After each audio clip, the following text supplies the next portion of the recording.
strangers to scandal. Opie and Anthony on satellite radio. Those hosts, Anthony Camilla and Greg Opie here. Controversial team. Common profanity linked to Opie and Anthony. Opie and Anthony apologizing for yet another raunchy gag. Opie and Anthony show. Opie and Anthony. Is this the last straw for the raunchy radio duo? Disturbed and deviant. There's nothing I enjoy more than drunken teen girls. The history of misogynistic behavior. The home of incest and anal sex. I mean, it's crazy. I am a fucking lunatic. Shocking. I love it.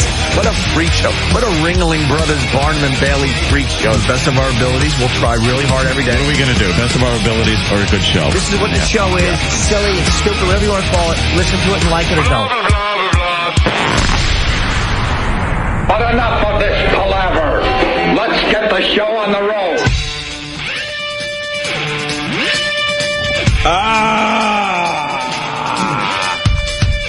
Looks like Sharon Osbourne's apology is making news on the BBC, Anthony. Waddle Doodle. You are mentioned by name. Oh, yeah? We were just discussing that. That's the first instant feedback I just looked at for today, but Sharon Osbourne apologized for her remarks about Susan Boyle that she made on this fine comedy show. Yes. It said that it came down to the fact that she had to apologize, but she had to. Why? Well, she's in that world. If you don't apologize, they could destroy you. I guarantee Sharon Osbourne doesn't mean her apology, just like everyone else's apologies that come before her. Right. She's a loose cannon, that one, though. She comes across as, her own gal. Yeah. I don't think she had to or should have. We made all the papers in New York, but not our names on the Sharon Osbourne apology. Like that. But the BBC has our name all over the place, and all the other newspapers around America have our name all over the place. But the New York papers, our hometown, yeah, they don't like fucking scumbags. Go fuck yourself. The only thing they won't mention is this show's name and the name of any black professor who punches a white lady in the face. Yeah, there you go. I would love the listeners to really contact the Post and the Daily News and ask them. I would love answers. Yeah. Why are you not talking about Where's that story? Steve Phillips is on the front page. He fucks an ugly chick, and he's on the front page of the paper. Yeah. Well, yeah, because she almost killed herself because of a Jay Leno line. What? Jay Leno's line. I don't want to fuck it up, but basically, it's a good one. I understand you don't want to have steak every day, but come on. And Steve Phillips's broad there, the one he was kind of seeing on the side, got really depressed over the Jay Leno line. That's when she lost it. Really depressed. Yeah. That's when she lost it. She's a fucking pig. Why are we sugarcoating everything in this country? Well, Steve Phillips was banging some just slob of a woman. Yeah. She did some kind of interview. I guess it was it Today Show or one of those morning shows? Yeah. And she did an interview where she was crying. Did you see the video? No, I saw a clip, a still pic. Okay. From it. And she's weepy. Yeah. She's pretty weepy. Of course she didn't look like the most stable person, to tell you the truth. So. No. Good luck to you. Does she look as ugly talking as she does in pictures? I didn't see her talking. I just saw a still picture from the video. But I don't even think she's ugly. She's just frumpy. She's frumpy. She's just what's another word? Dumpy. Frumpy's perfect. Dumpy and Frumpy's frumpy. perfect. Dude. She's one of those girls that you pass by on the street every day and just don't even look at because they're ugly or pretty. Just frumpy. You don't look at frumps. You look at ugly people. You look at really hot girls. I've looked at more fat asses on the street than I think I have hot asses. Ooh. I've just looked at that going, that is an amazingly fat ass with the big shelf on top and the fucking ass within the ass. Sure. The center of the ass mass ass. Oh, Serena Williams. Well, they got the, no, I'm talking fat ass, not muscle ass. Mm-hmm. You go to, you're fucking behind somebody in the supermarket. No, I understand. Pushing the cart. The ass literally moves differently than the rest of the body. It's giant. Yeah. I'm just staring going, that defies all logic. Yeah. She's, homely. There you go. Homely. Homely. She's a wallflower. Yeah, she wasn't born with a nice, name. What are some of those names girls are born with where they just have to be hot? Don't go with the stripper names, though. Tiffany. Amber. Brittany, Amber. Mercedes. Man, if Riley. Oh, that's Travis's. Yeah. She's Chris Griffin with brunette hair. Jesus, Coke Logic. No, but I mean, if you're an ugly couple and you're having a kid, you can't name your kid like Ashley, Brittany. I don't know how it works out that a lot of hot girls have like appropriately hot names. I don't know. It's like, how do they know right out of the chute that they're going to be good looking or not? It's a real good question. I don't know. Some ugly babies turn out, to be hot chicks, and vice versa. And Steve Phillips's girl, I got the audio, by the way. We're going to play it right now. Nice. Her name's Brooke Hundley. Yeah. She's got a frumpy name, Hundley. That last name, yeah. Yes. All right, she couldn't help the last name. They try to, like, jazz it up a little bit with Brooke. Yeah. They try to spice it up a bit with the first name Brooke, but Hundley gives it away. That's I'm Hundley. You want to see what she said on Good Morning America? Please. All right. You've been compared to the character in Fatal Attraction. You've been called obsessed, vindictive. Frumpy. I'm sure you've heard some of this. Hundley. What do you say to that? Ugly. I think people are so quick to make a judgment. It's almost like, here's a great story, here's a great chance for me to destroy a person without any sense of really thinking about the fact that there's a human being behind those words. Boo. I almost can't take it anymore. I would really like an option to live somewhere else. And I mean, yeah, sure. Sorry. And I mean not on this planet. I can't take it anymore. It's all. Did you hear what Brooke Hundley just said? Yes. Yeah. Do you know what she did to Steve Phillips's wife? What is she talking about? Yeah. And I guarantee this GMA bitch. We're going to be harsh today. Let's just be really harsh. This GMA bitch. To what? Yeah. As opposed to good? As opposed to nice? I'm willing to bet money that this GMA bitch doesn't even challenge her on that last statement about, well, that's kind of what you did to Steve Phillips's wife.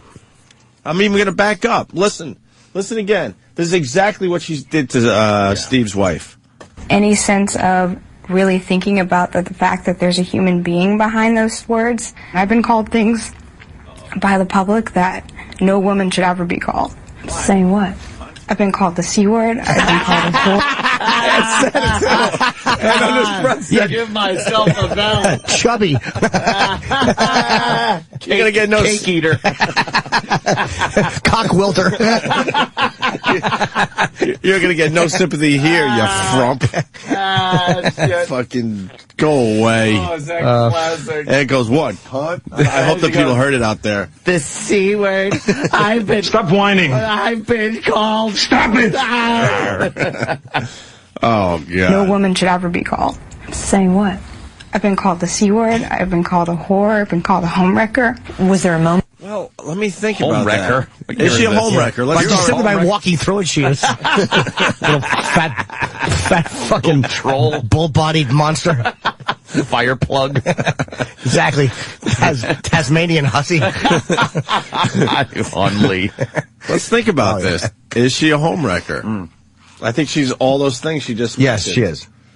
Yeah. She's a cunt because she sent that letter to the wife. That's very a cunty thing to do. Absolutely. Whore? Yeah. Well, she's sure. She's fucking around. She's fucking a married man. A married man, some guy that's whorish, right? is known to have whored around himself. He's a whore. She's a whore. So that's whorish. What was the other one? Homewrecker. And homewrecker.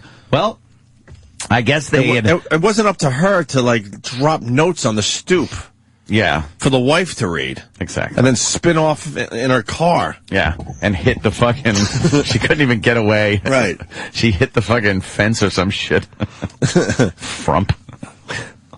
The C word. I've been called a whore. I've been called a homewrecker. Was there a moment in all this that you felt like my life is forever changed?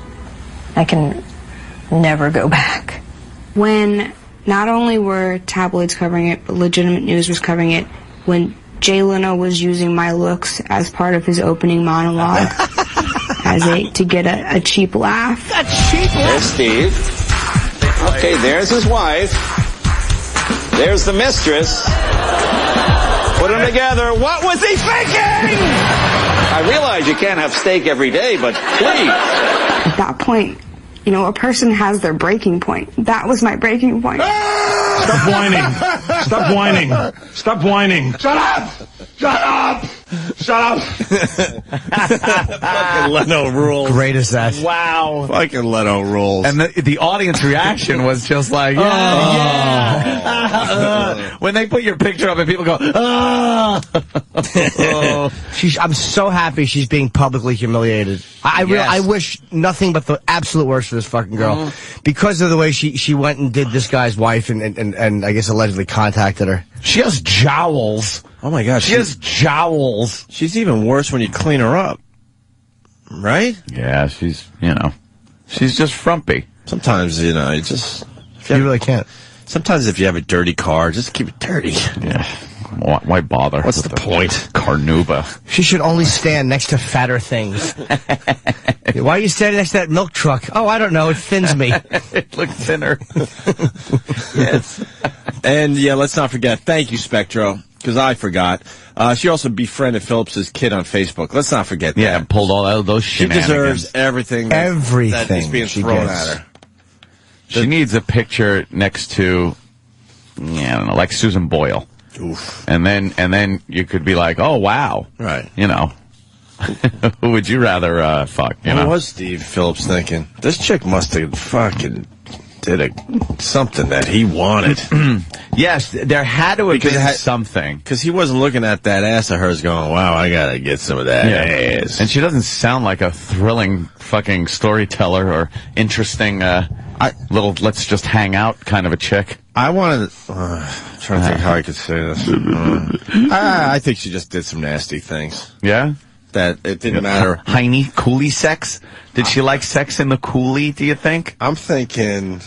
Oh, he's right. He's writing. Oh, he's getting the... Oh, so mysterious. Thinking, this has to be bad. All right. Oh, he's jotting something down here. Let's see. What would she do that would keep this guy who can get hot chicks but decided to be with the frumpy Hundley?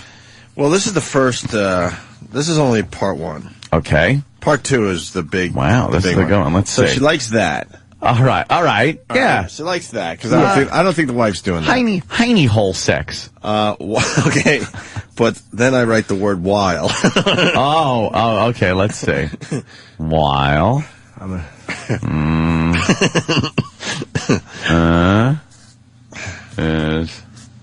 Actually, I had a girl that wanted to do this once, and I just couldn't bring myself. I couldn't bring myself to do this. To be honest with you, no, you did not. So this is the full thing that I think Steve's into that she gave up. Really? Why not, man? Because she's. I mean, but you didn't do what I'm saying. Really, you could have done that. You didn't. Well, yeah. That's so degrading. Yeah, exactly. That it's like. Is there, I don't know. I don't get any pleasure in the degradation of the girl you're with, like having sex like that. Well, what we're talking about is the beautiful possibility of, like, I'll just say for myself, I would love to fuck a girl in the ass while her head's in the toilet. While her head is in the toilet. I would love that. Like she sticks Not her right head after in I the got toilet. through with the fucking dump. I think the echo of her moaning would sound kind of cool in a toilet. That fucking, whoa. Disembodied echo. But, yeah, that's kind of... Let's continue with the audio. I had a friend who had to come stay with me because he was concerned that you might do something to yourself. That mentally I would not be able to take much more. Brooke Hundley calls herself a good girl who worked hard and never wanted to be involved with a married man. The perception is that this was a consensual relationship, that it was a loving affair. Legally, I've been advised not to speak about anything regarding him. Phillips told police they had 3 sexual encounters, but in August, Hundley filed an application for a restraining order against Phillips, which she later withdrew, saying he pursued her and, quote, threatened me, stating that if I spoke a word of this to his wife, that he would ruin more than just my reputation, but could easily get me fired. Why do we have to be the smart ones in media? You know what that's about. Yeah. He was done with her. She said, whoa, no, no. And then he threatened her. Yes. And said, look, I'll make your life a living hell. Whoa, So then she got scared and got the restraining order. But he probably tried to walk away from this. Yeah. In my opinion. And why, you're right, GMA, where was the question of she's saying there's a person under there, why weren't you thinking that when you were hassling this guy's wife? Or his fucking kid? Yeah, that there's people under there. Me fired. On camera, Hundley would only say this.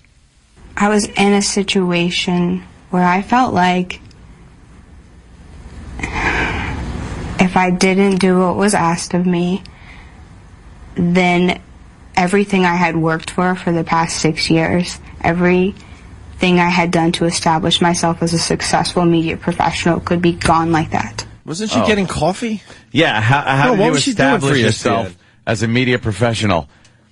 By fucking one of the guys on the show? Right. I mean, you should have thought of that before you went down that road. Yeah, I mean, obviously, that's not the thing you do if you want to, work your way up and within a company with dignity. I mean, Sure. you can do it, but then call yourself what you are.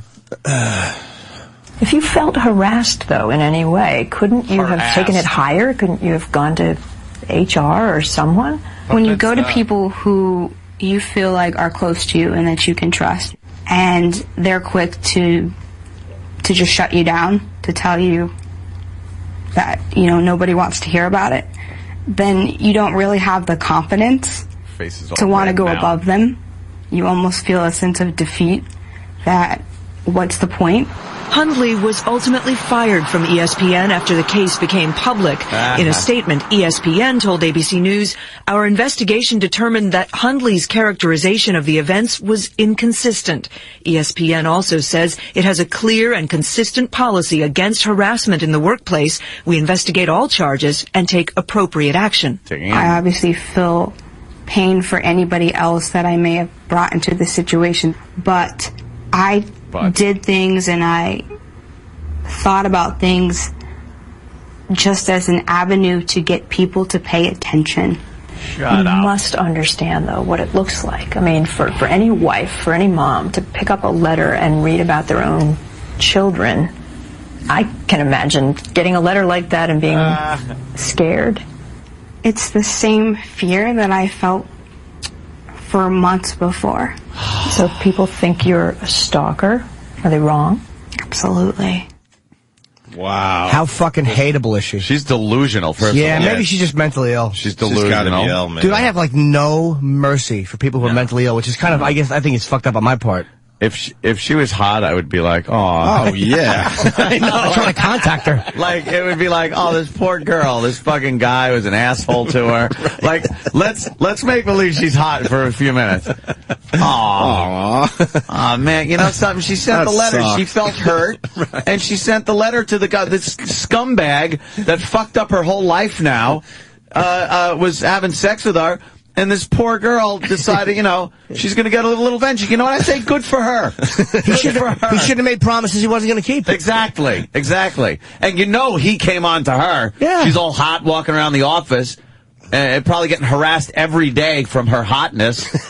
And this fucking scumbag takes advantage of a poor, impressionable girl, and look at what happens. Fucking Leno wants to take a cheap shot at the poor girl. You know something? You should resign from Leno, Jimmy. Oh, I don't want anything to do with that. That's just not in good taste. She's probably got other things than just her beauty. Why did Leno just concentrate on her hotness and her beauty? Yeah. And not just talk about the person inside? And insult the guy's wife by going, what are you thinking? What a pig that wife is compared to this hot. That's exactly what would be happening, dude. Who's kidding who here? I would be fucking Charlie changed attitude. She was attractive. All right, let's get to the last clip. This is the clip about the wife. I didn't in any time working at ESPN follow anybody around wanting any sort of relationship with anybody. I didn't harass anyone. Is there something that you would want to say now to Marnie Phillips? The same fear that I heard in her, and I listened to that 911 call after the fact. The same fear I heard in her voice was similar fear to how I had felt. See, and I would never. Dude, she can't get away with just saying, "Look, she was afraid. I sent this letter to the wife." I'm sorry I brought her into it. The situation had me not thinking clearly when I did that. But she's got to justify it. She can't even take responsibility. She can't own it. Well, she's got to say, I felt the same fear which means, the lawsuit. She's just trying to protect herself. Yeah, but let's remember what was in that letter. You know, he doesn't love you anymore. He loves me. He hasn't loved you in a long, long time. Oh. You know. Hundley. Stupid Hundley. Was similar fear to how I had felt. And I would never have wanted anybody else to feel or to go through what I was going through. You brought that on. Uh-huh. I brought it on, but not intentionally. Why? I simply wanted somebody to get upset enough to have an impact to get me out of this horrific situation. Steve Phillips told police it was his pulling back from the relationship that made Hundley become erratic and delusional. But Hundley says she was never in love with anyone at ESPN. If Steve Phillips were watching, is there anything you would want to say to him?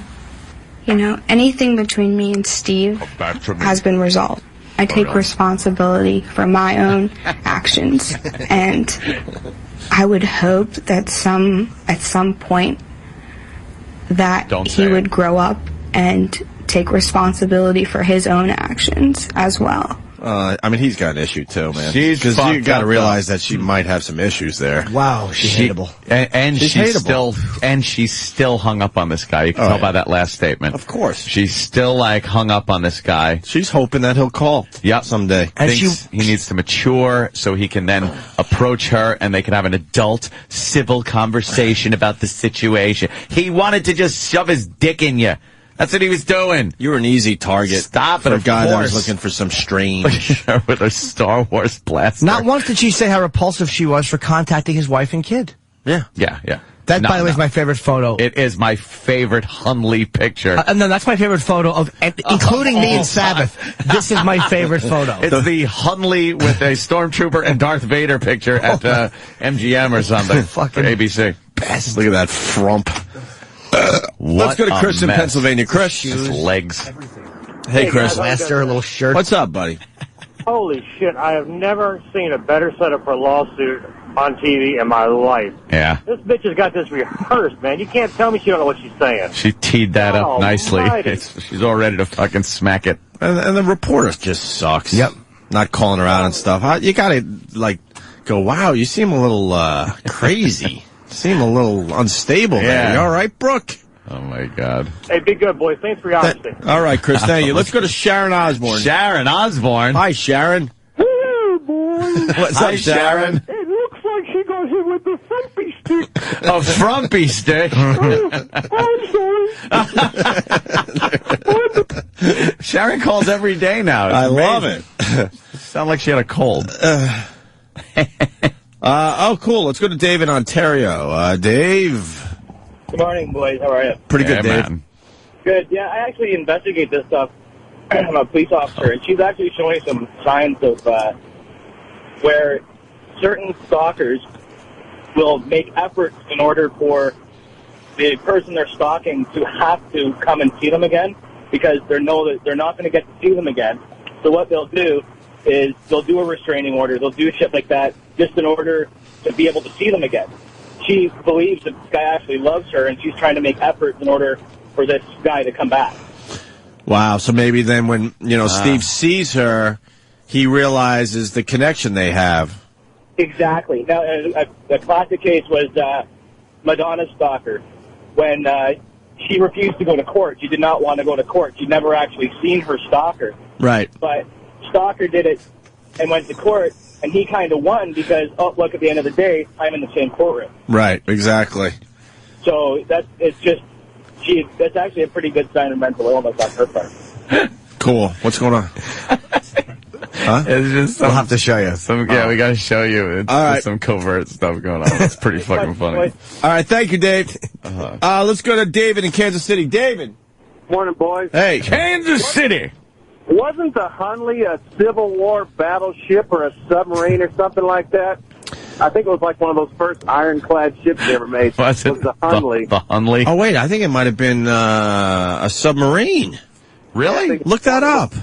North Carolina, it was under the ground or under the beach, and they dug it out. It might have been a submarine. I think it's the USS Hunley. I think it was a submarine when they shouldn't have been building submarines, like in the 1800s or something. Like, what the fuck are they building submarines already? Oh, was it that one? Yeah, with the big poker? Yeah, the H.L. Hunley. It had a big stick on the end. Right. And you put the explosives on the end of the big stick, and you drive it into a ship. Right. And hopefully the explosives were far enough away from your ship. Oh, my God, what a risk that was. Yeah, and then there's another one with a harpoon and explosives, and you'd stick it into the ship and then try to back away. But apparently it took on water and sunk and killed all men aboard. It didn't work? The technology didn't work too well? I think they just recently raised it.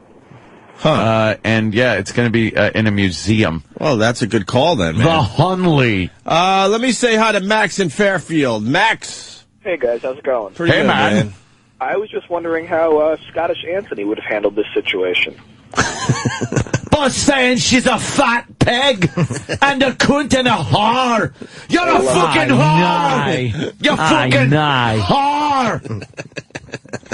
She likes sucking the cook. She's a hooligan. Hooligan. Fucking Kevin from Connecticut saying she looks just like Rachel Dratch from SNL. Well, yeah. Okay. Yeah, I can see that. And a lot of, she looks like E-Rock coming in. Oh, boy. Poor E-Rock. Poor E-Rock. Not poor her. Yeah, poor E-Rock. She looks like E-Rock, and we're sympathetic to E-Rock. Poor E-Rock. Can we get Sam in here? I want to do the Carrie thing from Larry King before we move on to today's new material, because this thing is great. Running down the hall. Hold on, look at his feet. And this audio has legs, and we had it yesterday, but we just never got to because we were so busy. So we should play it today. I watched it last night. Holy shit. I don't know how to say her last name. Prejean? Prejean? Cunt's probably accurate. Prejean? Prejean. What's the backstory on Carrie Prejean? Well, she was in the pageant Miss USA, Miss America, whatever it was. Yeah, she and was. then, I believe she was the one who Perez Hilton asked how she felt on gay marriage. Right. And she then, answered honestly and said she wasn't, she didn't like it. It wasn't her thing. It wasn't her thing. And then she was hung out to dry. For saying that, which by is Perez ridiculous Hilton. in America, where you should have an opinion on things. And then more recently, there were reports of a solo sex tape that she may have made for a boyfriend when she was 17. Oh, and where is this available? I do not No believe one it's can find available it. because she's underage. Yes. And you know, you could have sex at 17, but you cannot take pictures at 17. Isn't that amazing? And yes, and you cannot show someone that's 17 any type of nudity or pornography photograph, but again, you could be nude in front of them and have sex in front of them. How do you know all and this? have sex. How do you know all this? How do you know all this? In a few states. Oh my God. Jesus.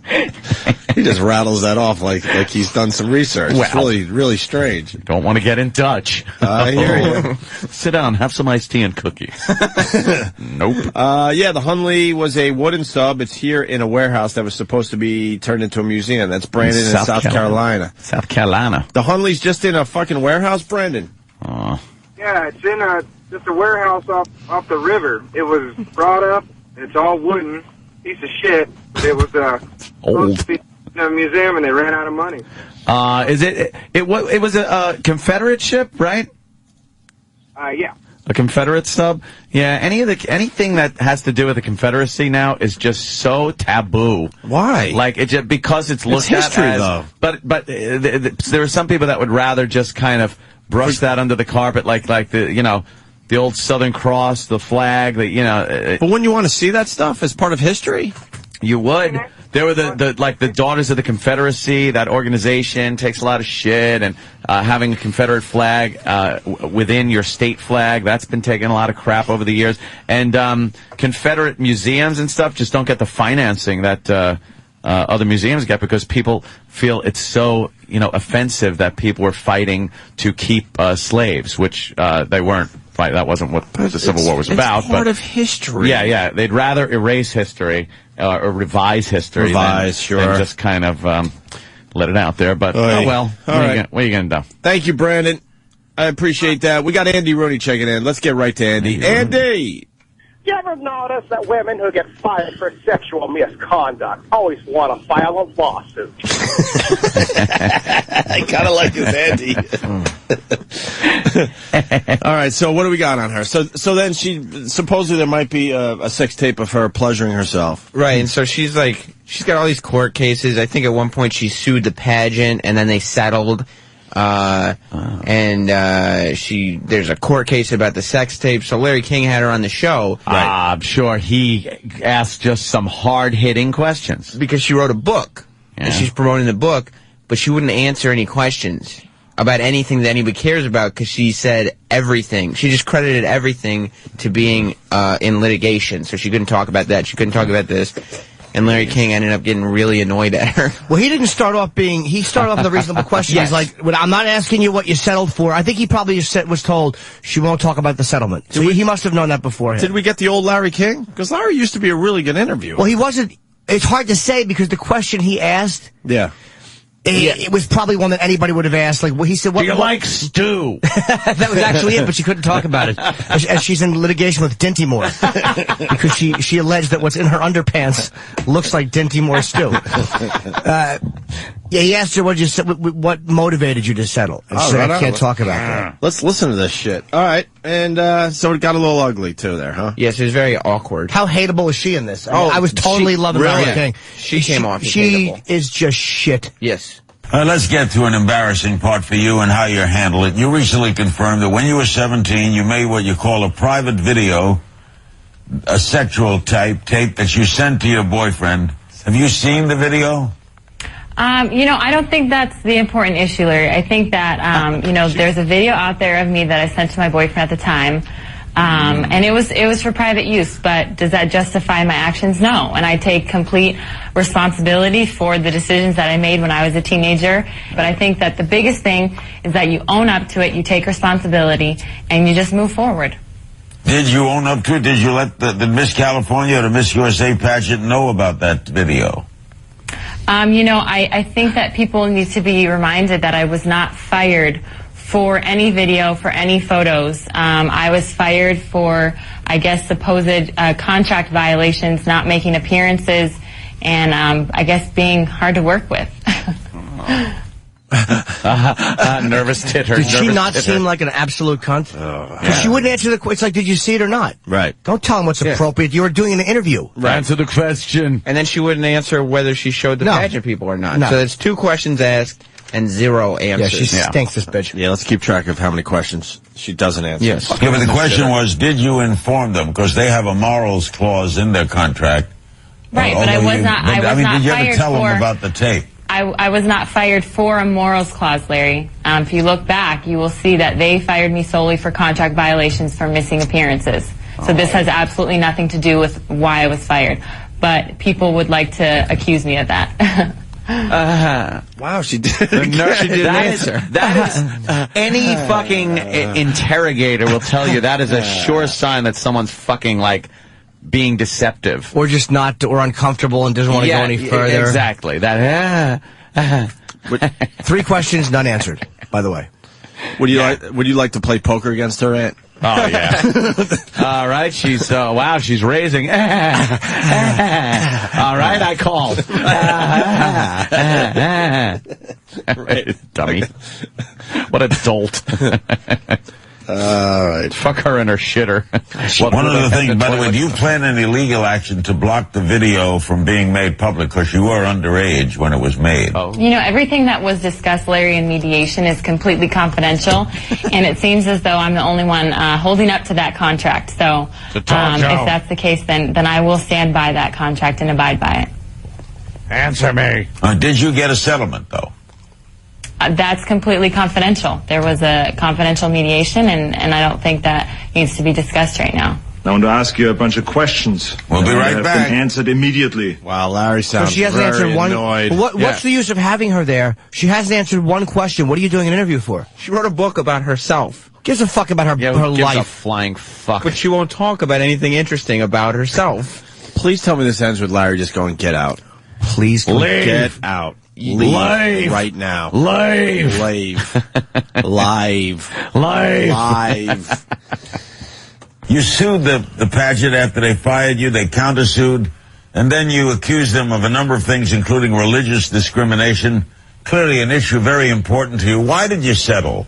You don't have to tell me the terms of the settlement, but why settle since you had a fight to carry on? Larry, everything that was discussed in mediation, I'll say it again, is completely confidential. I'm not going to be able to talk about that. So I'm just letting you know that ahead of time. She is... See, you can't even say why you settled? Yeah. That's not... Well, how does that break what you settled for? I'm not asking you what the settlement was. I'm asking you, why did you agree to settle? It's a confidential agreement, and I am not allowed to talk about that. No, you can, you dumb fuck. What motivated you? So the agreement discusses the motive behind why each party agreed? Larry, you're being inappropriate. You really are. So I'm not going to talk about... I'm asking a question. God bless Larry. I'm asking a question, you cunt. His face was great. He goes, what? Like, he just has this You're being inappropriate. like, she's an idiot because he's asking her what her mental, like in her mind, why did she settle? If it's such an important issue to her, why not play it out in court and instead of settling, get your point out there and whatever. You don't have to tell what the settlement is or anything, and then just say, well, I believed that I would have been in litigation for a long time or something. Just anything. She can talk about that. She can say, look, I just wanted it to be over. Yeah. But then again, the motivation might have been, my case was not that strong, and they threw a lot of money at me. Exactly. I don't know. That sounds like a great motivation. Let's go to Larry King, an exclusive for our show. Oh. Larry. Mr. Cumia. Yes. How are you today? Hello. Good. How deep into your rectum did you settle for the dildo? I don't think there's any dildo in her rectum video. Larry. I don't know what that video We got is. the real Larry King right here. Larry. Yes, when you made the sex tape, how did you get the reel developed? The real. Or is this the real Larry King? I'm not sure now. Larry. When you made the sex tape, what did you do with the groceries? That's the real Larry. Okay. Larry. We figured it out. He is pretty. You are the real Larry. She is hot. Wow. You know something? I'm kind of thinking I'm seeing her side a little more now. Larry, I'm kind of seeing her side. Larry's being not hot inappropriate. when she fucking turns her head, though. Larry's being inappropriate. Oh, You really think so? She is fucking... I really hope she just falls face first on a lawnmower. She stinks. Yeah, let's continue with this. Really are. So I'm not going to talk about... I'm asking a question. I'm not going to talk about anything that was discussed in mediation. It's completely confidential, and it was a confidential settlement. All I'm asking... So, all right. So what you're saying is, in mediation, it was discussed why you were mediating. Larry, it's completely discussed. confidential, and you're being inappropriate. Okay. Okay? So All right. you're being Inappropriate King Live continues. God bless you, Larry. Wow, Larry actually Fucking had Larry some wit. woke up.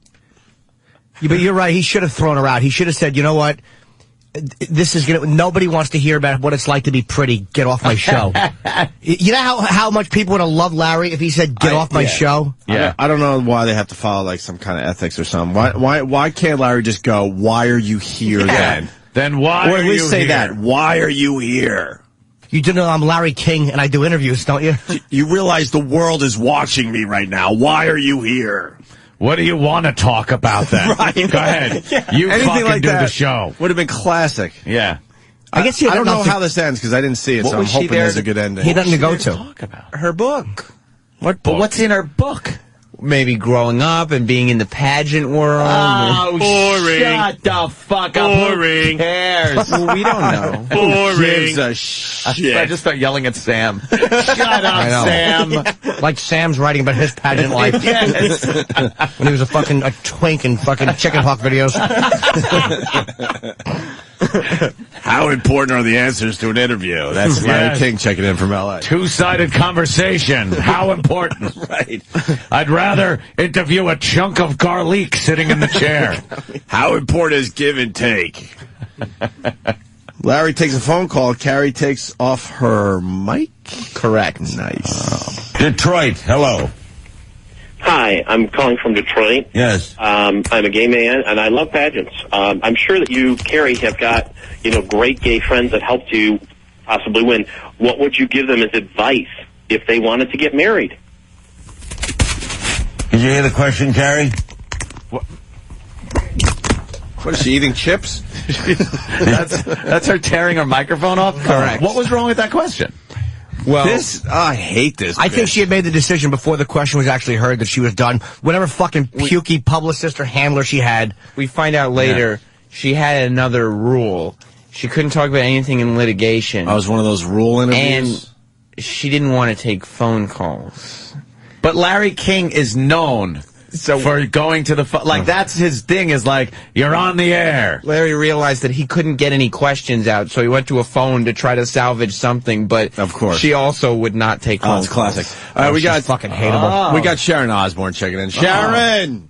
Good morning, boys. Hi, Sharon. This dear, bless her heart, was blessed with the ability to take it elbow deep and beaten with the annoying stick. An annoying stick. Sharon?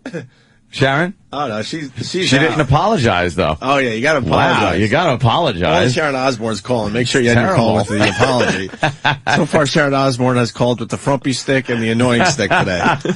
Anthony, you're not going to believe this. Oh, yes. Larry King on line 3. Larry! No way. Good morning. Good morning, Larry. I'm wondering, will the next sex tape be a talkie? Talkie. That they ever even called him that is funny. A talkie. I remember before talkies. I want to say it every day, so I will say it right now. Funniest listeners in radio. Yes. That statement will be said every day. Here we go. Let's get back to her eating chips or taking her mic off. I can't tell. Did you hear the question, Carrie? Did you hear the question? Is she leaving? Because I asked what motivated the settlement.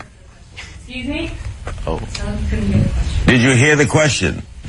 No, I can't hear you. You took the mic off. If you put the mic on, we can hear you. Yeah, I think that you are being extremely inappropriate right now, and I'm about to leave your show. Well, so I went to another area. I took a phone call. They asked a question of you. I left that subject. You feel it was inappropriate? I didn't mean to be inappropriate. I just thought it was a logical question. But you need to have a mic. Who are you talking to? Is the microphone. Wait, who's she talking to? Probably some Publicist. shit publicist or lawyer.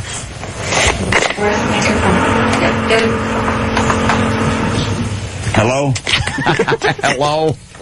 We'll be back right after these messages on Larry King Live. This is great stuff, man. Best Larry King This is ever. Look at great. this. The world is watching. The CNN is everywhere. And the whole time it was just like a long shot of the room that Carrie was in.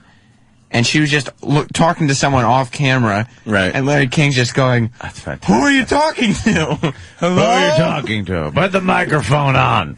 This TV show just crumbling around. What happened when they came back? We got that clip. okay, I didn't see that. No, we got one more clip to go. Larry's got something to say, I bet. God, can you imagine? I mean, I have this desire to be a little more mainstream at times, but if this broad is on our show and pulls this shit, C-bomb. Oh my God! Can you imagine how we would handle that? She's getting poker chips thrown at her. Linger rape. Is there anything in your soul? Is there anything in your soul that would hold you back? Like I'm amazed even a Larry King could hold back at that point. Yes. And still try to keep it, above the table and professional. I'm amazed by that. You think he was still coddling her? He probably had nothing else to do on his show. He was being sarcastic to her. You think? Yes. You could definitely tell he was like, well, put the mic on. I can't hear you. Yeah. Who are you talking to? Like, that wasn't the doddering old man Larry King. That was hey, it's my fucking show. I wasn't doing anything inappropriately. I went to a phone call to change the subject, and you left. But this was the last segment of the show.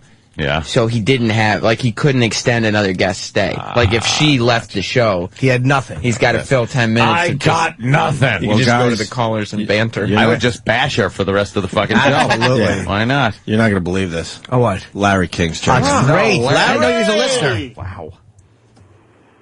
Larry King. Larry?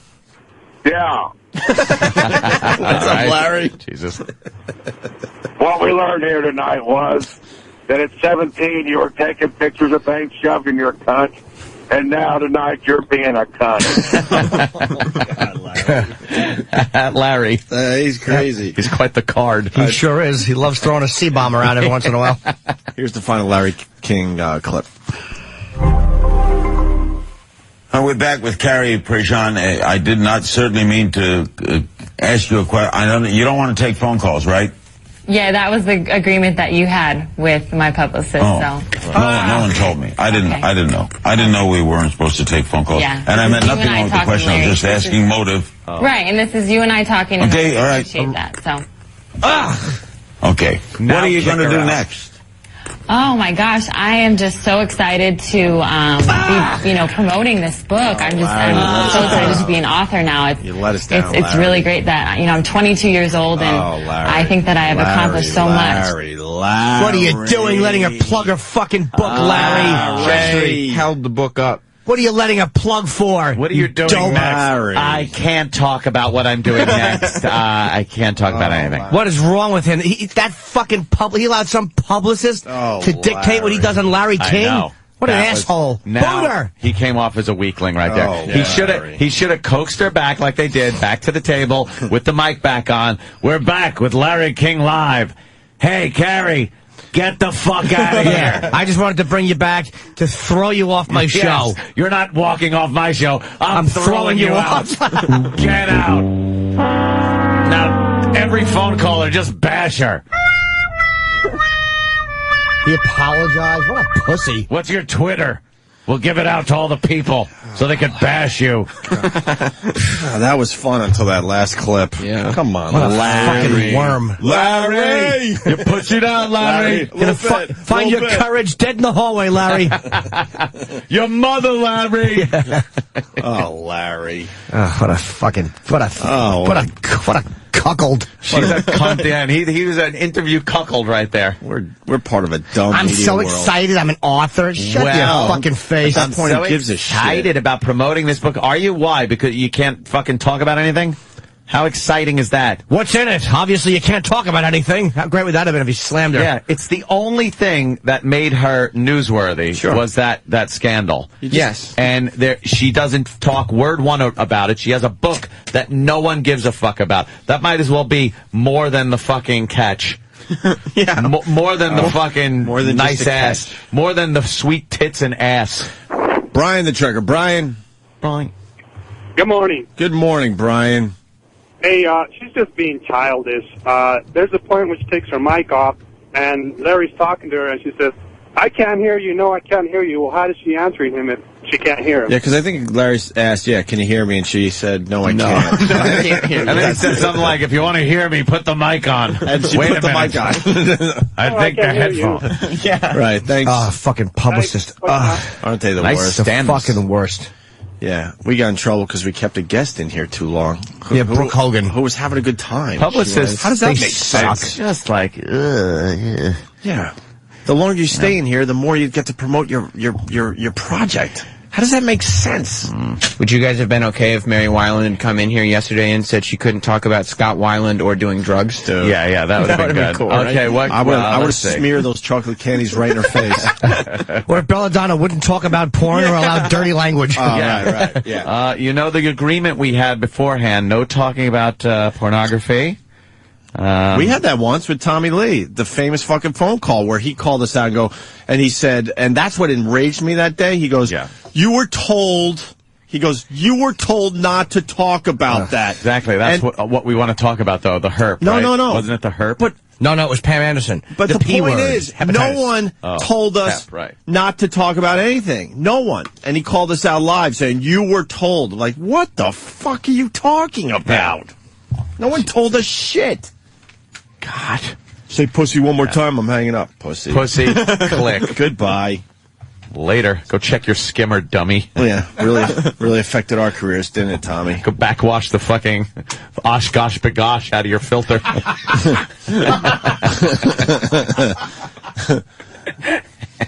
Maurice in Newark. A little harsh.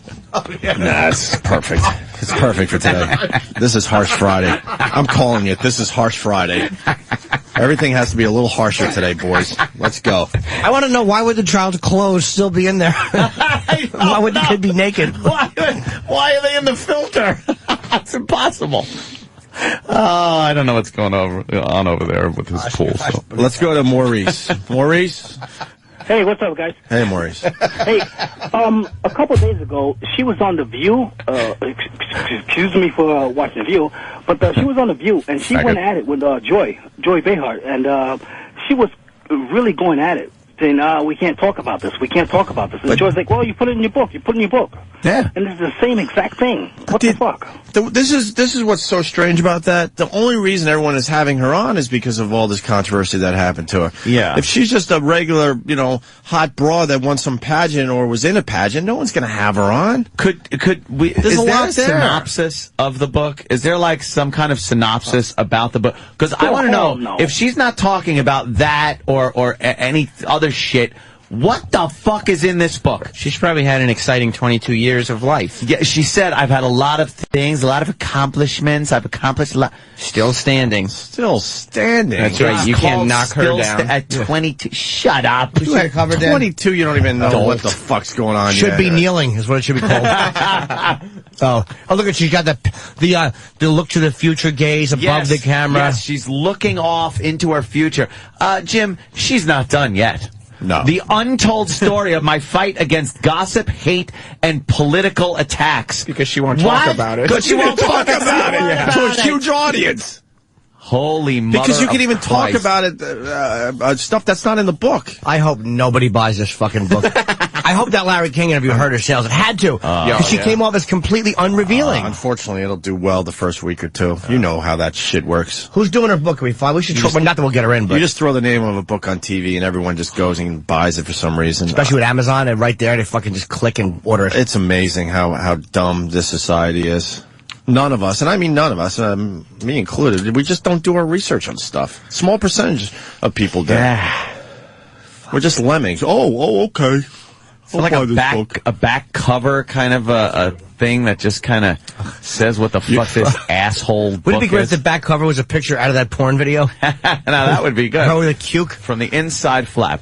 Carrie Prejean had no idea when she walked down the stage to face her final question before the selection and crowning of Miss USA that her hopes, dreams, and reputation were about to come crashing down around her under a torment of media attacks. Her crime? To have answered honestly. That, for her, and for most Americans, marriage is defined as a sacred bond between one man and one woman.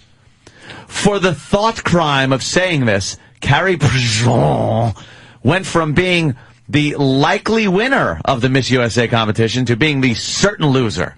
But worse, she would be subject to a campaign of vilification, verbal abuse, and betrayal that did not even end with her being stripped of her title of Miss California.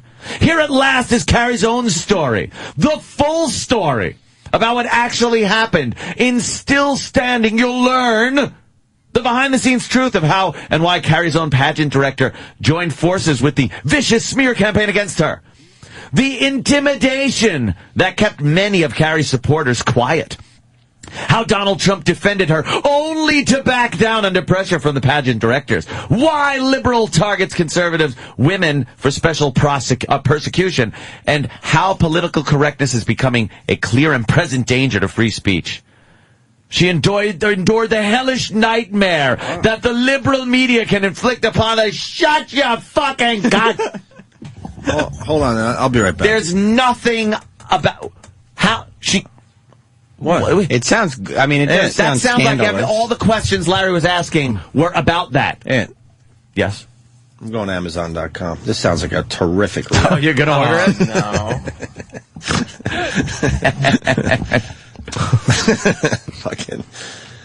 Oh, God, what a when the controversy hit, we were all on her side because we thought she answered honestly. She turned it around and made us hate her. Yeah, we didn't really... Hot chick turned it around. A hot conservative chick. Yeah. I don't think we agreed with her answer. I didn't agree with her answer. Did you? No. No, I agreed with the fact that I can look at her answer and say, yeah, that's fine for her to say that. Yeah. I don't give a shit. We defended, if two Mo's want to fucking marry, why? What am I? She was asked and she gave an honest answer. We liked that about her. Yeah. We thought Perez Hilton was the dick. Perez Hilton's an asshole but now she's just a twat. Oh, wait, it's Harsh Friday. She's a cunt. Yeah. Oh, wow. Harsh Friday. Get a fucking sweeper, please. Where's D-Boy today? Is he obsessing about Lionsgate, or could we get a Harsh Friday sweeper today? Face down in the production studio. To your Lionsgate.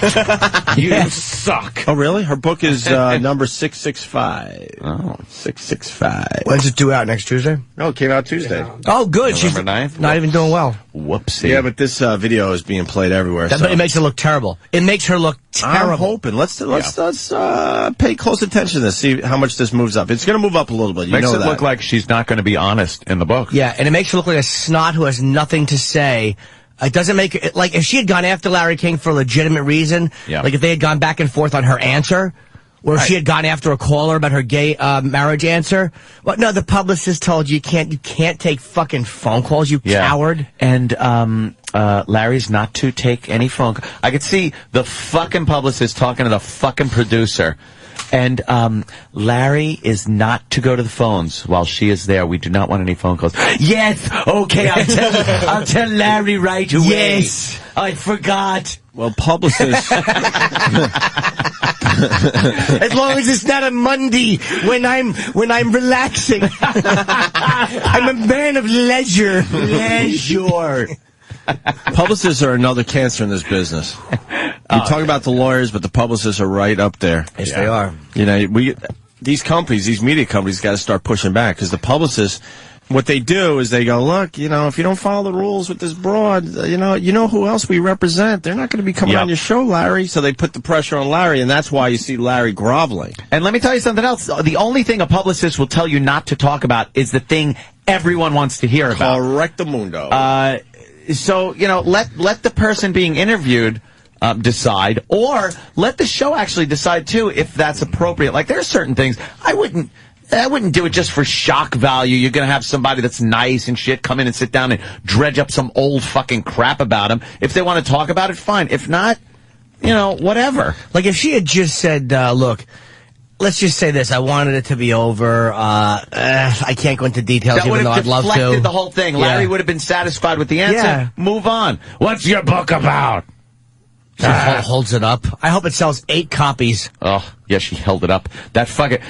Thank God you brought out that nice, annoying cover, too, because I didn't notice how she was looking off into the future. Looking off into the... Almost all like, regal. What's ahead for me now? Yeah, I don't know. I have such an exciting life. There's so much there to... Shut it. Hopefully, right off a camera view is Lexington Steele with his dick out. I hope fucking Lexington Steele has his dick out and a fucking... There's a picture of Steve with a giant sandwich in front of him, and he's very happy. Yes. Can we start a promotion where our listeners just randomly rip pages out of the book? Why at Barnes and Nobles all over the country? Huh? Why didn't anyone tell me I could take for that? Yeah, we'll definitely be in trouble. I was just asking. I don't know. We can't. No. The answer is no? All right. No. And that's... Unless they buy the book first. Then you're free to do what they wish. No, then everyone's going to buy the book. No one will buy the book just to rip it up. The book. What do you got in? I forgot. Shit. I picked up a whole one. I saw that. I don't know. The publicist probably being there trying to help her cost her a huge amount of money by not letting her talk about it. You could see her looking at the publicist off, and the publicist was probably going to answer. Because publicists, again, they're all wannabe fucking talent. Yep. They all want to be a part of the business somehow, and they found a way to fucking glom on and fucking leech their way into the business. They're like a lot of what agents do. It makes them feel important, too, that they have power over the celebrity that they're carting around, and especially the people that are interviewing the celebrity. There's a thing, a publicist, like when you look at whoever Tom Cruise's publicist is a good fucking publicist, or was, because of all the questions surrounding... Wasn't it his sister for a while? No, that was after. That was like when he started getting a little odd. Right, when people were being glib. But yes, I remember. His publicist for a long time, man. Like, a publicist can protect a star who's fucking vulnerable. You know what I mean? Like, if you have possible issues that are going to come out, sometimes a publicist will protect. Like, you wonder, how did so and so's image fucking last as long as it did? That just is good people around them. John Travolta must have a good one. Oof. Absolutely. That guy. That plane photo should have been fucking front page news. It wasn't. Exactly. Oh, with him giving a little kiss goodbye to a friend on the steps of an airplane. How does that? What's that about? Can we see that there? Kissing our dicks hard? Yeah. You know, what is that Dan, about? No, I gotta give Danny credit again. Within 2 seconds, he just puts Travolta's gay kiss, and there it is. Look at that. That is not how two friends say, take it easy. I love the caption, Travolta and pal ready for takeoff. You know, let me ask you something. Before, Thanksgiving vacation, when we're all at the parking garage, and our cars pull up, is there going to be a scene like this picture between me and Opie or me and Jimmy? Well, maybe. Possibly. Jimmy and Opie. We could barely do a fist touch. You don't do that. They're leaning in for a real kiss. He's in mid-pucker. Yeah. That's a on the lips kiss. Well, what makes it even worse, I mean, no one really wants to kiss another man on the lips. Close-up, yeah. But if you're going to, you don't put your arm around the guy's back. Yeah, they're both putting arms around their back. That's what makes it fucking, a romantic kiss. Are there other pictures of Travolta kissing on lips too? God. Look at that. He's fucking Petey Pucker. He really is. Oh, what the fuck is that about? What is that? Oh, my God. Come on. Oh, what's that? That must be a... Is that fake? Is that a Photoshop? No. It's probably at a... So Travolta is one of these guys that likes kissing men on the lips, I guess. Yeah. I don't know. I don't know either. But it doesn't mean he's gay just because he kissed one guy on the lips. Oh, well, Sam, how many men have you kissed? I think 3. Yeah. Was it a tongue? No tongue. And one was a homeless gentleman. Am I correct in saying that? Okay, I don't want. Might have died from AIDS. That's terrific. I don't know. That's terrific, Sam. Why don't we take a break, Ann? Yes. It's officially Harsh Friday. Yeah, apparently so. Oh, wow. Saturday Night Fever 2. Staying Alive. Staying Alive was fucking good, man. I don't know why anybody killed it. He looked good. There was good music. The dancing was hot. Dancers would kick your tongue out. After the break, guy calls 911 to jerk off. Yeah. We got Inside Edition reporting on the Sharon Osbourne apology. This should be it, finally. Maybe. Finally. Yeah. It's in all the papers today without our names mentioned in the New York papers. Pix News did a story about circumcision trends. Trends? Trends. Okay.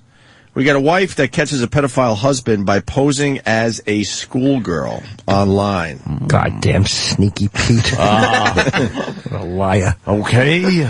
And we got Colin Quinn, Patrice O'Neill, and I think Brother Weezer stopping by to say hi. So we got a busy show today. Nice. Stay there, Opie and Anthony. Oh, we're doing the Tommy Lee? This is an oldie but goodie. Some NEW. The rage you hear is this guy lying to us saying you were told not to talk about that. That was just, I couldn't believe he went down that road. And no one tells us what to talk about. Listen to the way he refers to for Pam. the most part. That's the most enraging part of it. Yes. All right. This goes way back, obviously, but know where this comes from though. A Larry King interview with Pam Anderson at the time, who basically was saying some awful things about Tommy Lee, and I believe his. She said he gave her hepatitis. She got Hep C from him. It was a big interview, so we just happened to have Tommy Lee on our show the next day. So we're basically asking for his side of the story that was on CNN last night, and he's trying to tell us it's old news and blah blah blah. We get into it. And it was brand new news. It just happened the night before. They apparently had put their blood together through a pinprick, like as a corny marriage thing. And I think that's what she was saying. And I vaguely remember. Really, that's how it happened. Yeah. I don't know if you can through fucking unless it's really. It's Harsh Friday. And it was not. Really? You saw the bat Tommy Lee has. It's that's not true. A pinprick, that's for sure. You don't think he was breaking... Yes, he has a bowling pin. You don't think he was breaking some fucking skin? That fucking monster here? Could I have rushed into that line faster? Yeah, Jesus, fucking Ernest Eager. Look at Tommy's fucking big hog. I'd rather not. Although that one picture looks like he's close to getting it stuck in a drawer. Yeah, what the fuck? It's sticking straight out and he's making like a smoothie or something. I don't know He's what got like doing. fucking, I'd say 8 1/4, 8 1/2. Yeah, he's doing all right. Yeah. He's aight. He's in better shape He's than me. aight. All right, let's go to this. Opie and Anthony, Jim Norton. If you're on hold, stay there, but we got to go right to the hotline. Tommy Lee. Tommy. Tommy! Who, me? Yeah. Hello, Mr. Lee. What's up, Tommy? What's up, guys? No, we were just talking to everybody about paying for it. I know. I heard the conversation. Yeah, escorts and hookers and stuff. I have to assume you've done that a couple of times at least. I think everyone should own one. Yeah? Yeah. When you're Tommy Lee, you don't have to, though. Yeah, see, that's just it. You go out, you pick up some chick. He's a rock star, and he has a mule the size of a small community. Everyone knows about that. Everyone's seen that on the tape. Yeah, that made for some great Thanksgiving viewing, Tommy. I'm so glad that we get to talk to you today because I've always wanted to thank you. We brought that tape to Thanksgiving dinner, swear to God, and watched it upstairs while Mom and Sis and the aunts were cooking the turkey. We all went upstairs to see you rail Pam. You perverts. Pervert. You know something, though? You're lucky. You're lucky that you were endowed like that because it was a big hit. People saw the tape and went, wow, look at Tommy Lee's hog. And you could have been one of those guys, a little puny thing, and then you'd be going through life embarrassed. Yeah. Okay. You got to be psyched that got out there. Who you kidding? Hell yeah. If I got a 14-incher, I want the world to know. I'd be happy with 6. Huh? Hey, Tommy, I got to ask you. I saw Pam on what the hell was she on last night? CNN. Larry King. Why are we even talking about the P word? Because she was claiming. I gotta go, guys. Bye. Are you kidding? Are you kidding? He hangs up for talking about Pam. What a faggot. What a dick. The Opie and Anthony Show. Tommy. Yeah. Tommy. What's up, man? Hey, why you guys call me a dick, dude? What's up? Because you called up like we want to talk to you about a little bit of everything, and you hung up. You know what? You hold on. You were told not to. You were told not to bring up the P word. What do you do? No one told Tommy, us no anything. one tells us what to do, first of all. And you were the big... No one tells us what to do. No one told us not to bring up Pam's name. We would never agree to that, okay? You were the big pussy for hanging up after we asked about it instead of trying to talk your way out of it. You guys did agree to it. We did not! My tour manager talked to your producer. That's bullshit. Nope, we would never agree to that. Sorry. That's kind of a big story that we wanted to hear about. What? Dude, you know what, guys? What year are you guys living in? It's like... Dude, turn the page, guys. I've been divorced for 3 years. Turn the page. Turn the page. It was big news last night when she was on Larry King accusing you of this. Don't you think it's a current story if Pam is on Larry King saying pretty much that you gave her Hep C? What was big news, guys? What was big news? Big news that she's on Larry King accusing you of giving her a Hep C. Dude, you know how many months ago she accused me of that? It doesn't matter. It happened last night on Larry King. Of course we're going to bring it up. She talked about it last night. Hey, you know what? She talked about it in some other stupid magazines as well. Who cares? Yeah, but this is the first time we're talking to you, so we'd like, maybe talk to you about it. Maybe get your side of the story. You've never really given your side of the story, right? You know why? Because it's nobody's business. Well, she's made it everyone's business. Of course she is. She's an idiot. Well, I would just love to hear your side of it. That's all. If an ex is accusing me of some crazy things, you know what? I'm going on the biggest program I can find and calling her a liar, a C, a twat, every name I can figure out. Guys, I don't do that. That's not my style, okay? I don't do that crap. That's why I just hung up the phone. I was like, you know what? I gotta go. Yeah, because it's not my style, guys. It may be your style, but it ain't mine. But you look like a pussy just hanging up. We were totally confused. You didn't even say the first time you're on the phone, hey guys, I thought we agreed to this. You know what? I'm telling you, man to man, that it never got to us that we couldn't talk about Pam because you know what? We wouldn't have agreed to this interview. You call me a pussy, I'm hanging up. Pussy. Jesus. Wow, we need Tommy Lee to make a good radio show. If you say that, I'll take my ball and not play. I know, man, Pussy.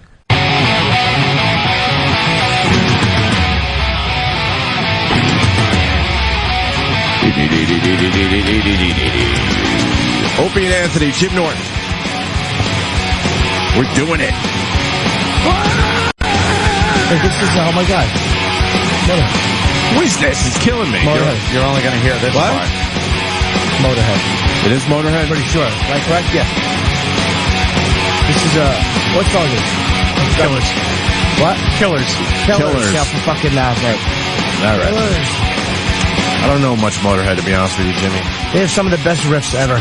Just three guys. I know that Ace of Spades. Yeah. Run Around Man. Fucking best opening riff off a fucking album in 10 years. There's a new CD. Really? I personally love. Can you have Run Around Man? It's just like the opening. It's just so fucking heavy. They're in their 60s. You don't have Run Around Man from the fucking Motorizer? No, that's... What are we, a bunch of queers? Quick dicks for everybody. No, it's satellite radio. Come on. You can't expect them to have every song. Inside Edition reported on Sharon Osbourne's apology. Boy, did we create a little something, huh? A little worldwide controversy. Fucking Sharon was just being honest. She was being funny. I had a dream that she was back on our show last night. I just remember that as I sit here. She'll be back on it because nobody fucked her over. I mean, she knows she's on a radio show. Sharon's not stupid. She knows. She was just being funny, and people took it wrong, and that's it. You know, but she knows what she's doing. Yeah. It probably went a little farther than she thought it would. So then she would look sorry because then, Kelly's doing Dancing with the Stars, and she doesn't want her to have to deal with it. And so she's... Yeah, she probably did it more to protect Kelly. Yeah. Oh, I understand. Yeah. I completely understand that she had to give the fake apology, which it is. Yeah. And then everyone goes, okay, she apologized. But those people are smart enough to know it's a fake apology. Yeah, it's fake. I think we have brought it out to everybody that these apologies are fake apologies. No one else has admitted that in the media. Yeah, no. God, we're fucking brilliant, man. No one has even brought up the subject What of happened? the fake apology. I say Mooney is on Imus plugging a fucking book. I wish we would have had Mooney in. He would really get the phones lit. I bet Imus is going to be on his best behavior here. Imus is going to take a beating. Mooney I don't know about that. Mooney's a racist fuck, man. He's really funny, is. though. He's funny. I'll give him that. Funny. But he enrages me. What a queen, too. But you know what? Jesus. He is nicer than you think. Like, I did the fucking Gene Simmons roast. I'm like, this guy's gonna be the biggest. Because I've met him many times, and he never acts like he remembers me. And he was fucking fantastic to be on the... Was he? Yeah. Can you do your Paul Mooney? I love it. I don't feel like doing that shit. I love it. Oh, y'all Opie motherfucker. I love fucking Jimmy doing Paul Mooney. That's not a particularly great one, but... Did we book him? No, we should. I mean, he's fucking... We talked to him on the phone once right after the Michael Richards thing. Right. But Mooney says whatever the fuck he wants. He's everything. He's exactly what a comedian should be. He's not always right, but he's always fucking honest. Sure. He really does not like white people. Good. But let him... No, I love the fact that he sits there. You gotta see him. He sits on a stool with a Chardonnay, like a fucking true gentleman, attacking crackers. Yeah. It's 3 hours of attacking Whitey. He drinks Chardonnay on stage? It's the fucking... It might be a... It's a gentleman's beverage. Yeah. That's a chick drink. Maybe it's not Chardonnay. It could be Scotch. Drinks Chardonnay? It sounds like that Gay Kids in the Hall character. Remember when you would sit up on stage with wine? See, there's a photo of Mooney on stage. I don't know many guys that drink Chardonnay, to be honest with you, Jimmy. I'm actually saying Chardonnay. It's like a wine glass, but it could be Scotch or it's a beverage that you sip. It's a gentleman's beverage. I agree with you that white people suck. Yeah. I'm sure Imus is keeping it very safe for himself. Imus is getting brave again. You notice that? Is he? Because Paul Mooney. I mean, you can get some stuff said on that. Yeah, but you know what? That's not brave. That's like no, because Imus could defend his point. Yeah. You know, because Paul Mooney's going to let it out there, and that puts Imus in a position where he's got to maybe say something that could be a little dangerous. What's with you, colored people? It's infuriating. All right, we're watching TV now. Like my hat. What the fuck? We're just looking at two guys talking. We can't hear what they're saying. Ridiculous. We really need the ability to just go to any one of these TVs at any moment. Punch it up. We can't do that? Well, there's got to be an easier way to do it instead of running for remotes and putting that TV on that TV. You know what I mean? Like, you got to move Imus to that TV, and then we could get it up on the board. You should have like a fucking switchboard there where you just go click, click, click. Why don't we have Mooney? Where's Morris? Get Morris. Can we get that done? Because we talk about Maury and that monster that does that fucking talk show. Yeah, we have to be able to go like, bam, right there. But how cool would it be if we just go, around the coolest thing ever? We'll just go around the TV. Yeah. Every once in a while. Yay. So we can call out these fuckers. Harsh Friday. Is D-Boy working on the sweeper? D-Boy. I guess he's not going to watch that movie, what is it called, Precious? Did you see the preview for this fucking movie, Precious? Is it called Precious? Oprah's all over it. Yeah, what's it about? They're saying Oscars for everybody. Ugh. It's just this down and dirty fucking black movie. The kid is having... Oh, the big fat kid? Yeah, the big fat black kid is having her second kid at 16 years old, and her mom is played by that comedian... That fucking black woman. What the hell? It's not Lonnie Love. It's help me out, somebody. Monique. Monique. Monique. And Monique is just completely abusive, hitting her with frying pans and trying to throw her down the stairs and shit. It is. This movie looks brutal. I don't know why it's not Miss Peaches. No, she's not in the movie. I don't know why anyone would go to a movie theater to watch this. It looks downright depressing. Does it? Really depressing, but it's getting amazing reviews. Oh, well. The movie that's not getting good reviews There go the Oscars. is John Cusack. Yes. 2012. 2012. It just every trailer you see, it's just one big CGI effect. Yeah. It's like, how about some kind of storyline? I don't know what the hell the storyline's supposed to be, but it kind of looked like that Tom Cruise movie, Invasion of the fucking, Martian. Help me out. Oh, the one where... yeah, War of the Worlds. Yeah. Dude, can we talk about War of the Worlds? I know we've done it a bunch of times, but when he takes his family to... whose house was it? His sister's or his aunt's? Or Actually, I think it was the ex-wife's house. Or the ex-wife's house. The ex-wife was going somewhere. She lives in a really nice house in the suburbs, and they wake up to find that a jet crashed into their house. Yeah. They slept through a jet crashing through their house. They thought it was one of those big creature-y things, so they didn't go out. And then they woke up and there's wreckage all over the place. Look, I understand it's a movie about aliens attacking the world, so you kind of gotta, put your thoughts, your intelligence aside a little bit, but you want us to believe a jet also crashed into the house overnight and no one noticed? Yeah. Doesn't he open the front door and there's a jet on the front yard or something? Yeah, there is. It's wreckage everywhere. There's wreckage all over the place. That stuff drives me nuts. But they heard the sound of the jet. And they thought it was one of the big monsters, one of the big machiny monster things, and kind of hid in the basement. But you realize what a jet could do, damage-wise? They'd be freaking dead. Stupid. Of course they would. I saw that in Universal Studios. I did. We came around. It's like, if you look to the left, you'll see the house from, it's Psycho.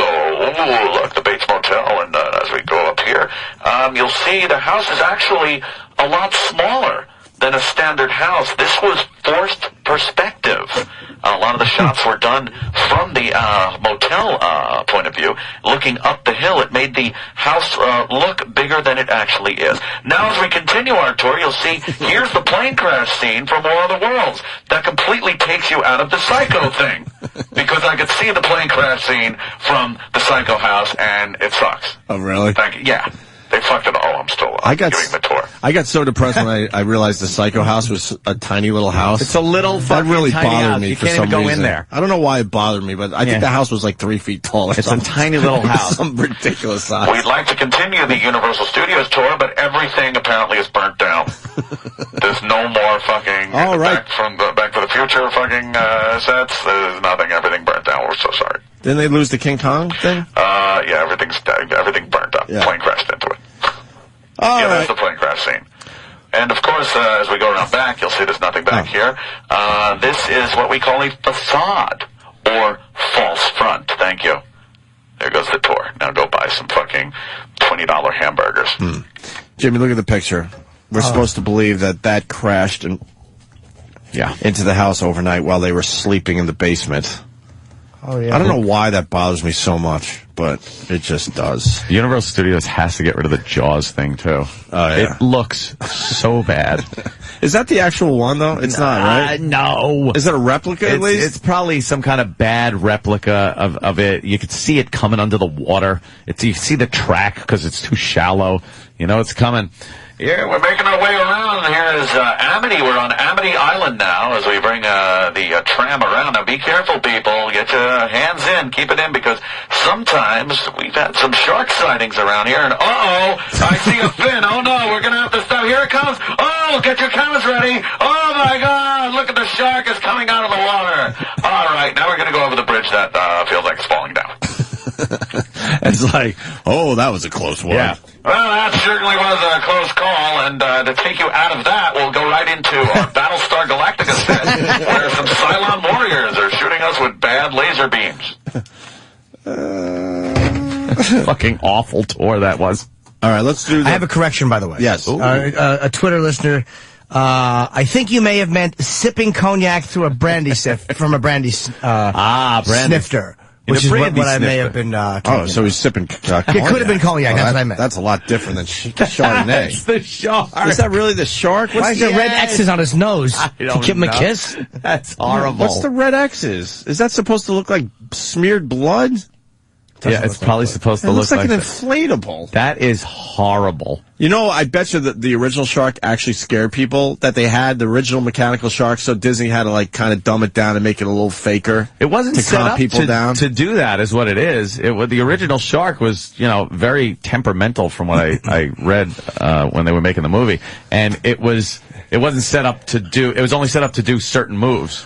So they had to build something special for this, and they kind of went on the cheap, I guess. Well, no. The other thing with Jaws, we were supposed to see the shark a hell of a lot more. Yeah, and they just couldn't get the damn thing to work. And then that was the brilliance of, what's his name there? Spielberg, obviously. Yes, thank you. That he said, fuck it, I'm going to film this anyway. And then, not knowing and not seeing the shark as much actually made that movie. Yeah, that was in the end. That was good. The one cool shot of the shark is from the orca when it passes by and you realize the size of it. Oh, yeah. That was cool, yeah. Yeah. For the time, especially, That was just mechanical, pneumatic shit that they had to actually make work instead of CGI. It was so great when Roy Scheider came over and he goes, "You're gonna need a bigger boat." Oh yeah, when it jumps out, you try chumming this shit. Let's go get a bigger boat. Yeah. We need a bigger boat. The opening scene though with that it's great woman freaking skinny dipping. Chrissy takes her clothes off. I remember getting a beautiful summer night excited. where the fucking moon and the stars are out, so you could kind of still see. I got a raging boner when I went to the movies and saw that. Did you really? I just got back from California. Man, that was like porn. And Chrissy took her clothes off and jumped in. And when she's kind of the underwater shot and her legs are kind of moving, and you saw her muff like as she's underwater, I was like, ooh, I'm seeing, and I'm sitting there like. I used to breathe so heavily when I would get you got a boner? Yeah, when I see like nudity. When I was a kid, it was crazy. When she ran, you saw like side boob too, right? Yeah, that was yeah. turn on too. It was. They put a filter on that shot. It was done in daylight. And that shot was done. Yeah, it was completely daylight, and they put a filter on it to make it look like it was nighttime or kind of dawn, or and some of the shots are a little lighter than others. Yeah, how else would they have done it at night? And you can see the reflection of the sun, which is supposed to be the reflection of the moon there. But yeah, that was to me was like, the lighting of that scene was amazing. Yeah, really was done really well. Wait, there was 4 girls that ran into the water? That's one of those. I thought you were joking. That's one of those shots where they show 4 shots. No, I looked quickly. Yeah, I'm look. like, yeah. That got me so fucking turned on. I'm like, her pussy's right there. It's right there. The shark's gonna eat her pussy. I used to have a fantasy. Let me tell you the sick fantasy I used to have. Yeah. I had a fantasy that there was a naked girl. And she was about 1 foot tall. Jesus, Ant. She was totally naked, 1 foot tall, and I would just lick her all over. I would like put her in my mouth and then pull her out of my mouth. What an asshole! No, it was a 1 foot, not even, maybe 6 inches tall or something. And she was completely naked. And I would just like lick her hiney, and you're begging for Lydia to call, and then she'll call and have no idea what this is about as well. Know what it means. I'll tell you what it means. You were a fucking jerk. That's what it meant. A complete jerk. I know. That just made me remember when I was thinking of the shark eating her and stuff. It made me remember that I used to have fantasize about putting little sized women in my mouth. Tony lives in my mouth. That's got to mean something. I'm sorry. I'm eating pussy now, Mrs. Torrance. I'm not supposed to. Who says you're not supposed to? The little 1 foot girl who lives in my mouth. Yeah, you are Tony. You're Tony. Tony. So I guess we're talking about movies. John Cusack was on CBS Early Show. Yeah. Promoting this 2012. That looks like it's going to be a bust. That pirate radio movie's not getting a lot of good reviews either. That looks Fucking extreme and we're pirates, man. Shut up. On a boat, man. We're breaking the law. We rush. Right. Not going to see that? No, they remind me of, they took the Twister crew and put them on a boat to run a radio station. Twister was all right. Yeah! I got to tell you, I saw a film yesterday. Patton Oswalt is coming in to promote, is it called Fanboy? I'm a fan. I'm a fan? I'm a fan. Is that what it's called, Danny? Can you look that up? I'm a fan? Or Yes. Okay. Yeah. And I thought it was going to be a comedy, and this fucking movie's really dark. It's a weird movie, and Patton Oswalt plays kind of a psychopath. He looks like one. He's an obsessed fan of the New York Giants. It's a whole football thing. It's a Giants versus Eagles. And I'm waiting for the first 20 minutes because I don't know what I'm watching because I haven't heard much about this movie. And I'm like, if you don't laugh within the first 20 minutes, change the channel. And that's what I was about to do. And then I realized, wait a minute. This is a fucking thriller / kind of drama. No, like a thriller. A weird thriller, yeah. And I got to tell you, I got to give it 2 thumbs up. I got to go old school and say 2 thumbs up on this Patton Oswalt movie. Yeah. Big fan, it's called, Jimmy. Big fan. Big fan, right. It's an independent film, and it's got some nice buzz. And I think Patton Oswalt's coming in to promote the movie, and I saw it yesterday, and I liked it. You saw it? Yeah. When did you see it? A few days ago, because I know Patton's a friend of mine. We have him coming in, so I watched the movie. And you got to see it then. Then for once, all 3 of us will see something. That would be cool. Very difficult for me to take any spare time I have and not be playing Modern Warfare. Yeah, we're going to get into that in a second. It's very difficult. Yeah. What do you like about the movie there, Jim, before we move on? I thought Patton was good. I liked the guy who played a lot. Did you like the ending? In a way I did, yeah. Not the ending, the big... Yeah. I didn't mind it because it kind of was silly and it was kind of a surprise. Mm-hmm. And it wasn't what I expected. So I did like it just because I got annoyed because I'm like, I see this coming from a mile away. But then I realized, oh, you didn't see it coming. So that I kind of liked it. It took me somewhere I thought it was going to take me and then changed. What an asshole he plays. What a dummy. Yeah. What a jerk. But I also like, let's just say this, he plays a guy who's obsessed with sports radio as well, and he calls in. You notice who's the guy? Pharrell, yeah. He was good, though. Pharrell was really good in this movie as a sports fucking talk show host. I know this is going to drive Anthony nuts. Fuck him. Good for him. Good, you're in a movie. Only his voice. Oh, only his voice. Yeah, because he's listening to sports radio. What a guy. Oh, yeah, I made up with the guy. I never made up with him. Never. I'll never be close with the guy again, but I made up with him. You attacked me for no reason. Guy had attacked all of us for no reason. And he had no reason to attack us. Just to kiss Howard's ass. You don't have to fucking kiss Howard's ass. You could all work here in the same company and not have to hate us for... Michio Kaku's on the... He's got to be talking about 2012 and how it's all bullshit. You know something? He is. We should pull this and see if he treats these people like complete fucking idiots. I would like to know what he's saying to these people. He treats us like we're in kindergarten class. Probably them, 3rd grade. He probably punches it up a little bit for them. You think he punches it up to like elementary school? Yeah, a little bit. And I just want to hear, I want to get a text from Dr. Steve about what a complete tool he is. Sure. Fuck Michio Kaku. Dr. Steve hates him. So Scott Farrell is the sports talk show host of this movie. Fucking noise. You can't cover up that you're not saying anything by making noise. Enough. Just give us the scores and shut up. You don't like when he sings Metallica songs for 20 minutes? No, I don't like anything he does.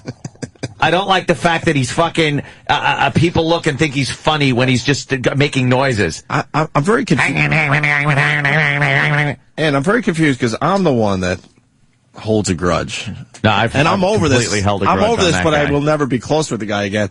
You are really holding a grudge on this one. I'm holding a grudge on him. He's. Well, you want him to at least come in and explain himself? No, fuck him. Why even give him the time of day? He never apologized to me for again bad mouthing me on the fucking air, which I'm not that hypersensitive, but I did a show when we were off the air and he was really cool, and then he just comes, I had one of their comedians on, he sucked. It was completely a sucker punch. To us. Yeah. There was no reason for it. And when he was down on his luck, we were there for him big time, supporting him. Supporting him big time. Not too much. Fucking supported the guy. Well, no, what happens, there's a lot of insecurity in radio, and these guys feel like they have to kiss up to Howard or Howard's not going to, love them or something. It's bizarre to me. It's so bizarre to me. It's like there's a whole list of guys like that. It's like, just be yourselves. And you can appreciate Howard. You could go on the show. You could fucking talk whatever you want. But then just to badmouth us out of nowhere is ridiculous. If we had fucking, fucked him over in some way, then fine. Then, touche, whatever. We were, what I thought were, at least professional friendships, those things that you have, when you work in the same business and building and shit like that. And then he just turns around and badmouthed us and bashed us for no reason. Fuck him. I think I'm not delusional. I'll give him his props. When it comes to calling games, I think he's good. He knows a lot about sports. He'll throw his opinion in there, but 99% of his show is his inane, babbling drivel that isn't funny. It's annoying as fuck, and it detracts from what you're trying to do, which I guess is a sports show, by making noises and telling stories that go on and on with no fucking ending whatsoever. There's a complete lack of entertainment in any story he tells. We get it. You drank Jameson and don't remember doing something. Ooh, you're a rebel. You owe the hotel money. Who cares? Shut it. God, I hate that guy. Fuck him. Jesus. Like I said, it's usually me that holds the grudge. Stand him. I'll remind Anthony of something. He's like, what? You're still fucking pissed off about that? That was 12 years ago. I know. Yes, fuck him. Right. It's kind of refreshing to know it's you this time. Yeah. Shake it up. Shake it up. He should be one of those auctioneers.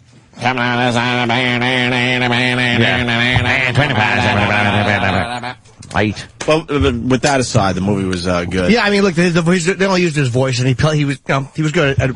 That part was good. But Patton, I thought, was great because I didn't know he could act like that. An awkward, annoying caller, but who thought he was making good sports points. And you're like, oh, that's douche. Great. Oh, cool. Like, and we're going to hand them their heads on Sunday. You're like, oh, yeah. Ew. That's exactly like a sports caller, though. He was great. Yeah, he really nailed that. Yeah. I think you would like the movie, and you should see it. I'm gonna. Try to see it this weekend. You think this is a transitional phase for Patton, or you think this is going to be one of those crossover moments? Right back to the comedy clubs he's going to slink. I think he's just perfect for this particular role. I don't think it'll be a trend. No, not at all. No? Okay. But he's very good saying, in the movie. He can act. No success. No, he actually can act. He shouldn't write a book with a picture of him on the cover looking to the future. No! He should just turn around and look at the Chuckle Hut behind him. Oh, yeah, he should be looking to the future. There's an improv in it. Carrie presents her cover makes me sick. Oh, fuck her. Danny, why do you keep... I'm trying to get Danny to pop something up. He just refuses to on the computer. What, his wee-wee? What are you popping I'm having some computer troubles, too. What's the matter with the computer? Firefox is having trouble recovering. Firefox. Some days it works really nicely, and I don't even notice. And then other days, this is my third time rebooting. I love how I just don't know when it decides. Why do you love Firefox? I don't understand. I love how we stable. I love how we blame the company when it could obviously be what we put up there on that screen on a daily basis. Could be. Yeah, I'm sorry, guys. I was trying to get the 2012 trailer for you. Must have been on some terrible website. I'm thinking it could be some of the horrific stuff we probably had up there yesterday, earlier this morning. Who the fuck knows? That Belladonna blowjob is one of the sexiest blowjobs I've ever seen. That fucking first... That one she gave in that movie where she's just loving that dick. It's all innocent. Oh my Knowing that was her God, first movie is just a huge turn on. Dude, I want that to be my cock. There's a market out there. I was saying to you guys, porn stars doing their first fucking movie would be just, there's something to be said about that. I think that would sell very, very well. Let's, look at what we got on line one. Maybe we should take that call and do a little psychoanalyzing on me. No, because she doesn't know shit. I want to hear what it is. Lydia, you don't know shit. Lydia, let me reiterate for listeners just joining us. I had conveyed a fantasy I had when I was a child, probably age 7 to 9, around those years, around there. I had a fantasy of a nude woman that was about 6 inches tall, and I would put her in my mouth and just lick this, and she was living, it was a living 6-inch tall woman that I would lick all over her nude body and put in my mouth and kind of take it out like a popsicle. What does that mean? I think that's perfectly normal, Anthony, especially for a 6 or 7-year-old, 8-year-old boy. Why? Well, you're starting to feel your sexual urges, but grown-up women are a little bit big for a boy that age. Oh, that makes sense. They're big and scary, so I wanted the tiny girl that fits in my mouth. Sure. Goddamn quiet, you rabble-rouser. All right. Yeah, about Barbie doll size. Yeah, I would guess around there. All right. Well, thanks for telling me I'm normal.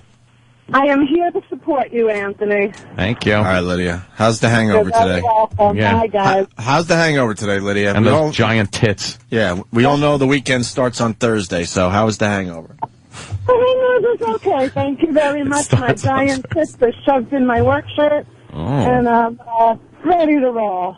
Nice. All right. Have a fun weekend. Thank you. You too. You too. All right. If anything, I didn't think that would be normal. Hey, let's do this. So John Cusack was promoting 2012 on CBS Early Show, and he said a naughty word. Oh, really? Yeah, I think they're doing this on purpose at this point. These days, they're just testing the waters? It becomes a huge YouTube clip, and it's good marketing for the movie. I really do. I'm suspicious. You think they said, hey, drop the F-bomb? And you know the FCC, one curse word at this point, they're not really going to bother you. Not these anymore. days. No, this administration. Does it seem like 20 years ago already?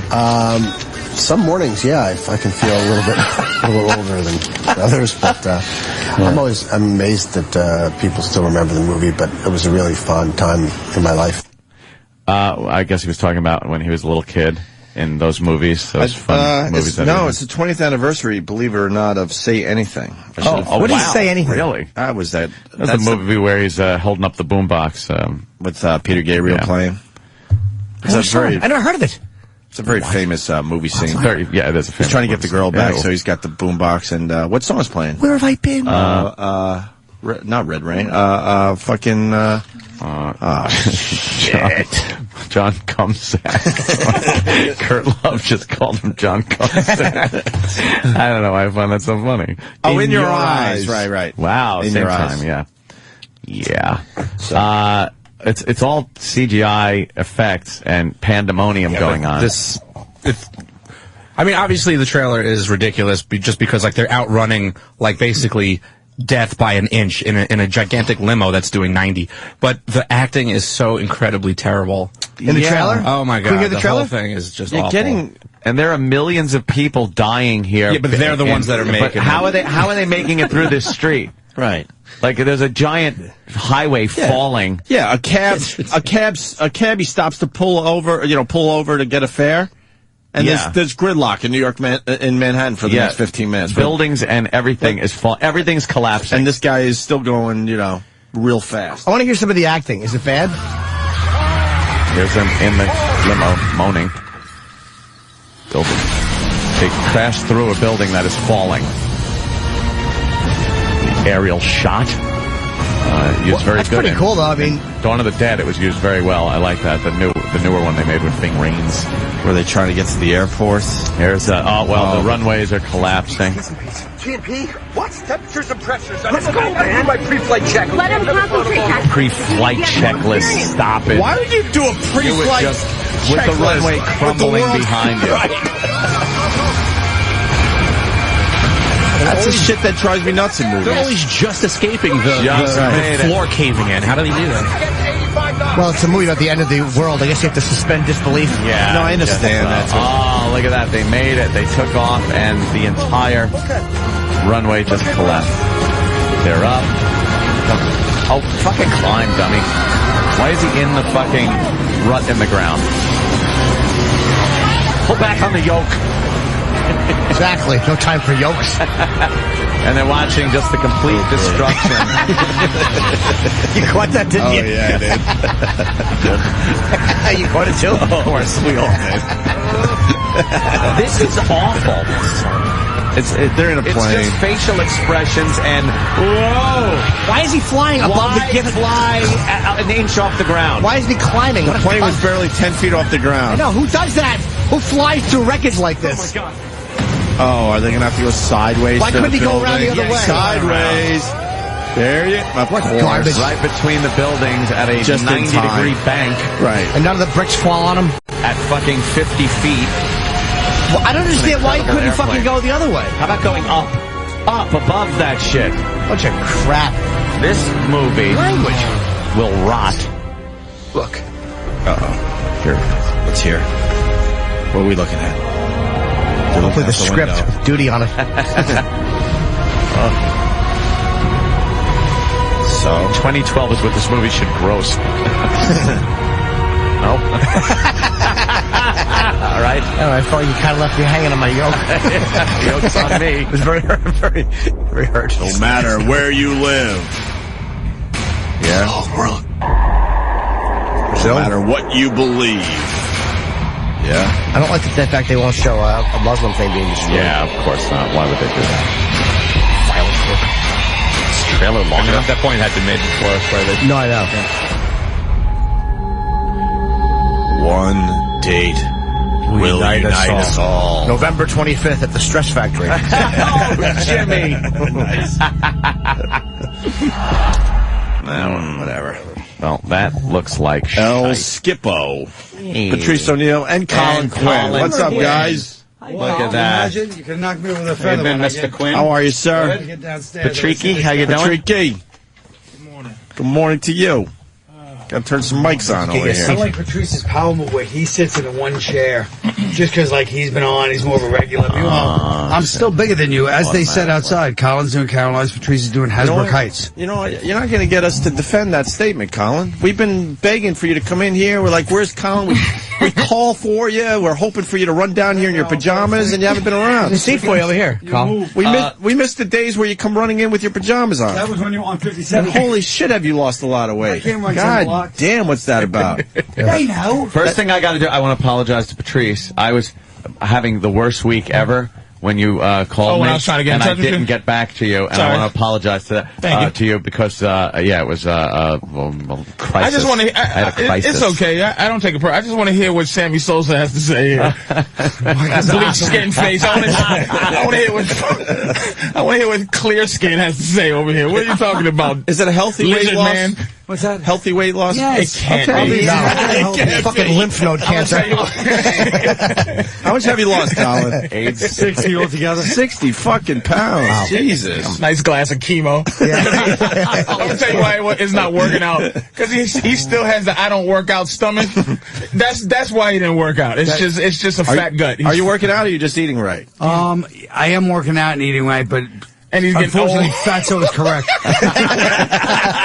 And you can tell he's getting old people ears where they just this motherfucker. My ears were always like this. What are you talking about, old people? and big old people ears. They are a little bigger, Colin. Holy shit. A little bigger. Because you can't lose weight in your ears. Your face is a little plumper, though. That's what it is. Is what it is. Now your face is skinnier. My face is skinny. That's like fucking tree rings to white people. They fucking giant. I'm very old ears. Oh shit! And you got more hair. What's that about? What do you mean it's the same hair? This weight loss does a lot of things. It's less head. Right, less Because his head shrunk, so the hair would be closer together. Now we know why Colin doesn't want to come around anymore. And do pull-ups on my perfect pull-up bar. Oh, you got the perfect pull-up. Yes. Really? Fits on any doorway. And It really does. They weren't kidding. It looks healthy. It looks healthy weight loss. So to be honest. He looks healthy. Oh, shut up. Unlike Would you what's please his do the name? oldest comedy trick, trashing me beautifully, by the way. It looks healthy. And then 10 more minutes of fun. Yeah. But he knows I love him. You just got to throw that in. This is what roast should be, as opposed to fucking Comedy Central's roast of somebody I never met and don't give a fuck about. It's just be mean. be mean. That's an original idea. Mean for no reason. What roast are you, asshole? Nah, This it's is what like it should be as opposed to these Comedy Central. That's something you would say like 7 years ago. When they did the Chevy Chase roast, we roasted each other, you stupid ass. We had some good roasts on this show over the years. We got to get back doing that shit. What's up, Colin? Can I please say on the ride in here, please? What happened? What did we do? You did not Oh, fuck. What did we do? give Anthony enough credit for that creepy shit he said. It was the greatest creepy. Where he knew all the facts about... No, where he said he wanted to lick on one foot women. Right. I farted twice in the car. Little tiny women. It's so we didn't know where to fucking go creepy. with that, It's to be so honest with you. amazingly creepy. It is Naked creepy. woman? Yeah. No, I had this fantasy when I was a kid that there was a naked woman about this big and totally nude, and with a little muff and little titties and everything. She was just a little tiny woman, and she was alive, And I would take her and just lick her and like put her in my mouth and then That is like I would feel her whole body in my I guarantee if they interviewed like a lot of serial killers, serial rapists, they would have a similar fantasy with that. I would never like bite her head off or anything. I just liked feeling her nudity, her boobies. I related to this. It's like it made me. I just pictured it, and I'm like, it's so fucking horribly creepy. His woman was made of ice cream. I completely acknowledge the creepiness of it. I don't know what it means. How could you not? You could have been a serial killer, I'm thinking. Like, because there was something else you said. What was it? Killing of little animals as a kid for a little while? I killed a salamander once in a horrible way, but I felt so bad about it. And that's like, I think, that crossroad of serial killer, regular guy. I think if you it was feel cats, badly different. about I think it. salamanders is the lizards is the highest you can I go. rolled a tuna can lid over the top of him like a pizza cutter, and and it actually went. It made a sound as I cut him in half, and I felt like shit. Like I felt this horrible, you never killed like another feeling animal like death in the family feeling. Like I had this. No, I never killed anything. I hunted like rabbit after that, but I hunted and ate it and shit like that. But that was just blatant killing in a horrible way. And like a serial killer would have gone like, wow, I would have gotten like a rod and fucking excited. Yeah, if he got a rod, he'd be a serial killer now. That's the crossroad right there. But I know I haven't been here in a long time, and it's inappropriate for me to say, but you almost probably felt something kinship to it because you almost saw a lizard-like look to you. Yes. Thank you. Don't you fucking get bigger headphones so your ear doesn't hang out of them. I know, they fit like a fucking egg sandwich, your headphones. They fit in his ear like fucking iPod buds. I like the fact that Stupid had the word iPod buds already figured out in his dumb head. He can't put it in his little tiny ears. iPod buds. Listen. Besides, you guys were behind Bob Kelly. He was telling me, dude, you got elephant ears, dude. For like a year. You got your coffee, your big ears. Hey, you know what, dude? You get older, your body changes. We're living a good life. Be grateful. Boom. You got your friends, you got your health. Boom. So what? Dana's humiliating me every night by making me go up first. Boom.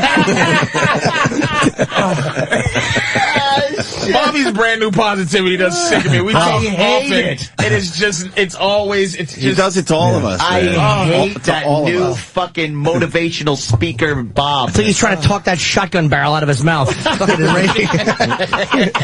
You know what, dude? Everyone's going to be sad. They're going to miss you. It's terrible. Bob should get the perfect pull-up bar and put a rope around it and a noose. Fucking kick a stool out. No, that's perfect. Yeah. Listen, The ultimate perfect pull-up. we were just about ready to go to break here when these guys walked in, so we're going to do that and then continue with Colin Quinn and Patrice O'Neill. Colin's playing Caroline's. Nice. Woo! Tonight, tomorrow, and Sunday. 212-757-4100, right? Yes. Or they changed their number? They changed their number?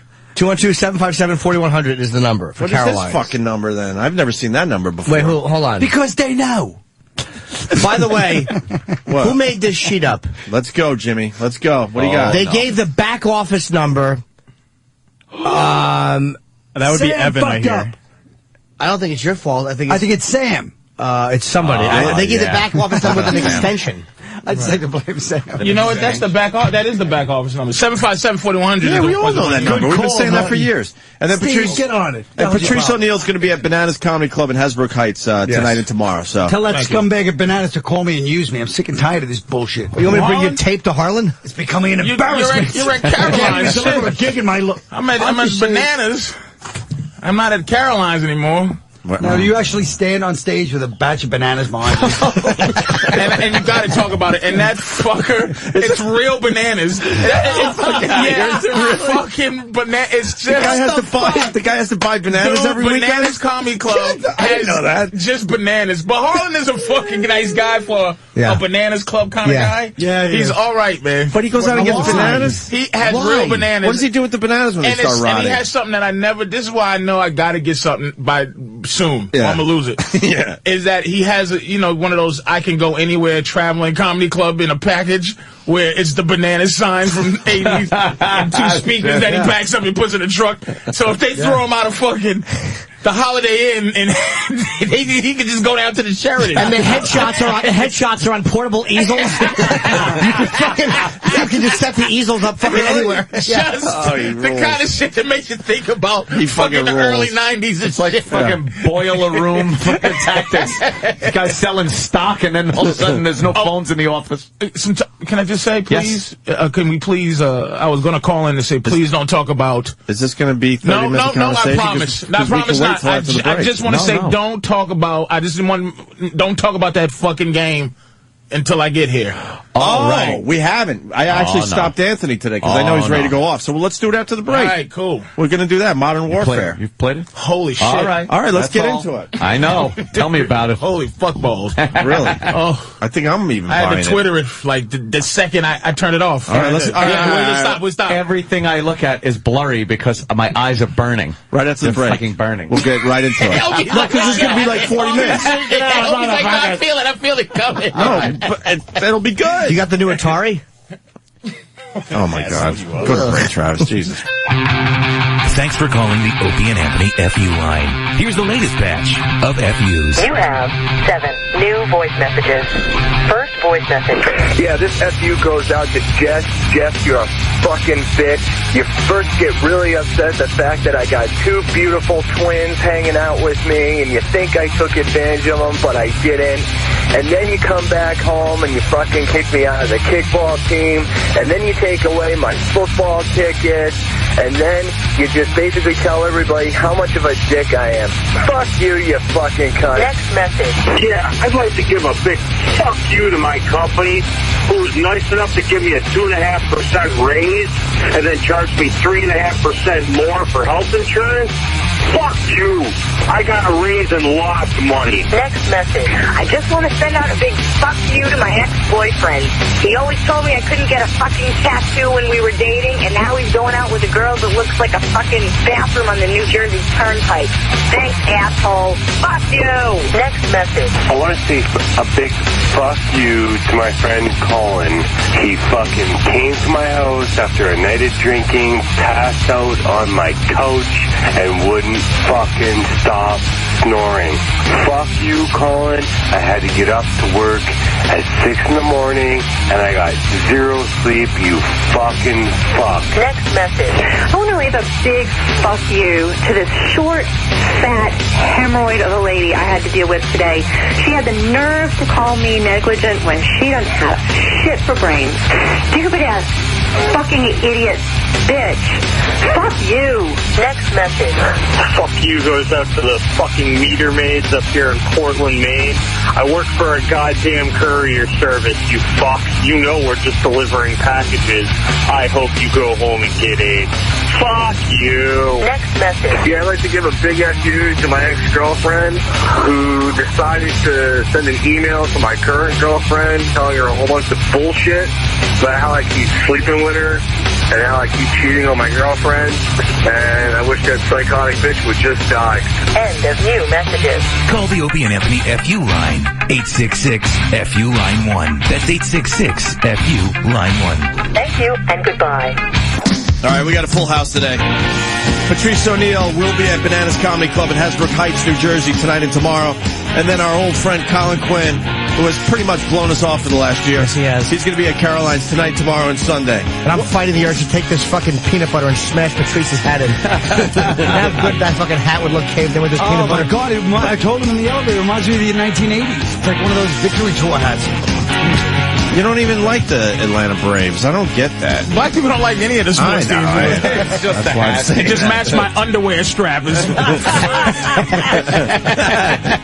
right, listen, Modern Warfare. I didn't forget. Let's get into this. Yeah. I don't know much about it, obviously. I know it's setting all sorts of records. Setting records. I don't know. Yeah. I don't know what you have on it. The thing I have on it is that I thought it was the greatest game I ever played. The first version, the greatest one-person shooter. I think it's far beyond Halo, far beyond. Any other? I play one Wolfenstein. Why? I need my first-person shooter fix. I love those. That's all I do is love those.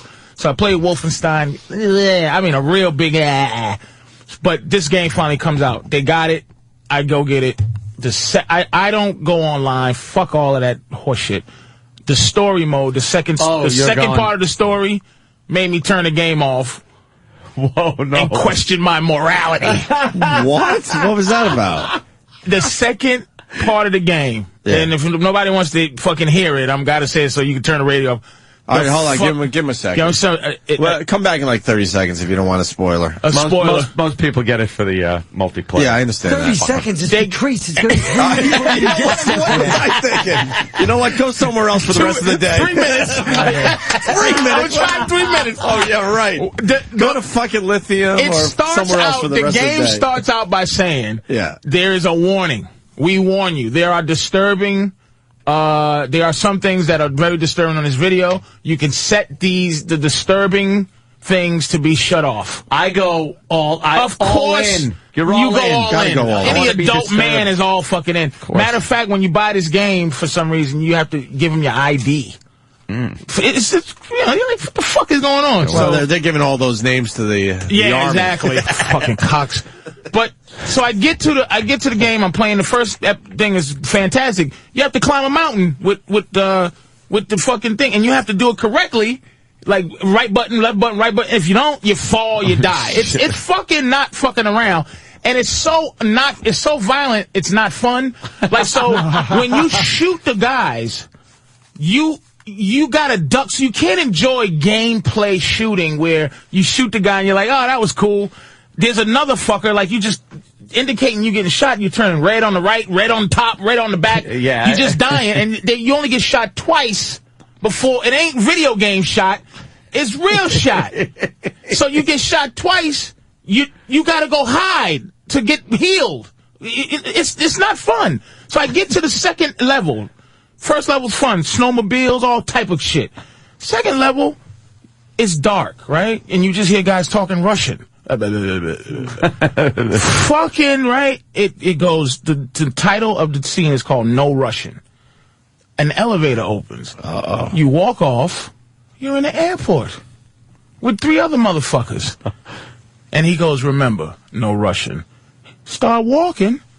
They start murdering everybody at the fucking airport.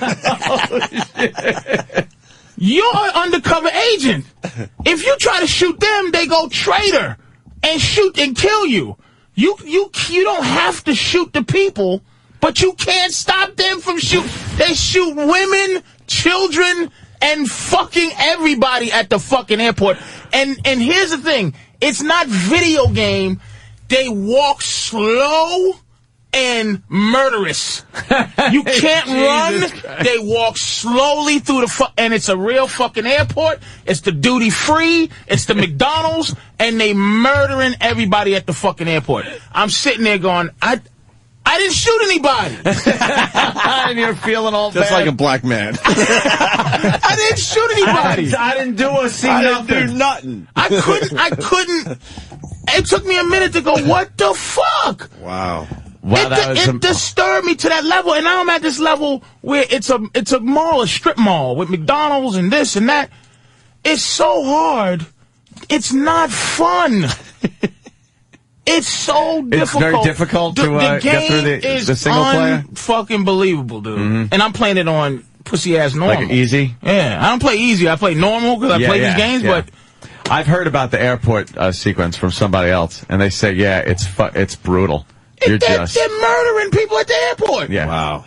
People, some guys crawling like, no, please. Oh, God. I don't shoot them. I try to go over and push. I think X is, hey, hide under this chair button. Cocksucker behind me goes, she shoots the guy who's begging for his life or crawling around to try to live. Boom. Boom. Brutal. That's the disturbing shit. And I didn't, that's and they're part screaming two. and running Dude, and crying. Imagine a packed airport and motherfucking 5 guys. Fuck that. Dressed to like those guys that robbed that bank in L.A. years ago. Yeah. Those guys just walking through the airport murdering everyone. And blood all over the place, right? Just smeared blood on the floors. Dude, it's not bullshit. Let me go to Anthony on the phone before we get to Anthony's comments on this. Anthony, go ahead. Yeah, what's up, boys? Hey. What's up, Patrice? Hey. That boy, the boy that Patrice is talking about, man, I got the chills coming out of that elevator when they just started unloading on everybody. Women and children, bodies dropping everywhere. It's crazy. It's totally crazy. That's some sick shit. And I'm playing last night. Yeah. And this kid, he's an American kid. He's talking like an English accent, though, like making a joke, actually an Australian accent. And he's talking and he's going, yeah, just, and then he goes, oh, nine. And I'm like, oh, my God, in here, too? I've heard quite a few. Wrong! Nice. I've heard a lot of those online as I'm playing the game. Really? My God. And then I get these kids just making fun of me because I suck. These kids were telling me. Oh, you're doing online. I'm doing online play. Totally different than what Patrice is doing, obviously. Now, I play with a computer and keyboard and a mouse most of my first-person shooters. Really?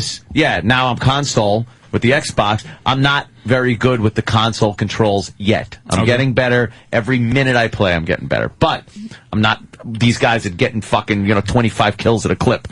So, I'm going through, and these kids are taunting me going, hey, Noodles, why don't you just take the game back? You wasted your money.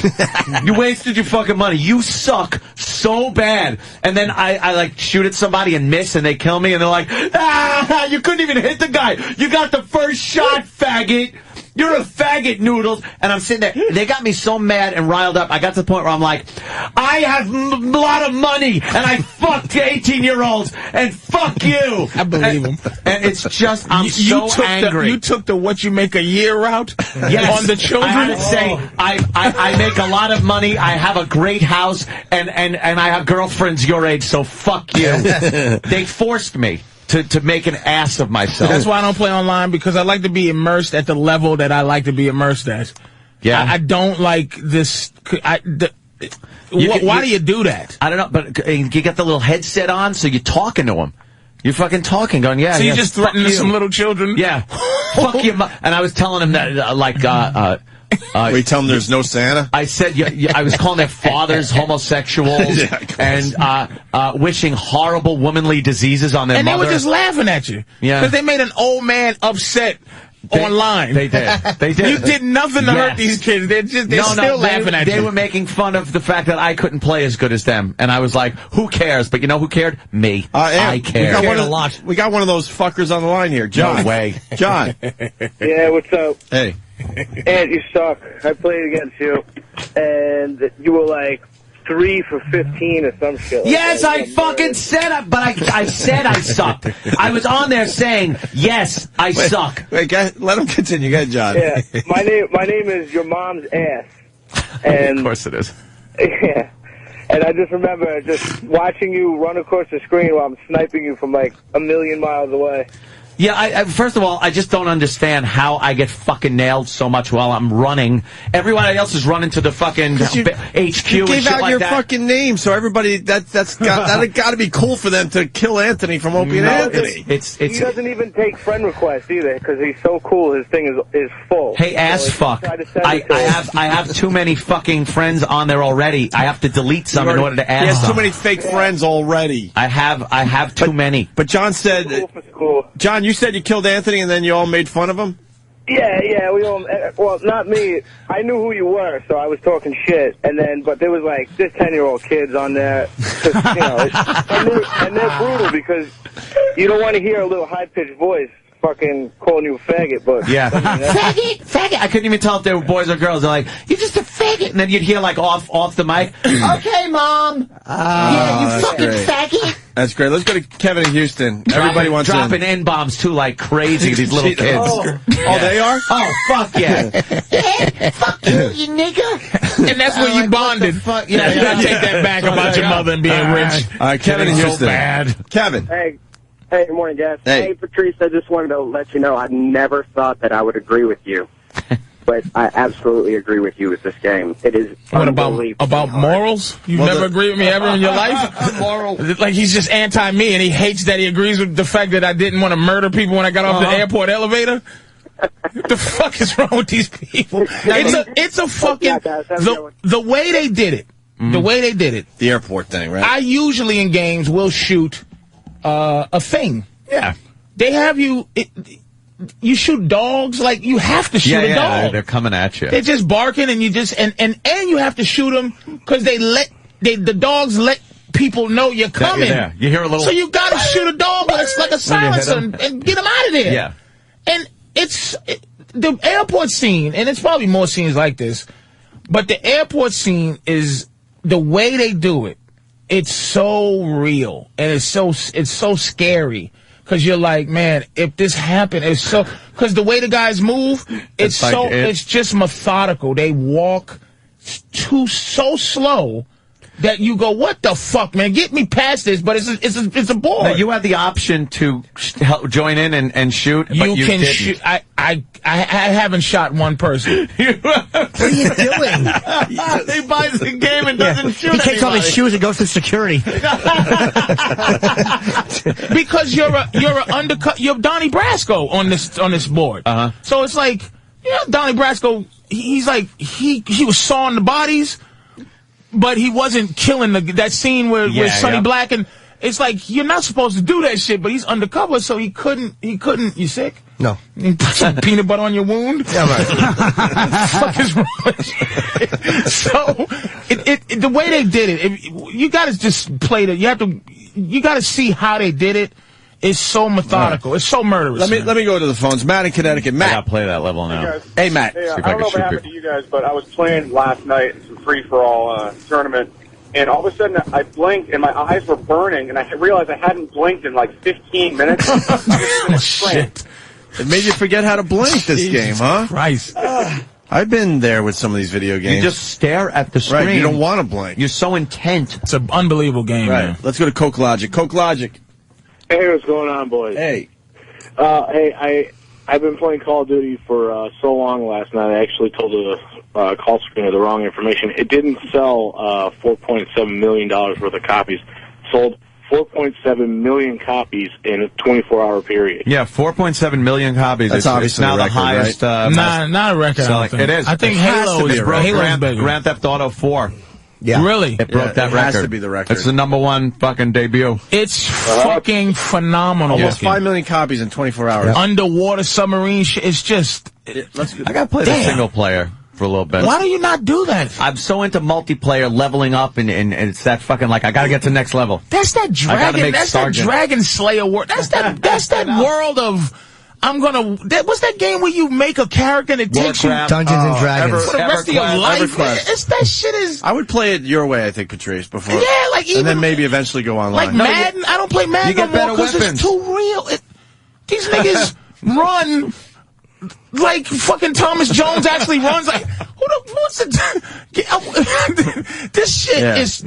Hey, somebody's got better weapons as you get up in rank and shit like that. No, that's the good thing. Like I like that. This ain't like a video game where you getting.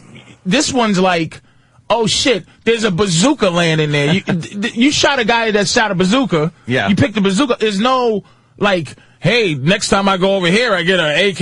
It's like you got everything. Because that's what whatever the bad guys got, you pick up. Right. Can you play it on PlayStation 3? Yeah. I think so. Yeah, I think I'm going to get this. Hey, JD in Tampa, what's up? Very good. Yeah, hey, Patrice, I'll admit, the first time that airport map came up, I was kind of in shock. But you got to lean into it, man. Play it again and again. Oh, no. Trust me, I'm going to shoot the people in the airport. Trust me, the airport people, I'm going to shoot a couple of women that's running around. Listen, the last the last time I played that map, I even hung back about 30 feet, and I was just walking around finishing off people. That's around screaming for help. Do you hear what he said? That's what I'm saying. The moral problem is that shit could teach you how to be cold-blooded, man, where this person has their hand up like this, like, please don't, and you go, I'm going to just do it. And you're like, bam, right in the head. And the way they die, the physics of the body kind of flops down. Looks realer, right? Yeah. I got to go to Elliot. He's an Army guy from San Antonio. Elliot. Hey, what's going on, O&A? Hey, brother.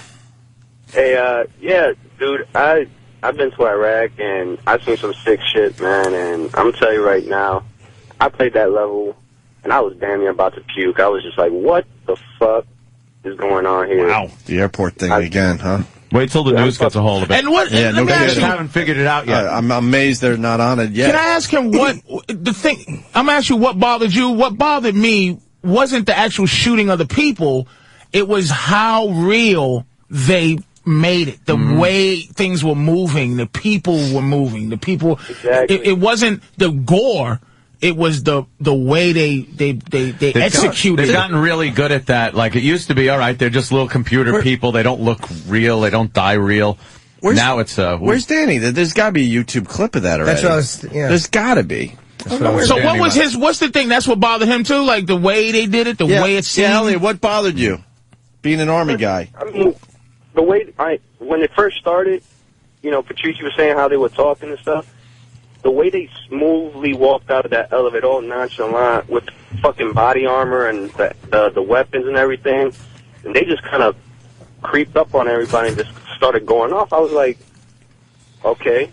Like I didn't know what to do. I was just kind of looking around. Right. My wife looked at me like, "Are you okay?" I'm like, are you okay? Holy, if you're playing a game and someone's got to ask you, are you okay? Dude, they ask you, do you want to, there's disturbing shit. They don't say what it is. Somebody was on the phone and said there's an option to actually skip that level. It's yes, so bad. any of those levels that Wow, really? Yeah, where you could go, they ask you really want to do this? Is the sound up? Oh, we got it?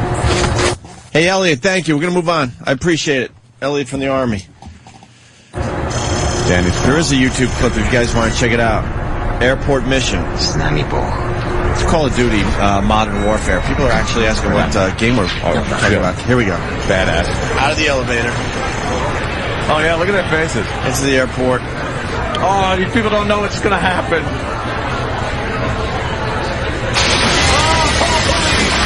Oh, my God.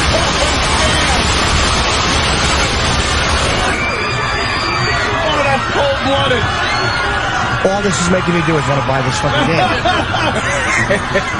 Holy shit. Look at them. Look at these guys, man. You can watch this for yourself, obviously, on YouTube. What the fuck?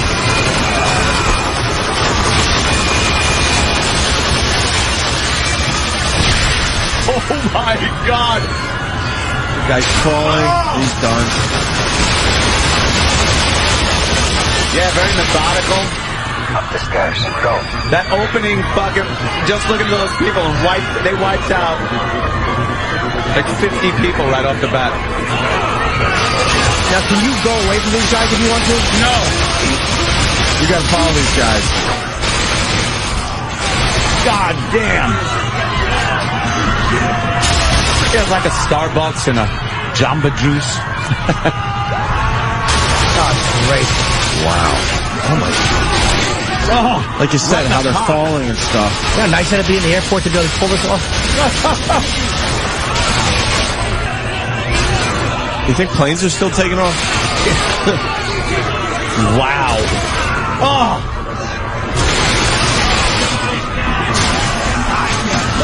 Looks like an airport. Oh, security just bought it. The graphics are sick. Yeah. Look at the way they're walking. Yeah. That's how a terrorist walks. God damn, there's people like trying to surrender. I don't like the fact that you can't just walk into the store if you want to. What are you going to buy something? Yeah. This guy's got to go to Pistols. Oh, there you go. That is some sick shit. Jesus. How long does this go? It's like exactly. It's a massacre. It just keeps going and going as they go to the airport. Fucking massacre. The clip is. Oh, the poor guy in the elevator. But The the bottom clip's not line even is, half over. other guys are shooting too. And what if you want to shoot everybody? Well, you gotta. It's a team effort with those other guys. And now they did their carnage, and now the police come, which is what they wanted to happen, so they could fight the police. Now you're fighting people with other guns. So. Wow. Jesus, Patrice. That opening fucking elevator, and then just looking at the people waiting online, that carnage is sick. Well, they are on it already. Charlie in Jersey. What do you got, Charlie? Morning, boys. Hey, Charlie. A couple days ago, Opie, you were just asking about whether or not the news was going to jump on this, and actually Fox did a story, I think it was on Fox and Friends. They interviewed two people talking about it. Cool. Yeah, it's pretty fucking graphic. That is, man. Someone is saying there's a husband looking at his dead wife crying during the airport scene. Oh, shit. I find that hard to believe. If you really look at the people, you see some of that shit going on. Colin, comment? Well, I just like the fact that they spend millions of dollars to make every detail totally realistic, and then they make the terrorists Russian. Very goddamn Colin Quinn. That's why Colin's here. Oh, my to keep God. it real. What's with this country? It's You want to safe. see a real video? What's going on? He's biting his finger. And he should. He's very angry. It's a very good You are point. so right. They should be Muslims. The bad guys are Russian. Islamic terrorists. Maybe they're supposed to be Chechens. They split the Chechens, difference. yes. There you go. Wow, this guy's blowing off his grenade launcher at these motherfuckers. Oh, bye-bye. Wow. Is that what? Oh! That flew. Why can't you walk onto the plane if you want and shoot people on a plane? You can. No, you can't. Yeah, you Don't can get on give the them plane. any ideas. Oh, yeah, that's true. Yeah, you can get on the plane. He goes, oh, yeah, that's... Colin, you don't play video games? Nope. What was the last game you played? Do you remember? Miss Pac-Man. Yeah, I was a little violent. Eating those little ghosts. Wow. They've done studies on it. So was that bullshit, though? No. That's crazy, right? I think you overhyped it a little bit. It wasn't that goddamn great. Let's be honest. I saw you leaning in, looking I was scared. leaning in, but I was hoping to see like somebody up close. Like, Now you're personal desensitized. reaction. What about that bloodbath in the I'm beginning? desensitized from Miss Pac-Man. Patrice, when are you going to beat the game? Estimate. He uses cheat codes. No, there's none. There is none for those fucking games. Well, I asked because Josh is on the phone, but how long is it going to take you? If I play it straight, it would take me 3 days. 3 days? Like 8-hour plays. All right. But 8-hour sessions. But probably I'll finish it next look, week this because is I wanted to cool. go I like slow. the I facts wouldn't want it to end. All right. Well, we got Josh in North Carolina. Josh? Yeah, my like this 11-year-old kind of beat stuff. it in the day. And he didn't even mention how bad that was at the airport scene. I asked him how it was when I came home from work. And he said, oh, it's cool. His 1-year-old? 11-year-old. Oh, 11-year-old. 11-year-old did it in one day, the whole fucking I believe these kids are amazing at They this grow shit. up so fast. This is cool. And now they pull him in and...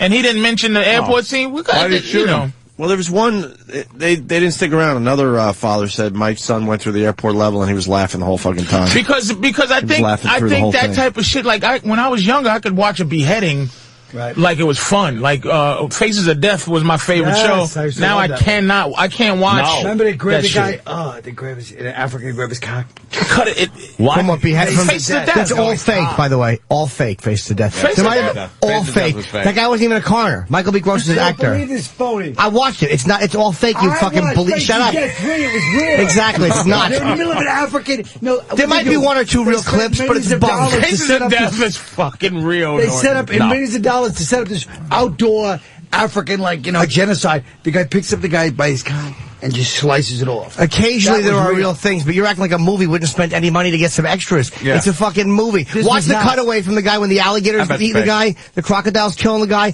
They cut away and then come back. Watch the camera work. It's all fake, you fucking... Fake. I don't even know where you get a copy of it these You days. think where they cut the monkey's head off and then ate its brains was real? Yes. No, Yeah, I do it's too. not. Why is there a camera under the monkey? Watch it. That Watch disturbed it me. now. It's not real. Watch it now, and you'll go like. You could tell it's badly Now acted. it's obvious? The cuts that are made. I don't never, think so, you never man. see. I haven't no, seen it watch in a while. I don't know. It's not real. That screaming monkey? I watched that it recently. bothers me like a fucking... Dude, are you you- saying baby seals are fucking... You will know now that you have some sense. you will know that that's fake. It's poorly acted. It's obvious that it's fake. The producer is one of the guys actually in the blood orgy. Yeah. Is the producer. He's one of the guys in the blood. He plays like the leader of the blood orgy gang. The whole thing's a fucking goof. Yeah, what do you call this? A goof also? Very salty. A little belly dance. Yeah, girl, belly dance. There's a belly dancer because they're in this restaurant, of course, where they're going to eat monkey brains. And then they're at a table. Okay. Hundreds of years old. From the moment patrons enter these premises, they are treated like He's a great narrator, but this movie the stinks. welcoming music and finger chimes of the belly dancer mark the beginning of this most unusual dining adventure. They look, they're all sitting at the square But you understand, this is the problem with YouTube and everything else, is the fact that we were told about one thing. Goes, I was always like that since I was 11 because of Face of Death, and now we're on to Face of Death. We'll go back to it. They had the mallets. Yeah, I didn't need to be reassured, asshole. All right. Feeling that the foreigners Don't worry, we'll get back to it. the waiter signaled for the house specialty. I'll tell you, this looks like a fun night, no matter what the result is. Yeah, belly dancer, some monkey brains. Look at all the cutaways. A lot of laughs. These look like decadent Europeans enjoying monkey brains. Of course. Now comes... Oh, look at the little fella. As the monkey He's fine, he's acting. It's not real, watch, they cut away The waiter presented the men with their tools of destruction. Tools of destruction, little hammers. And watch, you never see this monkey get hit on the head. Never. You never see anything. There's a camera under the table. It's fake. Oh, my God. This reminds me, Patrice, do you have Kevin Hart's number? Oh, shit. Now watch, the camera's under the table. Special trap, the animal was now ready to become the main dish. No, he doesn't look like he's enjoying that. The little monkey spinning around. This is bringing back bad memories of my life. It looks like Kevin on Soul Plane. Watch the little monkey. Now watch. A few simple instructions. The Watch. men at the table Here's the monkey. prepared for the kill. That's the way to do it. If you're going to do it, that would be the way to do it. Yeah, you'd film it right there. Watch. Now look. Okay, I bash his head in. How is this fun? No, watch. They don't hit him. Watch the weak hit. No, you won't even see it. Look. Oh. We've been rickrolled. God damn it, we got rickrolled. All of a sudden, that Rick Astley video came out right when they were going to conk him on the head. Some motherfucker. That's great. Oh, we got fucking rickrolled. Oh, no. Getting rickrolled fucking rules. I know. Oh, do we suck? I love getting rickrolled. We got fucking rickrolled. Right at the moment of truth. Right when you said watch. We're analyzing this like the Zapruder film, and we get fucking rickrolled. Who would build that table? That's a real monkey killing table. It's a movie. Well, Right, for the movie. fucking- It's a prop. That's for the movie. Could be for an umbrella thing. It's a bunch of bored millionaires trying to kill monkeys. I believe it. Fake. You never see him hit the monkey on the head. Now, is this Rick official Astley that it steps was in. fake? It was Yes. official, or just is just The guy is an actor. Michael Gross is an actor. The Francis B. What Gross. about the guy that cuts a guy's cock off in the middle of the genocide? There might be one or two real clips. There's a few real news clips in there. Yeah, they But probably we- just didn't have enough clips, so they made up all the other shit to You're make not a allowed to movie. show snuff films. It's illegal to market that in video stores, you silly goose. This was genocide. Quiet. Genocide. Boy, did we get fucking rickrolled. Although I will show you where some real beheadings are. Hey, Colin, did you shoot a movie over the summer? Sure, with Sandler and all those guys I did. Fucking A. I was gone all goddamn summer. Who'd you play? And the best part was, I was up in, outside in Boston. Yeah. I was staying at the Mandarin Oriental, like the fanciest hotel in Boston. And in the middle of my summer of luxury and decadence and enjoyment with big stars like Chris and Adam, these two low-rent fools were at the Danvers Sheraton for 2 weeks shooting a Brendan Fraser movie. It's not even gonna, it's going to be as big as that monkey brain fucking thing. The name of the movie is, the name of that movie is fucking Rick Rolled, probably. Oh, goddamn. Two losers at the Danvers Sheraton. I was begging. And the one week they were up there, I was back in New York. I swear to God, I had a whole plan to go over there and fucking get David Spade to drive over in like a fucking nice, expensive limo and shit and just watch. Oh, but it didn't work out because they left. When I was there. You got a big part in the movie? Yeah, pretty big. Pretty big. Who do you play? Who's your When's it character? coming out? My character is a guy like they're all these guys that come back to the small He kidnaps town. Damon Wayans. I didn't write one line yet. Colin Celtics pride. Oh, fuck. Okay. My character is a guy. They're all these guys that come back to this town for like their big chill reunion, and then I play a local guy who's bitter and blames Sandler for my failures in life because he's a big success because of some basketball game when we were young. So it was an offer, not an audition? Based on facts. Yeah. Based on Get Colin from Remote Control. Right. The name of the character is Colin Quinn in the movie. Yeah. I play an aging man who's bent on suicide. Sandler used to come out of Remote Control at once a week. You'd see him pop his face out for a bit. Here you go. Colin was on it all the time. Yeah, Monkey Colin working Brains, his we got a ass different off. version of it. Different version? The phrases, they don't hit him. Watch the little weak hit. No, he doesn't even. Back You don't to the even. monkey. They cut Watch. away. They cut away. Look. Don't worry. Look at how fake this is. This is documentary footage. Look. Now you don't It's see the not monkey's head. real. There's no. They're not hitting him. Yeah, if it's faces They're not of death, hitting the they would- monkey. They would really show the destruction Look how of the badly- monkey. They want to show the hand with the mallet going 1 mile an hour? A lot of documentaries And look, have that's cutaway so footage fake. to 10 different people. That's a That's a fake head now. Of course fake it little is. monkey. It's smaller Yeah, it looks than the kinda other plasticky. monkey head. That's Sad different monkey color. head. Why are they all upset? It's fucking Curious George. Oh, that's real. No. It might be a real dead monkey, but it's not one of No, those it's in the not. video. Oh, that's real. No, Yeah, how that's do you know real what now. how do you know what a cut open monkey head That might looks be a like? real dead animal, that but looks it's not, like- it's not a fucking... Come on. That's real. That might be a real monkey brain, but it's not a fucking one. They did not just kill that monkey. It's a different monkey. That's a real monkey. It's the same one. It's different. It's the same one, I can tell. It's fake. It's The so only much difference smaller. is now he's not smiling, he's frowning. It would bleed a hell of a lot more than that, too. And how much monkey brain could you get out? And look, his face isn't bruised up. I want to see Rick Astley again. That little soft I shot. tell you where I agree now. There was a scene of one of the millionaires making a ooh face. Yeah. Ooh, he wouldn't do that. You're there to enjoy your dead Show the murdered fucking monkey head. Danny, show the crocodile eating. I can never find that one. These are a bunch of decadent millionaires. Fucking Barry Manilow. Barry Manilow loves fucking Yeah, he's monkey enjoying brains. his monkey brains. What about the guy cutting the cock off? In Hey, the by the way, genocide? Face of Death is listed on Snopes. Let's go to Snopes. Of course. Okay, go to the genocide. Colin's obsessed with that dumb scene. And I guarantee it's probably Yaphet Kotto's in it. We got it. I think we got it. Faces of Death, victim of Pol Pot genocide. That's Asian. Oh, we can't get rid That of was Cambodia, can we? Rwanda genocide scene. Yes. Faces of Death. Yeah, let's do that One fucking more fake down. scene. There we go. Nothing fake about It it. certainly is. The only thing fake and phony is your personality. Language. I got him good with that one. Sure, He like- certainly did. Silence me. He didn't really have a comeback for that one, Colin. What to say? Wasn't expecting it to go there. Is it illegal to say you saw a snuff film? Because I've never seen one No, before. you can say anything. Hell no. Have you ever seen one before? I think I saw. I've seen many. No, I've seen many snuff I films. brought in Actually. a video once. Porn snuff? I destroyed it. No. But I've seen This- many. No, I've murder. seen Oh. that. Hold But on, I consider snuff like Wait, a. I showed Ant once. I had a friend that collected a lot of sick shit. Oh, yeah. And there's one where there's this guy on a bed, and this woman is naked, and she's taking his. He's sitting on a couch. Was he sitting on a couch? Yeah, I he's haven't sitting seen on this a in long couch time. naked. Okay. And it's zoomed in on his balls and cock, and she's like just tugging at his She's limp giving him little a cock. handy, and then all of a sudden she takes his balls and starts twisting. Like a doorknob. Round and round, round and round and round. Twice, 3, Not a 4, 5, keeps going, just keeps twisting in the same direction. And they're getting all red and like right. And then blue. the camera pans out, and the fucking guy has to be dead. He's dead. He's dead. It's a corpse.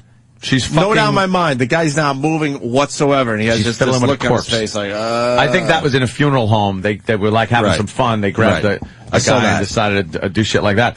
Snuff, I know what you're going to say. Snuff film is somebody that's hired to act in a movie. They bring them somewhere, Yes. and without them knowing, kill them. Yeah. Yeah. It's not like watching, Arbut Dwyer blow his brains out, something like No. that. That's, Yeah, I mean, I always consider snuff being to be a porn film where somebody gets killed. in Yeah. it. Yeah. well, yeah. It's a true murder caught on film. Yeah. Well, that's Like fun. beheadings. That's a lot of fun. Well, those for are everybody. technically probably Yeah, snuff films. They're just technically. no. But it's got to have a sexual element. People buy them. Rich, That's true. decadent men buy Decadent them. I watched a Europeans. movie with Nicolas Cage. Yes. 8mm. Can we take a break so we can leak and shit? Is that all right with everybody? Yeah, I gotta pay.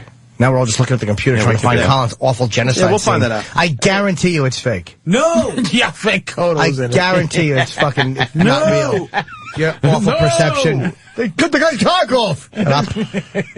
Fucking gullible idiot. After the break, guy I called. saw a house can float with balloons. Fucking creep. Uh-oh. This looks bad, too. This is not it. This is nothing. Tell me this is fake, all right? Let's see it. Oh, this is And by the way, thank you. If it was on Ogrish, it's probably real because Ogrish is probably very real. I used to go to fucking Ogrish.com and Rotten.com when Not I was anymore, younger. man. No I fucking can't watch none of it. I can anymore. give you the most vile website. I think I'm getting too close to, like, death is so real now. When I was younger, it was funny. That stays with you, that stuff. Yeah, I don't want to go there. I can't even go to sites where they have a lot of candy on it. I'm thinking about my fucking diabetes. No, when I see Snickers commercials, I go, what the fuck is going on? Here it is, Congo War. Here it is. This is it? From Face In of Death? DRC, there's Face currently of a Death, war. Congo War 2. That's not it. Congo War 2. You know, skinny legs are skinnier than mine. Is this it, Colin, or no? No, Of this course ain't it can't. Colin, will you please tell us where to find it? It's not it. Danny, look up Faces of Death. Faces of Death. 3. The only thing I ever saw on Faces of Death that I believe was footage from a subway. It was one of the, might be 3 or 4, where there was a guy pinned between the subway and the tracks. Yeah, they have accident and, stuff and the from thing, the that was news. like real footage from the news, but that because the guy was actually pinned between the trains. I've seen much better ones. Yeah, since then. airline crash. I'll show you a guy cut in half still alive if you want to see it. That's all right. Thank you, no. I'm telling you, man, they had some stuff, but Kenny not enough sent for us a a movie. nice little fucking, nice little email yesterday. Not anymore. With somebody that hit, I guess, the back end of what? The front of a tractor trailer. Someone was texting, and it completely made the impression of the front of the tractor trailer in the vehicle. Like a 90-degree angle was just squished in by the driver's compartment. You know what? And then the last picture was the person, and they were cut in half. Yeah, it was It disgusting. was an iPhone, and their fucking thing didn't send. That Ultimate fucking irony. texting and while you're driving shit, I'm gonna tell you, dude, it's Worse than drunk addicting. driving. It's addicting. And it's worse than drunk driving. And I have to admit, and it's fucking. I have to throw my phone in the back now, so I don't, So you don't do it. It's Yeah, you know what the so- worst part of it is? We talk about this. Like, you'll see if you could get a whole word in without looking up. And not as a game, you just want to get your text done. So and you you do this one too. You hold it up. You try to do it like in the safe way, but it's you realize just, you're weaved out of your lane and Yeah. you fucking jam on the brakes. There's got to be so many accidents. And because of that. it's the fault of pedestrians who think they have the right of way, and they don't understand that I'm not paying attention to the road sometimes. Yeah, don't step in front of my moving vehicle. Don't fucking just think I see you, motherfucker. You got to be careful. Manhattan, first of all, you don't have the right of fucking way. If that thing says red, don't walk shit, don't fucking walk. And if there's traffic where I have to stop before I enter the intersection, but I still have a green light, don't fucking walk in front of me, because the second it clears out in front of me, I'm going. And now you're in front of my car, you're fucking me up. I hate that. They all start crossing. Well, how about the guy that crosses because he's got enough room? I'm coming up to the intersection. He crosses against the light, and another person behind him isn't even looking, just as a sheep, follows him. Bam! Oh, I lay on the horn, and I keep gassing it towards him, and then jam on the brakes. And I just love looking at that face, like, I'm going to be hit. Everyone's just staring at you. Fuck him! I mean, everyone in the studio, everyone's just staring at you. I'm absolutely on his side. I'm just listening to him run down these cocksuckers. Everyone's just staring at you. How about the woman that leads with her baby carriage? That is to say, many times. you would never dare. It's like, you're gonna stupid. I'm gonna kill your baby, and I'm gonna be fucked up for the rest of my life. Bitch. Or I've seen people cross where there's a truck blocking the view. They'll cross when the light is just turning green for traffic to go, thinking, I'm already in the crosswalk, so people are going to stop for me. And meanwhile, the person next to the semi can't see them crossing in front. It's a blind spot. What, Jimmy? What's the matter? No, I'm enjoying this. I hate pedestrians. He's insane. But it's just, it's You're a funny. madman. It's like we all agree, like, but it's and just the one way time you're- this motherfucker in Cleveland, he didn't look this way. I'm telling you, he walked across the street. I get very impassioned about driving. I'm the same. I'm me like crazy. so on your side. It's just pedestrians not thinking that people. I have the right of way. Yeah. It's like you're out of your mind. This ain't California where people stop and wave you on. I hate that. Give pedestrians the right of way. Like in any situation, they have the fucking right of way. If they step into a crosswalk, it doesn't matter what the fuck it is, where you are, you got to stop in Like California. you'll be dead. The fucking arrogance is death. Yeah. Like, come on, man. 1 out of 3 People killed in traffic accidents are pedestrians Wait a minute. in New York City. Faces of death. How about the little fat lady that tried to beat the train across the tracks? Oh, that's real. And got hit and That might have been actual. and flew and hit the camera. I keep telling That's you, real. they That's got probably just real footage. footage. They just didn't have enough, so they had to fucking spice it up with all that Very fake few, shit. but I don't think Right. the original has any real footage in it. Maybe one or two. Right, The, just the the- original almost has none. They wish they had more stuff, because it was before video cameras, before we were all filming all this shit. Like, we're going to break. The plane crash where all the bodies roll. That's like real news footage. Sure. Colin Quinn, Caroline's Friday, Saturday, and Sunday, 212-757-4100. Patrice O'Neill, Bananas Comedy Club, Hasbrook Heights, tonight and tomorrow. And maybe wait, one of the listeners could send Danny a link to that video Colin was. If anybody has it. I'm sure they're trying already. When we get back, a guy calls 911 to jerk off. It's a great story. We'll do it next. Stay there. I'm going back to Brooklyn. Yeah. Brooklyn. Yeah. Brooklyn. Come on, Colin. Do it live. Do it live, Colin. I don't think so. I don't think so. Back to Brooklyn.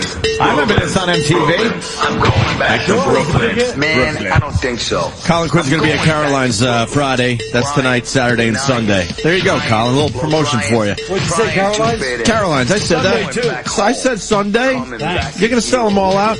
And breaking news, Colin Quinn wants a purple light. We got to discuss this a little bit on the show. I was with you until the purple light. Why not?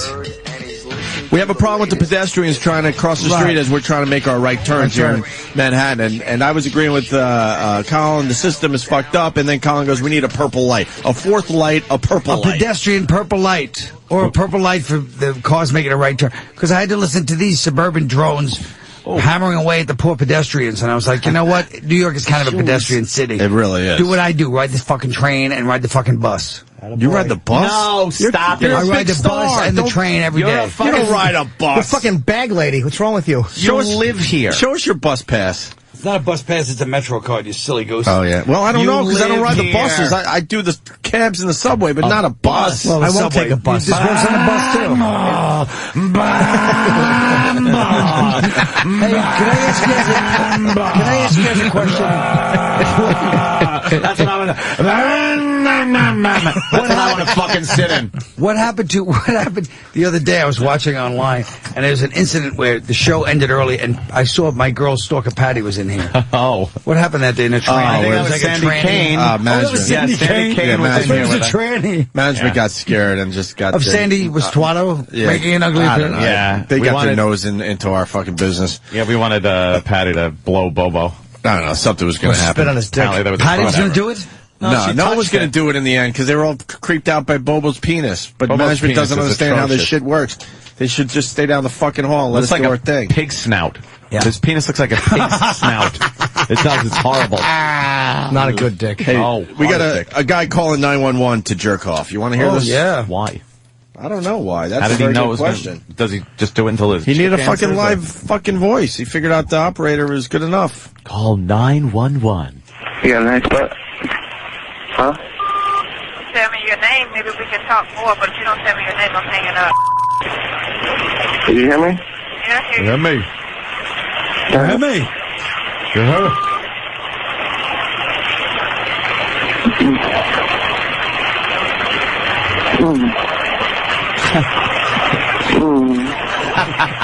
Are you in pain, sir? What's your emergency?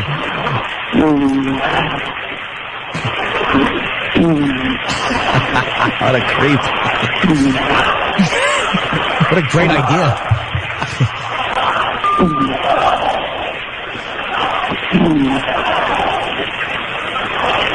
Baby.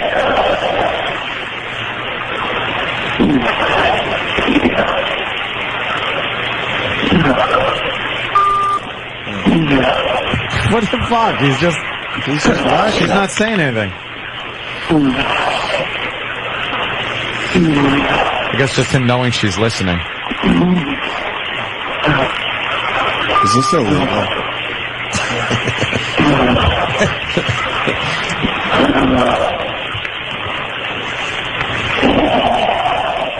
What the hell is that? Was that the load? That was the load, I think. All right. That's it, really. It's quick, but... He just jerks off to nobody talking on the other end. I thought maybe she would, And she let it stay on too. I'm sure they To get evidence. Got his number. He Yeah. got arrested, that guy. I think it's evidence that Steve's doing a shabby job producing this motherfucker. What? I don't think we need any evidence. That's not breaking more news. evidence. That's not breaking news, my friend. Let's go to Boston. A very good observation coming in from Boston. What's up, Boston? Hey, boys. Hey. Hi, Opie. Hey. I was just curious. I was interested because Patrice was all upset about shooting people in an airport in a video game, but he's totally ready to run down a pregnant woman and her freaking baby in a crosswalk. No, I'm not ready to run it down. I mean, that was stupid of the woman to put her stroller out That's first. propaganda, what you're saying. I said they come out. I hate when women stick their babies out. I didn't say I want to hit. That is pretty sick. And then I didn't say they was pregnant. This guy just... He's fucking it all up. He completely Glenn Becked me. He did fuck you over there. Yeah, Jesus. Gotta appreciate Glenn Beck, though, don't you? He's a raving lunatic. I do like him, man. And Lou Dobbs couldn't take it no more. He got the fuck out of here. He's out of the game. He fucking said, fuck all that This bullshit. fucking news war. It does fuck with it fucks with your soul if you got one. Well, I got some inside info on Lou Dobbs. Should we go with it? That he's starting a radio career. How do you know? Because Black Earl called me and said, I have an opportunity to work for Lou Dobbs' radio show. But we don't have a radio show? I don't know. He already does, I think. Okay. He has one here. Where? On Sirius XM? Because you never know what to believe with Black Earl. He's the one wiping boogers under your fucking console. Oh, Jesus. Let's not get back into that. People are wiping boogers under the console? Fuck, the other day. I think it was rubber Thunder. cement. No, fuck no, it wasn't. I heard. Well, there was a big controversy on Ron and Fez. They did like a whole crime scene investigation, really, to see where it came from, and apparently it was Dave, Eastside Dave, not Fezzy, because it ended up Fezzy over sits there here, too. so that's the only reason I thought it was fucking Fezzy. herpy boogers. Yeah. Yeah. Yep. It was fucking not right. Yeah. All right. That's disgusting. Bobo's fucking here. disgusting. Bobo's here. Okay, good. You've met Bobo before, haven't you? I don't think so. Oh, wow. Colin's- I love when Colin meets new people that have been Colin's a friends movie of the star. show. He doesn't need to meet Bobo Well, anymore. Colin was see a this big stupid fan cock. of the retarded Laverne and Shirley. I still love them. Big fan of I Stalker still Patty. say one of the funniest things of all time was you bringing them at the time when the video music was like yeah. the hippest game in town. And they brought those two. Oh, Jesus. Just step all over Colin. Well, You guys, you need to be more funny, you. Guy here looks like he's taking a shit in his face. I'll be honest with you. As sick as you may be, I certainly haven't exactly been on fire today. He's got a good point. I can't argue with you. Guy just gets a call and he comes in. What? Are you doing a Colin Quinn impression? No, just barging guy. Oh, you're barge in guy. Here, I barge in. I get a call. I barge in. Get a call. I get a call. A bargainguy.service.com. I like that. My teeth hurt. Yeah. I like barging guy. That's not a bad idea. You like the character? Yeah. Yeah, get a call by bargainguy.com. I just walk in. I assume You walk in and start yelling little and Jimmy raising- Norton. raising hell. Wasn't your I just walked in. They called. I just got called in to do a barge in on a Formula One race somewhere in San Monaco. I just walked in there, stand right in front of those cars. He's stepping They're all so over afraid of Colin, barging too. guy. They just drive right by me, and somehow they know it. Those drivers just know it. I think barging guy's supposed to step all over everything. I've never hated Jimmy more than this moment. The brainchild of James Norton, barge in guy. You are a douchebag. I fucking hate you. It's kind of an interesting character, though. As a matter of fact, I just got a call the bargain on a UFC event. I wish you did. Yeah. Right hook to your face. Should we have Bobo go outside the studio and come up with another character that is his own? I thought barging guy was good. Barging guy's not bad. Barging guy. That was good. Like getting a voice he going. barged in. He sure Bobo, did. we're going to continue the show. Some adults are going to talk. You go outside the studio, and when you have a new character, you raise your hand, and then we'll... Yeah. Can I give him a character? or just come Can I in give when a you got the character. Colin? Can I give him a new one? Yeah, sure. Oh, fuck. Okay, go outside with Colin. And, Oh, no, Colin. Fucking Bobo. All right, I want to take bets. Bobo. Hey, he's going to be racist guy. I know it. I know it. Fucking Knowing hilarious. Colin, He's hysterical. Knowing Colin, he's coming in as racist guy. Who wants to take? I'll take some fucking bets right now. Colin can't hear us, right? No way. No. What do you think his character's going to be? Colin's giving him a character. I thought it was going to be somebody to harass me. Let's see. Going back to you. I bet you it's going to be something. All right, so yeah, it's got to be something. Oh fuck! All right, The racist guy is really funny though. Yeah, Norton. No, it's got to be Fucking Bobo. Yeah, I'm like, getting a voice. Fucking hilarious. So I walked up to him out there. I'm like, well, all right. Ope wants to know what's your character. He goes, what do you mean? I'm like, the new character you were told to work on. He's like, I'm like, you got to fucking work on a character with the voice. What's the voice? He goes, I'm like, all right, just walk in, just be bargain guy, make up a voice. He's like, okay, how is that? I'm like, perfect. Yeah, perfect. That's perfect. Doesn't matter what he said. It Colin perfect. is having a tough time telling him who his character is. Yeah, what the fuck? Because Bobo, He's giving him a lot of direction. I guess Colin's hard to understand too. No, well, you're gonna. Did Bobo end up working with Joe? He did, I Yeah. think, yes. Yeah. Again, you said Joe's Joe, not and I was happy. thinking who? Yeah, exactly. All right, Colin's back in studio. Regular Joe. All right, so let's get back into this here. So Colin's at Caroline's. You got fucking Patrice at Bananas Comedy Club in Hasbrook Heights, Friday and Saturday, tonight and tomorrow. And everybody's asking me about Boston. I'll just say a Chicopee in Boston the night after and the 2 nights after Thanksgiving. Everybody wants to know. Everybody. Every single fucking That's a night after Thanksgiving? That's Chicopee. Because I know the Springfield, night before Massachusetts. That's Thanksgiving. 2.5 hours from Boston. Yes, I know. And That's Boston a is 2 nights Chinese after. restaurant in Chicopee? Yes. Colin, are we inviting Bobo in? How does yes, this work? I don't know how you Ticket set up sales your are not character. good. Oh. Does he just Bobo? come in, or does he Wait, gotta be Bobo has invited? something. I'm Bobo's trying to coming relate in. it to the show. Oh, Bobo okay. just raised his hand. Bobo. Oh, go back and look for another Cracker Jack box. Where'd you get your license? Oh, I'm mad at pedestrians. No, you're the mad pedestrian. I'm the mad at pedestrians guy. No, you're the mad pedestrian. I'm the mad pedestrian guy. I can't.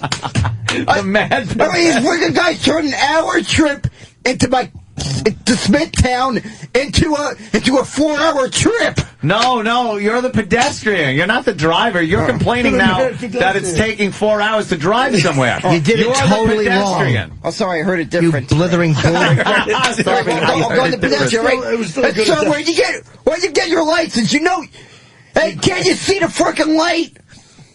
That's it. Yeah. See the frickin' light? That light is red. You're not fit. If you don't follow that, your face will turn red. Thank you. Go on. That's good. Right. Bobo, he beeped at you, too, for no reason. Oh, yeah. I'm gonna have to report you. You're gonna have to do some serious green there. And a boy. I like it. Hey, Bobo, who you, like, you doing the Meisner technique. Who are you looking at? You're turning your head looking No, at... I'm trying to imagine be pissed off at the guy right next to me. Oh, that right, stopped. okay. Cool. Fair enough. But you're a pedestrian. Yeah, but probably crossing and the car's probably headed this Why would way. you stand there, turn your head to the left at a 90-degree angle, and yell at somebody? Exactly. When you're a Because pedestrian, you it's could that just turn your body. But it's that turn of the, when they're turning on the right, on the green light. Yeah, but he I can don't know turn what- his body. I don't know what this Smithtown thing came in. I know, he's driving out to fucking Suffolk Oh, County. no, I messed up the roll. I thought That's a long walk, by the way. I thought you said mad at pedestrian. Manhattan No, to you're fucking mad at the driver. Right. Oh, you're talking about me mad Okay, at the wait a driver. minute. Take a deep breath and get into character of pedestrian mad at the driver. Here it is. You're stepping off the crosswalk, right? Yeah. And a driver comes up and he wants to make a turn, and he cuts right in front of you and turns in front of you and almost hits you with his SUV mirror. Excuse me, sir. Don't you know there's no right turn on reds? I can't believe you. No. Hey, dummy. I have a green light. Oh. You have a go. See, we're parallel to each other. That's fucking. I want to make that's a too right, difficult. I want to make a right hand You're turn. being too. Yes. That's way. Are you fucking You're talking to Bobo.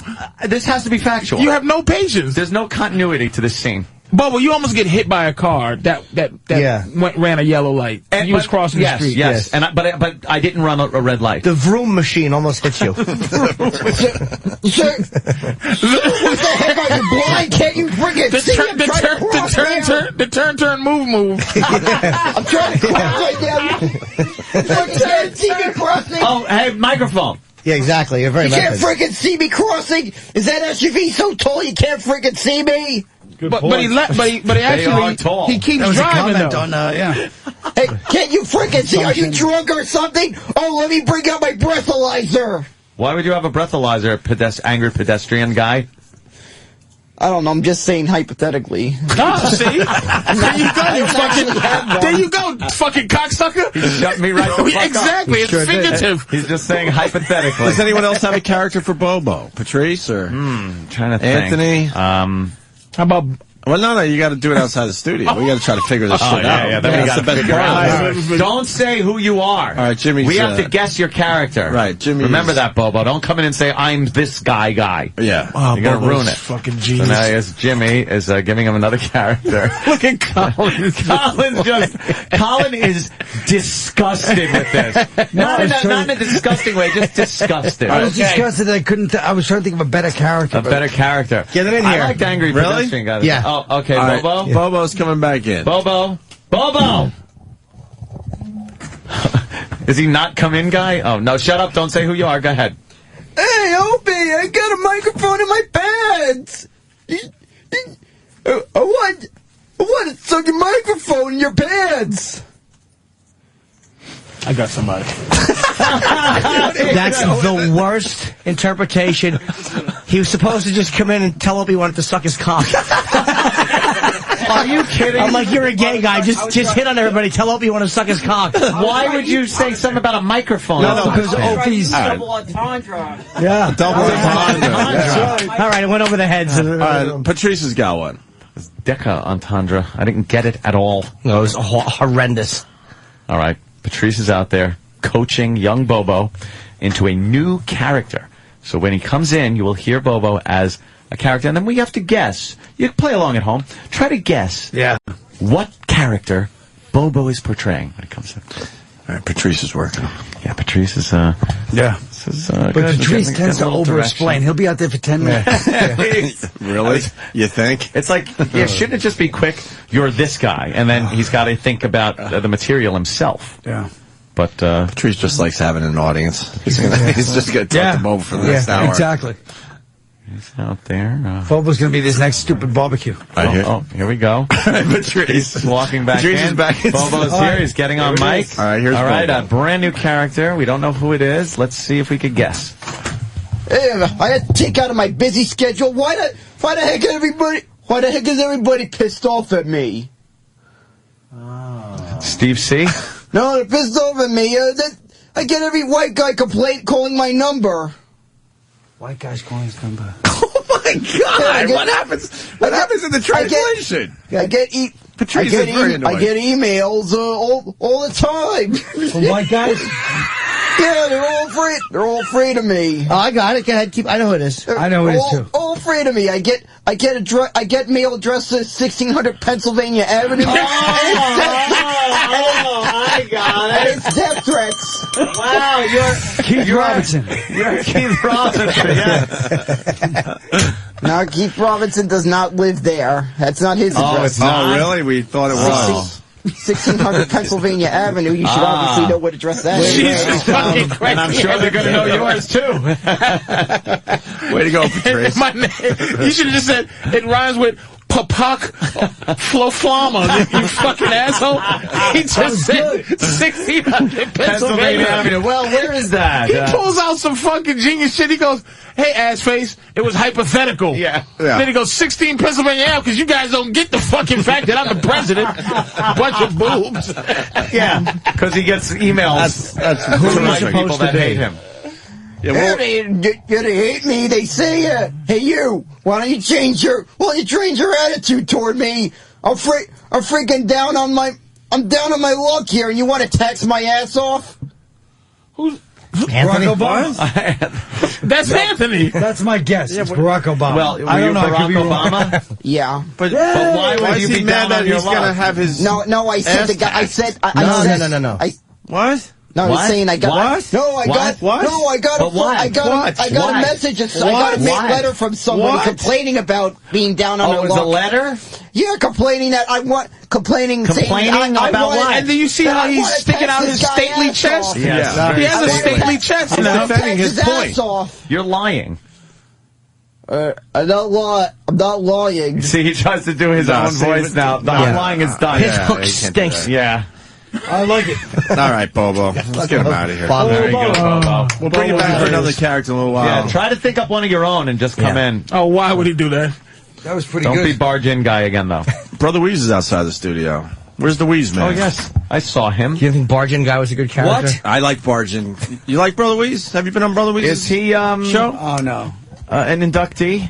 Weezy. Intimidate. There he is. Are you intimidated? There he is. He just got into the Radio Hall of Fame last night. Good.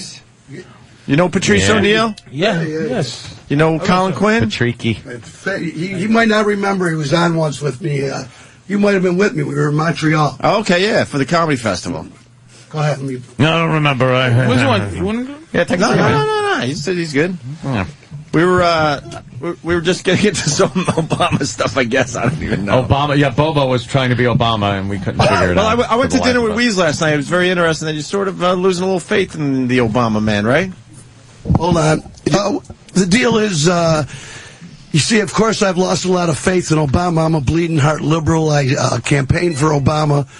I will fight for Obama. But what I told people before the election even happened, ugly conservatives, teabaggers, and these 9/12 morons that might be in the room right now, I don't even know. But these kind of people, I will fight till the end, bro. Right. Even though Barack Obama isn't delivering for the liberals. The truth of the matter is Barack Obama isn't even a liberal. So we've lost faith. Of course, he's but a the reason socialist. I will fight against them is because the people that fight against Barack Obama, that think all these ridiculous things that he isn't, like a liberal and a socialist, those are words that the right uses to scare the idiots. Socialist. We should be so lucky to be socialists. Get lucky. Why? Yeah. Why be lucky to be socialist, though? Well, first of all, you don't have to worry about it because I'm pretty sure you got deep pockets. Exactly, but let me tell you something. The American system of capitalism gave me the opportunity to do that. Why should I then have to dish out what I earned to help bring people up as Obama? Well, first of all, that wouldn't be not a brotherly or a Jesus type thing to do. No, but second I'm taking that out of it. But no, I already am, by the way, because I'm taxed up the fucking ass. Whoa, I forgot where I was. I don't get to do fuck radio. Yeah, that's fun. You're not taxed as much as when there was at one time 90% tax on rich people. In a very, very, long ago. There was also black and white drinking fountains, so, Exactly. You know, called the good old days. By the way, I like that. But you know who changed that about the black and white drinking fountains? Liberals, my brother. Liberals were on the right side of every single argument. Were is a great word you use when there. did it change? When did it change? Both parties have changed over the years, but I think it changed somewhere in the 70s, 80s. Liberal became something more than just social causes. It became this intrusion into America's life of too much government, and it's left us. I don't know. But when they became the language police, when they became the repressive language police that they always hated in the conservatives. It was more humanity, and now labels take the humanity out of everything. Liberals aren't what liberals are what people used to be, just like do the right thing. That's why people who supposedly voted for Obama this past thing, and this is where I was upset about this whole thing, is that I want to see the white people that dead. No. Oh, sorry, I just assumed. No, I want to see the white people. My thing where how it's easy to be gay now, meaning back in the day a gay guy, but like I'm looking at Brother Weeze's hands, his tattoos. Those are tattoos you can tell before tattoos before a bitch had her little flower on her ankle and shit.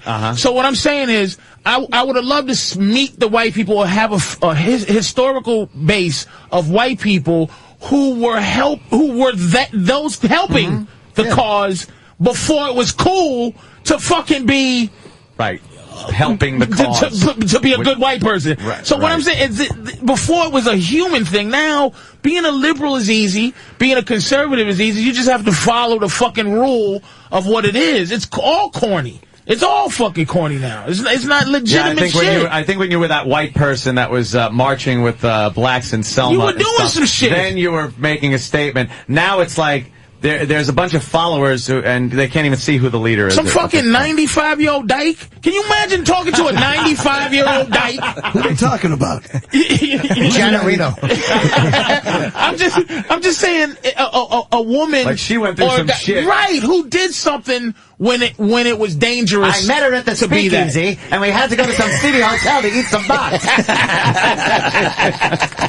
I just want to say something to Brother Anthony over there, because you see, this is the same crap I run into all the time. When he started switching over about how liberals are a different situation now with the parties, when I argue strictly liberal and conservative. Okay. Fuck the parties. I don't want to know about Democrat and Republican, because people bring up this crap about the Democrats were the right-wingers a bunch of years ago, and it did switch over. I ain't talking about any of that. Liberals are the people that got everything that we have now that we think is good, even to Medicare, Social Security, blacks and whites being able to get married, women being able to vote. That's all liberal causes. And the people, let me just finish this. The people that fought against that crap are conservatives. Your Glenn Becks and these cocksuckers all getting people to run to Washington with Barack Obama painted up like Hitler and the Joker. Fucking assholes. It was okay when Bush was painted like that, though? Yeah, you know why? Because you're full of shit, Anthony. Bush was painted like that for 2 seconds. They didn't have 10,000, 20,000, 30,000 people in Washington spurned on by radio assholes, and that's where it all came from. 100%. These people didn't show up on their own. They were pushed. And sure, 2 people thought Bush was Hitler. Nowhere near. 2 people. It was so accepted to badmouth George Bush. And believe me, where'd you hear it? Where'd you hear it? For 8 fucking years. Where did you? I'm asking you everywhere. Where? CNN. Fuck you. MSNBC, NBC, CBS, everywhere but Fox, who is obviously biased. Right. Obviously. I know. Nice move. They just pulled a couple days ago. And that's by the how way, they do. Higher rated than any of those other. Big fucking deal. I'm just do you want to compare their ratings to the 3 you call the liberal TV? ABC, CBS, NBC. Fox got a pimple, my brother. Yeah, well, that's because it's cable compared. It's killing MSNBC and it kills CNN. Good for them. Because why? Because it's the truth. Because they're talking about what people bullshit. They're idiots. You can't deny that the media. How about this black professor that just punched this white woman in the face? I don't know about is this it? shit. Because of course you don't know about it. No, because it's not in the papers. It's not been in the papers. Well, you know about it somehow. Yeah, it was on NewYorkPost.com. covered it. That's it.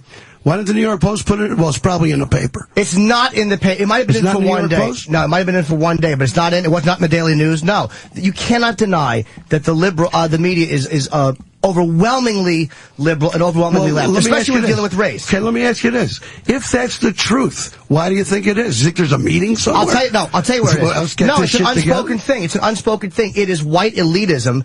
It is white elitism who don't want to deal with the fact that blacks are angry with white people because it somehow makes them feel guilty. It's white elitism. That's exactly what it is. That's what the liberal media is? Yes. The liberal media is worried about the black folk are pissed about and we don't want to admit They're the same ones that write fucking thing. They're the same ones. That's a big issue. They're the same ones that are afraid to put a black criminal in a commercial. They're the same ones that are afraid to say the word black because they're afraid when they say it, ugly way they feel about it is going to come out. They're not afraid. Of course they are. It's not about fear. Why would anybody? Listen. Why would the people who run the world be afraid of what they are? It's afraid of an acknowledgement because they don't want to deny what they are. People don't want to admit that they're fucking living a white privileged life. They don't want to acknowledge that, so they gloss it. They're not afraid of being hurt, but they're afraid of the honest admission. Like, yeah, black people are fucking angry at us. They want to just fucking gloss it over and pretend it doesn't exist. So can I ask you why? What is the catalyst for the anger with Obama? Is it racial? You mean on my side? I don't understand what you're saying. No. Why do I think teabaggers don't like Obama? Why do you think teabaggers? Yes. Well, I don't want to get into this fight in here, but there's no doubt in my heart that the people I saw at that 9/12, and by the way, if anybody went to my little website, Wheeze.com, there's a video of these fucking morons talking about the czars You know, because they learned from Glenn Beck, who's a genius, that Barack Obama's got czars, and that's some scary socialist communist shit. These people were interviewed, bro. Interviewed at the 9/12 Teabagger Moronic March, and they were talking about these czars and stuff, and the person doing the interview and said, do you know what that is? And did you know Bush had czars? Maybe more. No, we didn't know that. They don't know half of this bullcrap. What they do know, sorry, my man, I do believe there's a ton of racism involved in here. Because when this cat, I'll tell you something real quick. Give me a second. Where I work, like where you work here, bunch of radio stations, there's a conservative talk show host 2 doors down. I hate the motherfucker, you understand? This guy's on the radio every day spewing what I believe is hate.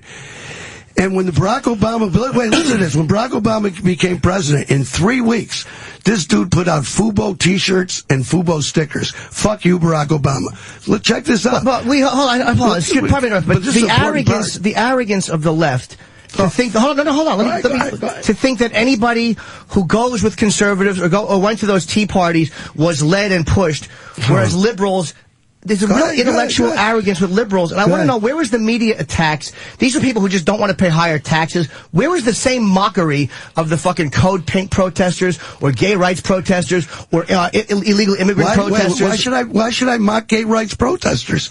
I don't get it. Why should I mock that? Doesn't it bother you, though, that the media would choose... I think it's a good thing. How could you say it's not a bias when the media would choose to just openly mock these people who are protesting because they really just didn't want, and they're having town hall meetings? Town the media was mocking them. Talk about town hall meetings. Let's talk. Why was the media mocking them and not the other groups? But because they're mockable. The motherfuckers at that 9/12 thing were pushing. I mean, you deny this fact. Look, this comes from my heart. I fight this because I bleed for people. Think whatever you want. This is not a team I signed up for because I think it's cool. We're the dickheads. We're the ones. In my city, there's zero liberal talk. And you can hear Beck, Savage, Hannity, or all this. You understand? So people don't even get to hear the shit I'm saying to you now. And I don't do it on the radio, by the way. People are probably turning your show off. I was going to say, thanks for doing it on ours. Why is there no liberal talkers? In all honesty, they tried Air America. They tried Air America. It's you know radio better than any of us. It's built on fucking making money. And if people aren't tuning in, if liberals are coming off as pompous and self-righteous and whiny, people don't want to listen to that. Here's the deal. I hate to say this, but I told Hillary Clinton to her face when Air America was on with Al Franken. And by the way, I hate that Randy Rhodes broad. I mean, I'm a huge liberal looking for a champion. I can't stand the broad. This Lynn Samuels is probably a friend of your guys, is on the one liberal channel right now on Sirius, and she hates Barack Obama, so the liberals freak out. But when you say why we mock, is your question why do we mock the teabaggers? What's the distinct question? How can you deny the bias of the media when you look at the way they handle those protests and when you look at the way they handle other protests, whether it's anything you want to name? Let me quick ask you a question. How did the media handle the teabaggers that you're pitching about? It was constantly confronting them. The reporters calling them racist. Yeah. Also, and it was where did you see that? Where'd you see that? CNN, every network, MSNBC. What? Okay, those are two. What else? Well, see, every place I saw them. You didn't see it on ABC, CBS, and NBC. Oh. That's the part of the liberal media that you guys talk about. That's bullshit. They report news, and if conservatives, let me finish. When conservatives don't like the news, the way that's why Fox exists. That's not true. It's just not the truth. Okay. I'm watching this media blackout. I'm telling you, there's a media blackout on the fact that a black Columbia University professor punched his white female coworker in the face while they were having an argument at a bar about race and white privilege. By the way, I did read it on my BlackBerry when it happened, but I'm sure it'll be out. Fox will put it out, and everybody will have it. Imus? Every network showed Imus every 30 seconds. When there was a noose, a black female professor at Columbia University found a noose, which is a symbol of black lynchings. It was front page news in the Daily News. Front page news for the Post. Fat Nick. They beat up these three black... The Post? Front page news on the Post? The Post is a right-wing newspaper. I understand it's all my Murdoch, but I'm saying Fox is not even covering this one. Why? That's a great... Why because when it comes to race, they're all phony. The Drudge Report had it up, and it's gone. All of them. What's going on? They didn't kill Jesse Jackson. They showed Jesse Jackson's clip about Barack Obama. I want to rip his balls off. He's talking down to niggas. They didn't show him say he's talking down to niggas. They could have killed Jesse Jackson with that, and they didn't. Well, where'd you see it? You might have seen it one time. When you see something one time, CNN a few times. It was not. Come on, they didn't play that the way they played Don Imus. You know that. Don't be stepping up with They didn't kill them with it the way they kill fucking Imus with his joke, because for some reason it is uncomfortable. Can I say why though? It's when a white guy does something racial out in public. The I don't know, white meat or whatever you want to call it, they vilify them. Like, they vilified Imus and they vilified Michael Richards sure. to say, this is the lion shit. To say, here he is. This is the motherfucker that's racist. Yes. Like I said, we all believe racism to exist. I don't like talking about it no more because I can't find one. Unless some white guy fucks up and says nigga by mistake, or Michael Richards goes on a rant. That's when I see a racist. But I'm saying, they vilify him to go, there he is, it's not us. Exactly what I'm saying. You're saying exactly what I am saying. It's a bunch of white people spanking certain white people. They're not dealing with race honestly because they're afraid of being exposed. Politically correct people are not afraid of being misconstrued. They're afraid of being exposed. Which was a ploy to remove. Look, if white people can't have fun, nobody can. It was a ploy to stop the word nigger. It was a ploy to stop using the word nigger anywhere. If white people can't say nigger, nobody can say nigger. White people can if they want to. Black people can, but they can't. White people are punished by other white people. That's where the N-word comes from. Why is it this? It's because white people can't say nigger. Why they not? They cover black crimes. N-word. They cover black. I have to say fucking N-word. They cover black crime, but they don't show black on white crime as hate crime. They won't show the racial component. They show black on anything crime. They won't show the racial component. I don't know why they won't do it. I don't want to be racial anymore about it, because black people, here's where we fuck up. Anytime somebody black fucks up, we have to defend. It's like they group us all in to where you go, well, Patrice, gee whiz, nigga shot somebody at a gas station. Black people are not allowed to go, fuck that motherfucker. White people get to vilify your villains. We have to fucking defend Michael Vick somehow. When I love dogs. You don't have to defend him. That's part of I know I don't. You know what I'm saying? That's part of a black. You know what I'm saying? I don't have to. But that's the fucking rule. Right. Like the thing about the black. Can you imagine if a white Columbia professor had punched his black female coworker in the face during a racial argument? I can't deny any of that. But why we got to be stuck up all on just that? Because I'm talking about the liberal bias of the media, and you're saying it doesn't exist. You said Fox isn't even doing it. When it comes to that, nobody touches it. Well, maybe it's not liberal and conservative. That is a very, very liberal stance that even Fox won't go near. They had it on drugs, and they don't touch it. What's that? Doesn't make any sense. Why is it? No, it doesn't make any sense. All I know is the nigga president had to have a fucking beer with a cop because he said he was an asshole. But that's, by the way, the second black intellectual in a major institution to have a racial incident. Well, yeah, he had it. Well, he came out and called the guy an idiot, the cop, right away. But he says, let's not rush to judgment over the fucking terrorist that shot up the soldiers. Because he gets pressed into having his rule. But he should have told that cop, eat my ass. You are an idiot. Because he's the president. Well, that's some of the perks of being the president. Maybe he should have suck my dick. Maybe he should have shut his mouth over that instead of his asshole buddy fucking crying to. I'm sure he was on his fucking phone. Hey, Barack, I got a cop in my house. He's fucking with me. You know, Barack should have kept his fucking mouth shut until the facts came out. Why? Because I say that even at Fox, they have the same racial discomfort that they do, and the liberal media outlets have become. The problem I have with liberals is they've become the same thought police that they always hated the conservatives for.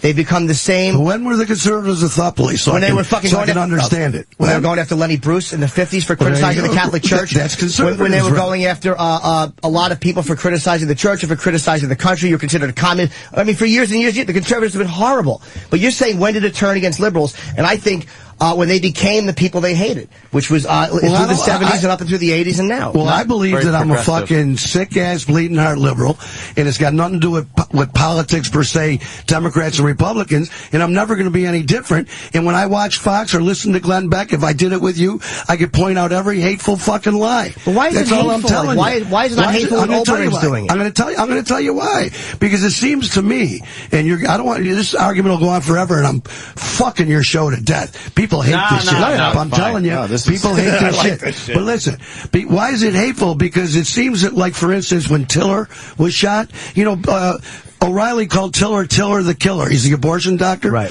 And, you know, the guy got murdered. And, you know, there's a chance that some friggin' hillbilly cocksucker was watching O'Reilly every night and goes, I'm going to take one for the team.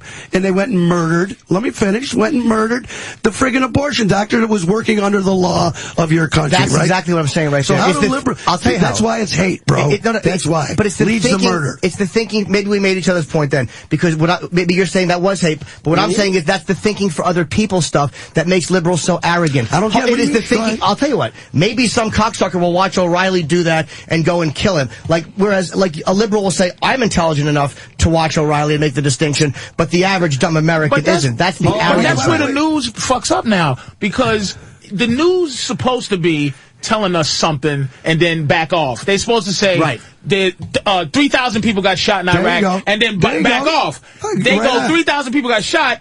Oh, shit. Like somebody has an opinion about the news. They editorialize, but yes. The news it doesn't exist anymore where they just go, even these cornball news shows, like in the morning, there's like a girl going, oh my goodness, do you think that's kind of fucking shitty, don't you think? I got to address something that we said about hate speech and people, maybe some hillbilly being influenced or something like that. Let's take a bleeding heart liberal that looks at what you call the teabaggers and those protests that were protesting higher taxes. If you want to say that. Well, I do want to say that. It's bullshit. It's complete fucking bullshit. Well, okay, and it's bullshit. And now maybe somebody's being labeled as a racist when they're not a racist because of what liberals are saying about them. You're fucking putting labels on people because it's easier than accepting the fact that maybe they're just mad at the way the government is running. Okay, can I answer? I am tired of paying the bill for every motherfucker in this country. But where the fuck were these assholes when George Bush was the president?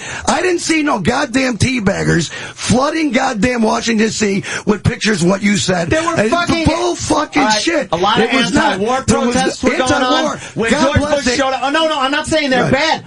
Look, hey, I'm not saying it's bad, but they were there. Whenever George Bush showed up at the UN, there were fucking the police had to come out and drove to keep the protesters away from him. Can I comment, please? Sure. Those fucking protests are so different from that teabagger. How is it different? I'm going to tell you. Americans expressing I will tell you. their disenchantment with the government. But go ahead. I'm going to tell you why they're so different. Because those liberals, which, by the way, are far left liberals, those liberals that show up at the UN and stuff, don't have some radio and TV station rallying them up to go. They do it. Sorry. Wait, there's a big difference. There's a big difference. They are sincere and maybe wrong, but they show up on their own. But when you got a fucking guy lying about czars and scaring people with socialism, and bro, let me tell you something. I know you guys are intelligent, but that socialism shit is just a knee-jerk word for people to get scared, and there's no truth to it whatsoever. Wait, let me finish.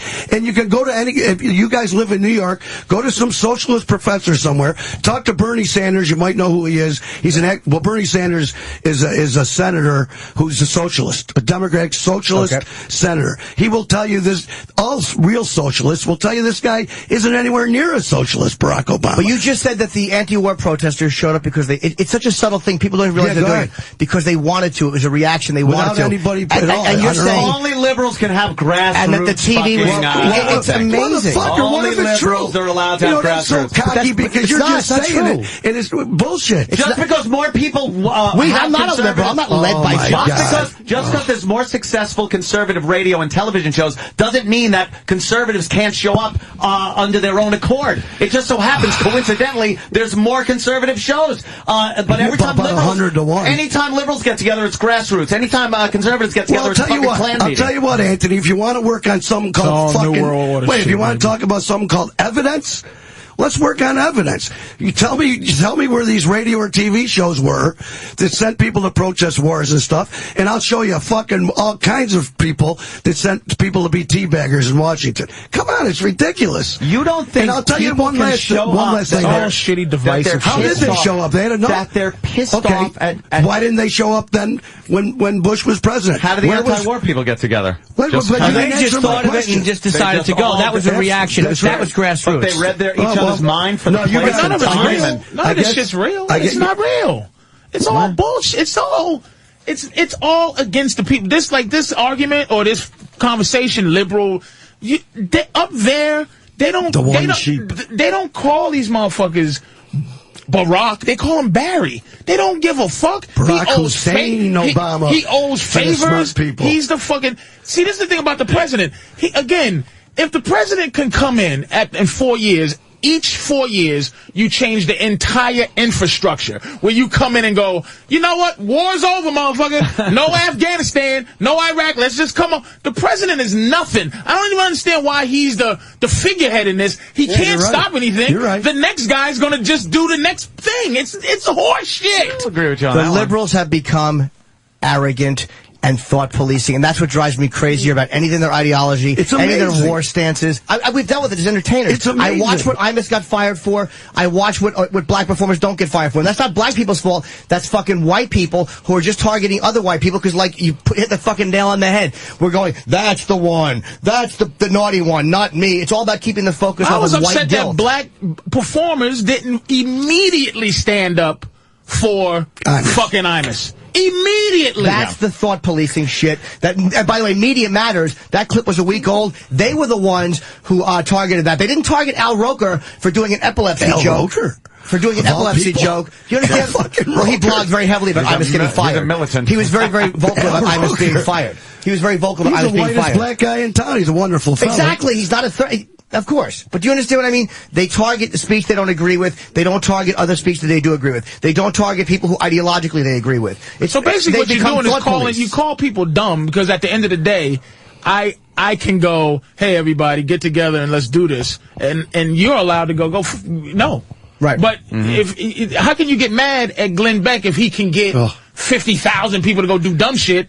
And let's say Janine Garofalo, if she wants to get 50,000 people to go do dumb shit, it's the 50,000 people's fault. Obama won. They're fucking stupid for doing what the fuck they're told to do. All this leading the idiots, all the conservative radio in the world did not prevent Barack Obama from winning the election. Well, what do you think about that? I'm sure you got an idea. I'll bet you got an idea. Electronic voting machine. I'll tell you what it is. More Americans voted for him than McCain. That's what it was. People wanted to change. Allegedly. I wanted Obama to win. I wanted the younger guy. No, of course not. I just sit here and talk. But all of a sudden there's a Republican governor in what's been a Democratic state forever. New Jersey. It will happen. White people got fed up. The tax and spend. Wait, hold on. Hold on, fellas. Jesus Christ. You want to look back through history? Whenever a new administration comes in, a whole bunch of states flip over. It happens all the time. I'm not complaining about that. And the right-wing talkers are all railing about that when they were looking for the Hoffman dude to win in New York 23, and all of a sudden that doesn't mean anything. Where the Democrat, they haven't had a Democrat. That was such a there scam. You go. There you go. Come on. The Democrats and liberals would have been all over that if it was the other way around. That fucking Republican candidate was a Democrat. She was a fucking Democrat. Well, she was a and Republican. She got thrown out. Some Republican went along with everything Barack said. Well, listen, there are liberal Republicans, believe it or not, and right and far right. Liberal Republican. Yeah, she wasn't a moderate. She was. Well, how'd she get to be a Republican all that time? Who the fuck knows? It's up there in goddamn cow country. But when the conservatives stepped in.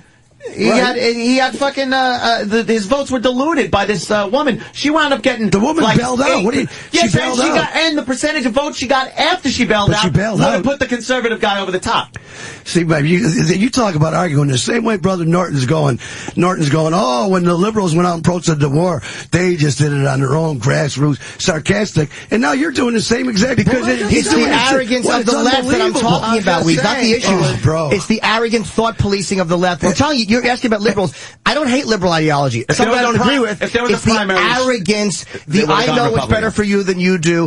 I understand the unwashed masses shit that liberals have become, which makes me sick to my stomach, because they're doing the same thing they hated the conservatives for. I dealt with them. I know it when we would do Tough Crowd. The things you could make fun of, the things you couldn't make fun of. If it was a sacred cow of the right, it was okay. You want to shit on Catholicism? Good. And you should be able to. But fucking like Larry David, that little piss drop on the thing of Christ. I would love him to have done that with Muhammad. Never gonna happen. Fucking the phony New York Times wouldn't show that fucking... Why would he do it to Muhammad? It ain't a good bit.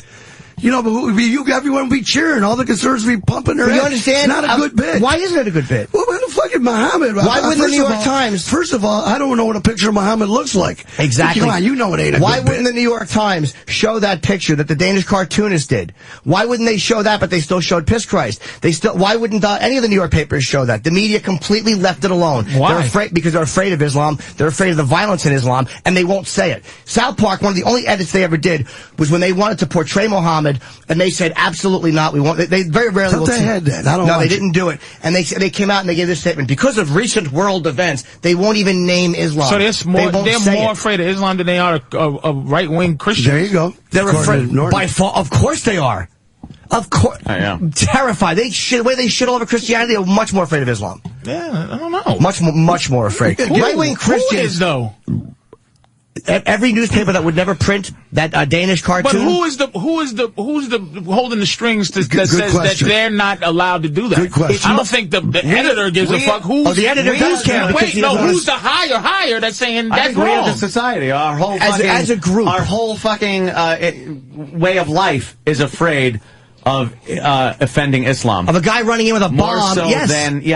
More so than offending Christianity or any other religion. Christianity is safe to make fun of compared to the other, especially compared to the Islam. retribution is fucking tragic. Well, you guys are the fucking poster childs for you don't fuck with Christianity. Yeah, well, we didn't say that's not true at all. We shit all over Islam. We shit all over Christianity. We shit all over. No, but I'm saying no. You're not saying you. We didn't say it's absolute. Not saying you're hypocrites. I'm saying that you lost your jobs because Christians band together and got you fucking. No, we didn't. We lost our jobs because the company that sanctioned the contest fucking backed out. Because what? Bill Donahue. Pressure from. Absolutely. I don't fault Bill Donahue. I don't fault Al Sharpton either. I don't fault Sharpton and Jesse Jackson for getting Imus fired. I fault fucking Les Moonves for buckling when he didn't have to. I fault the fucking companies for buckling because they think it's Selma in 1960. But who is and it's buckling? Going to be a boycott that's going to hurt. It's ultimately this is what I'm trying to get back to is human. All these labels, it's about humans being liars. It's about lying. If people didn't lie,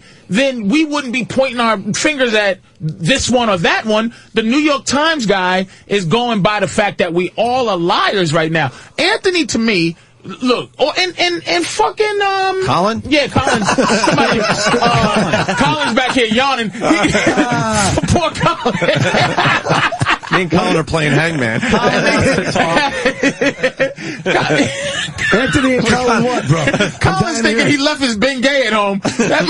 He's getting tired. I'm saying at the end of the day, I'm giving Colin you credit because at least we can have racial conversations. Everybody thinks just because you talk race that you're racist. I know. People could just be racial and get it out just so we're not as led around by these discussions about who's doing what and who's afraid. Why the fuck would it's the Rush Limbaugh thing? He can't buy a fucking football team. The motherfucker that owns the Pittsburgh Steelers never owned a slave, nigga. So Rush Limbaugh is the racist, but these old white dudes that own football teams aren't. Fucking the Dallas Cowboy motherfucker.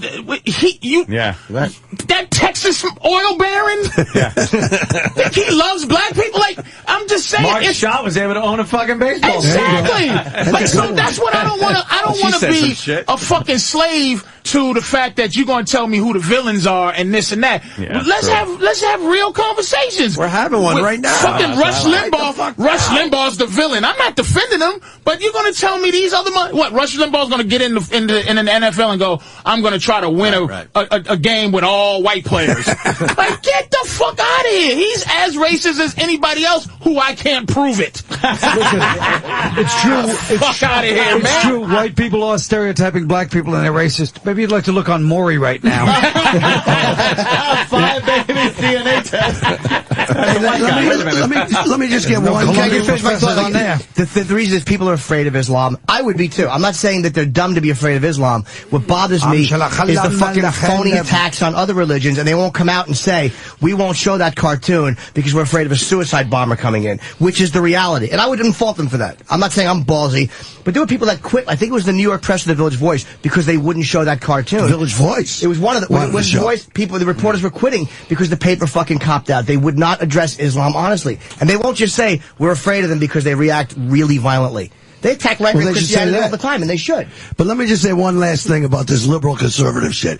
And I know I ain't sinking crap in with you dudes. Here's the deal, bro. Since Barack Obama has been the president, and before in history, there are radio stations. I'll just use Rush Limbaugh as for instance.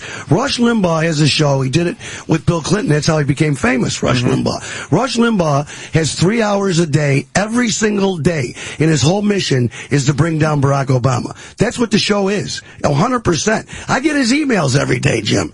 I'll get his emails every single day. I'll show them to you. I thought they had a fairness doctrine thing. No, that was the liberals crying because people don't want liberal radio, so they were like, well, if they get it, we should have it. They don't want the fairness doctrine anywhere else. They don't want it in sports. They don't want it anywhere else, but they want it with talk radio where people are expressing opinions because people didn't want to hire liberal talkers. So like, well, how can we get in there? Oh, let's make it a fucking like the government mandated thing. It was bullshit. By the way, the fairness doctrine was in existence once, and then it was taken away. It should be. When I was on the radio, if you had a dude on, you had to have the other dude on. If you talked about one side, you had to talk about the other side, which in all honesty will make for a smarter populace. But in the meantime, you got a bunch of radio shows that dedicate their shows to bringing down your president. That never ever happened in the day, ever. They're all getting, the thing is this, you know the fairness doctrine. Come on. Forget the fairness doctrine. Like that, it's all based I'm not on saying rating. that. Rush probably wanted Obama, and this is how dumb the Democrats are. I hear you. This is how dumb they are.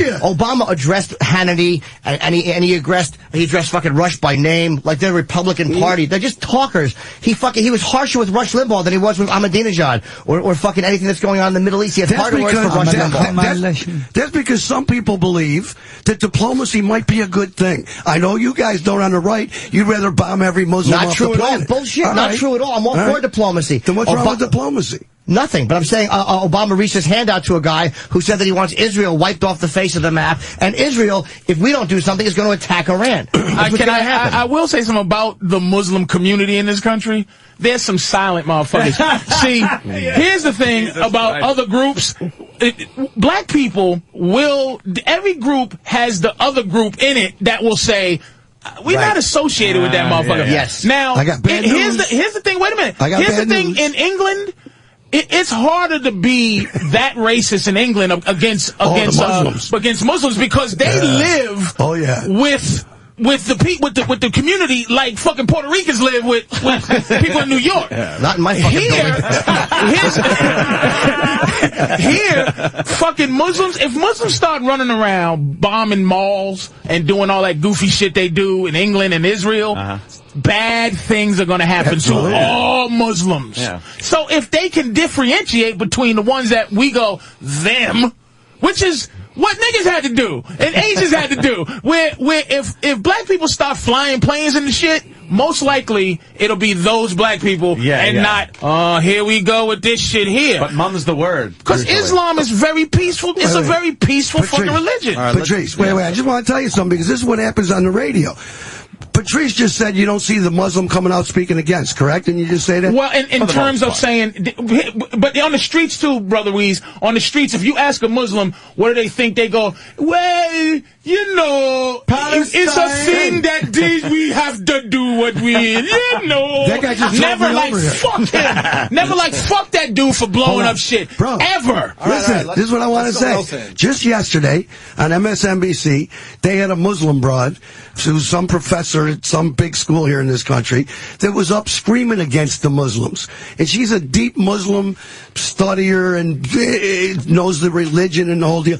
And she wants more people to come out. But she was up there for 15 minutes as a Muslim, denouncing the Muslims, the violent Muslims, and the Muslim extremists. Because a lot of people in this country, and I'm not going to say hillbilly, but look at the point. Look at the point you're making, though. Muslims you are just Muslims. made the point. You're just she making wants more people to come out. The point is, but he didn't think she existed. No, but of course, it was on the exception to the rule show. Yes.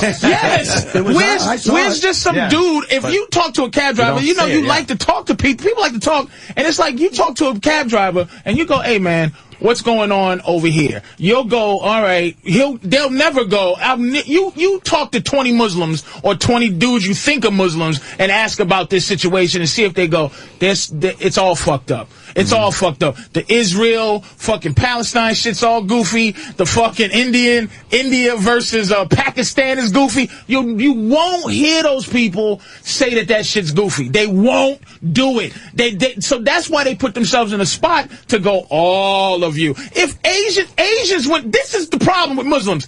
They haven't went through the shit yet. This is their time to go through the shit like Asians did. Asians have earned their place to go suck my balls because they've been put in fucking concentration camps during World War II. They scooped them up, threw them into some fucking camp because they're fucking Chinese. Yeah, that was some bad shit. They went some wrong through stuff. it. The Muslims haven't gone through the shit that makes the ones go, hey, I live here and I love it. Them motherfuckers that do dumb shit, fuck them. So that we won't look at them all the same. Because if Asian people blew up a mall, you would not look at all Asians like they blow malls up. Because they earn their spot. Muslims haven't earned their fucking Asians due also yet. never attacked us from within as civilians. Asians also, no other group, it's the first time we're dealing with this, whereas, and this is why the internment camps were so wrong in World War II, it is because the Islamists purposefully used the way we live and attacked us as civilians. So it's not like they came in here as a paramilitary group, they were just civilians. So they trained us to look at all civilians suspiciously, and then we look at civilians suspiciously and we're accused of being racist. There's no way to win that. Which so is you're what- either sitting ducks or you're smart and your profile. Which is what those shitty movies that have a guy give a speech in them. Like, you Americans are so stupid. Because they know the deal. Citizen. It's this goofy shit. You have to arrest me. Muslims have to go through that shit. You They have people to make me laugh. They have You to have turn your in this laws. pressure. They have to deal with the pressure. I want Weez, yes. I just want to tell you this. The right wing always brings up the fact that Fox is the man and they got the ratings, and like somehow that makes it the truth. But just let me remind you, the Transformers was the #1 movie. But I'm not Just saying remember that. shit. No, Weez, I'm not saying Remember that shit. It's important. But the Transformers is a day in, day out event. Ratings run the world when it comes to stations and making money. And I'm saying that for some reason, those guys get numbers. I mean, they killed. Keith Olbermann's on the air because he gets ratings. I mean, he doesn't do as well as Hannity, but he gets fucking ratings. I gotta say something here about that, what you just said. I'm not saying it makes it the truth. I'm not saying it makes it Well, that's good. what I feel like you're saying. No. They have the ratings, but what it does is, it gives the left an excuse to say things like, oh, the people that showed up weren't angry about taxes. They were racist, baited by the station. They were baited by the stations that have a huge viewership and huge listenership. Instead of just going, you know something? I'm tired of paying taxes, and there is a demonstration about it, and I feel passionate enough to go and represent this cause. But it's suspect, my brother, because the motherfuckers. If you actually believe in your goddamn heart that why these people weren't there during the Bush regime, but they showed up after Glenn Beck and Fox News, but bro, forget. But what? God damn it, the evidence. When did their tax change? Nothing fucking changed. Bull. Let me tell you something. You're telling me your life has changed. I'm telling you, my taxes have gone up already. I must not have noticed. They have Hannity's ratings better since Combs left? Hannity's fucking, him and O'Reilly destroy everybody. You know what it is? And this is something that, maybe not directly because of Obama, but Obama's saying people that make more than $250,000 a year. Wait. No, not there yet. Hold it. Not there yet. But when you get Obama, the president, the one that's changing things, everyone's looking up to, saying, we want to tax people that make $250,000 a year or more. Then lower government, use his example, like they did in my fucking county, and tax the shit out of me. So now their whole thing is by Democrats that are running the fucking county. Oh, although Swazi, oops, he might be out now. He was tiptoeing his way, going la-di-di, I think I'm winning, and now recount. By the way, Anthony, all of this is the bigger thing. But it was a catchphrase of everyone going 250,000 or more. Now it's everyone's hands are in my pocket. You're directing your anger at the wrong thing because at the end. Wait a minute. At the end of the day, we're all, no matter how much money we got, we're all paying back a loan that the government takes out from a fucking bank. This is not about this is about people. It's not about fucking your county. I want to simplify it. They need your money to pay back fucking Chinese people. I want to simplify Anthony's it. pissed because they just taxed him on his new Messerschmitt. I want to keep it simple. I make X amount of money. Right. I want to keep X amount of that money. And it's getting less and less and less. It's not your money. Fuck you. It don't belong to you. I'm sitting my ass in this chair every fucking day. I know and fuck I pay you. my fucking bid on taxes. I know. And I always have. And the motherfuckers, it's never enough. I know it's fuck you. Never enough. But it's not ever enough. How much, Weeze? How much do you want to pay in tax? Well, how you much see, do you want to how much is enough? Where will you reach a point where you go, fuck these guys? Here's the unfortunate truth. Never. Because I think you're full of shit. Why? I think you're a Republican, elitist, rich guy. Let me give you a minute. Wait, let me tell you. All right. Then I want to retort. Yeah, I'm sure this is your joint. I have friends where I live really rich. Right? This is my life experience. I have some really fucking rich friends, obviously all Republicans, and they're bitching, and they're moaning about all this crap, which hasn't even touched them. These people got all the crap that Colin was just making jokes on you. I'm not bullshitting you, planes. These motherfuckers that are worrying about people getting health care or any kind of handout, they're going to have one less Ferrari. I ain't bullshitting you. You don't think so wait a minute. No, they've already given their Ferrari. Now they want both of their fucking Ferraris. No, they're the ones taxed up the ass. Okay, here's bottom line. Let me just finish. I think unemployment's at bottom 10%. Bottom line that I know for collateral. Bottom line that I know for sure. All my rich friends are going to stay rich and die rich. But not as rich, maybe. Come on, man. We just pass through life. I believe Look, Hillary. I understand. I believe it takes a village. And I'm not bullshitting you. I saw that Oprah show where it went around the world. I'm sure you guys don't look at that. You think you'll grow a vagina or something. But I watched that Oprah show because I like it. And she had these people from all over the world, and I forgot which country, Norway or something. 50%, these people were paying 50%, and they got everything.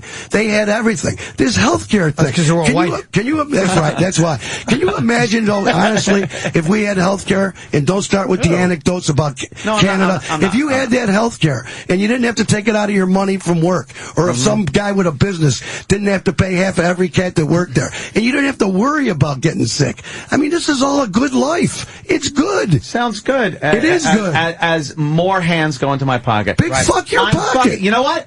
Someone's got to have a pocket. One day they're going to go into your fucking bank account and take what they need. When did America, as opposed to fucking this pretend when tax did America shit. become a place that guarantees people life, liberty, and pursuit of happiness? Yes, pursuit.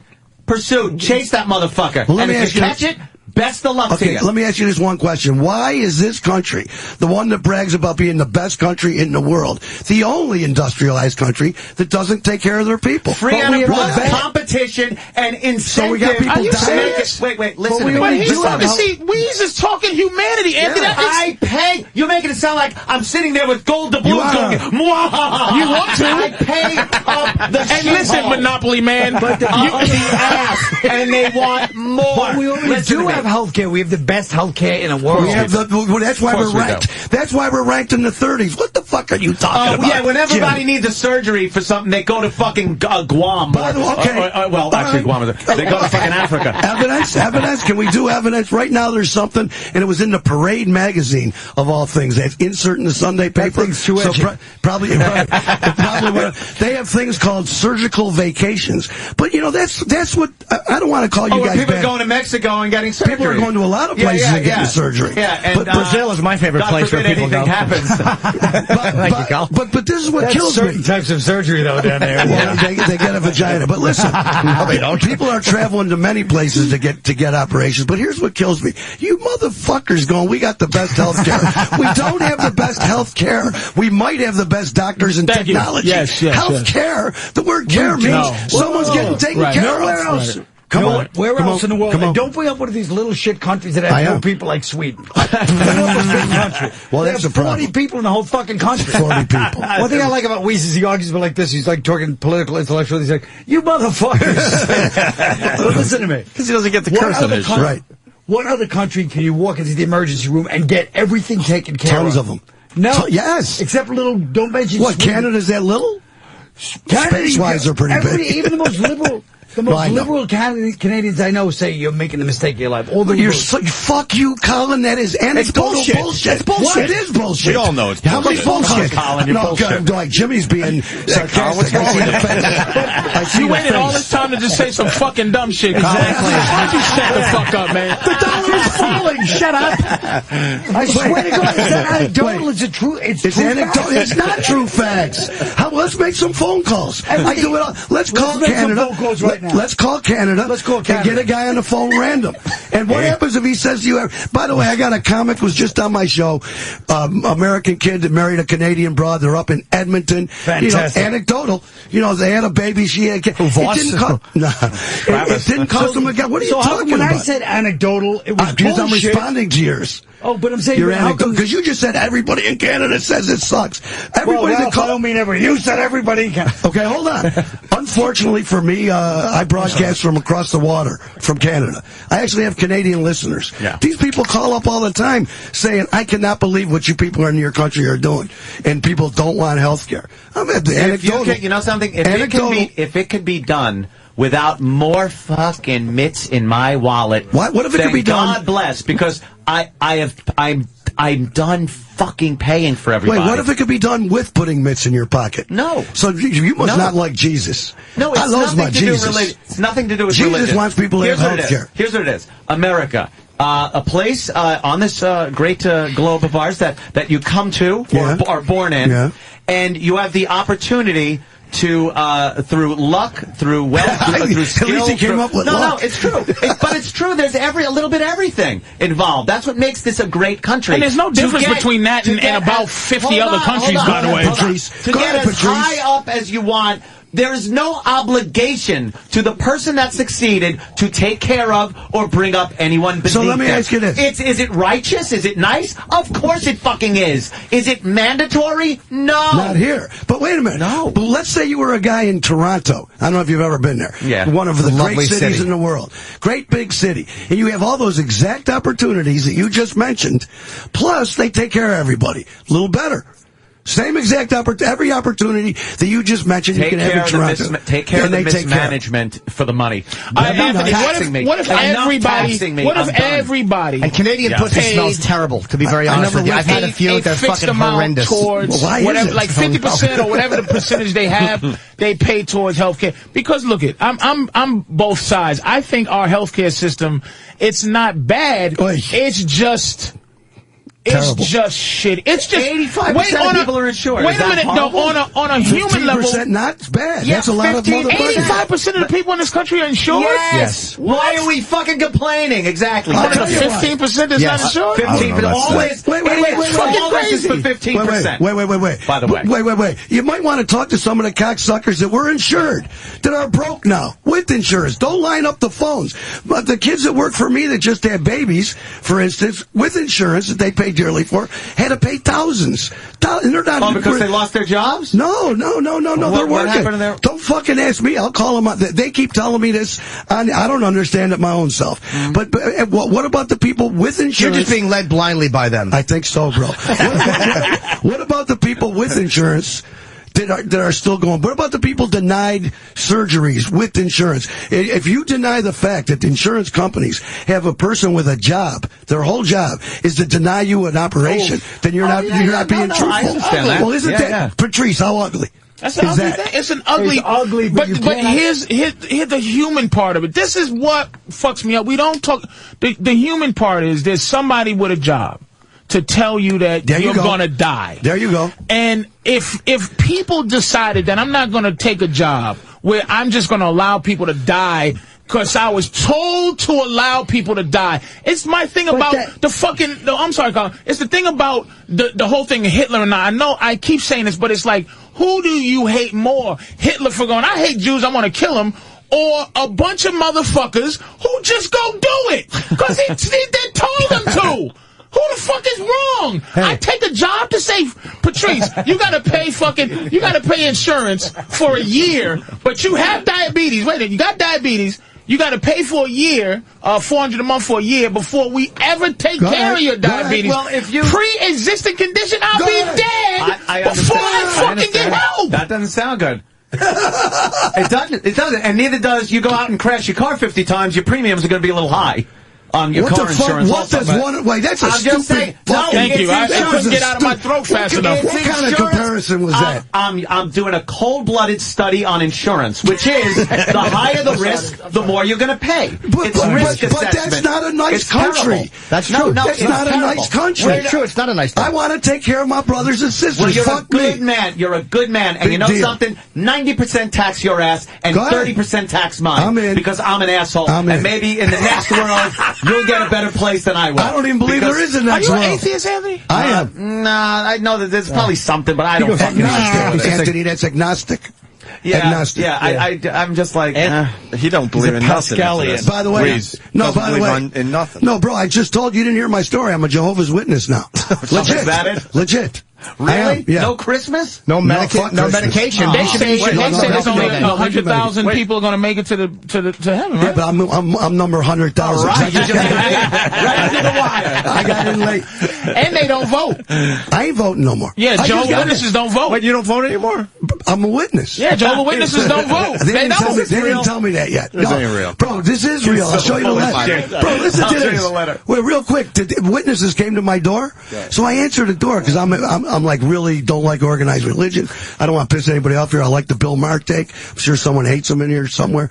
So anyway, that's the way I am. So they come up to my door, and I answered the door right up to my door, and I go, "You guys, I'm the Antichrist. You came to the wrong joint." And you know they sold me. I'm not kidding you.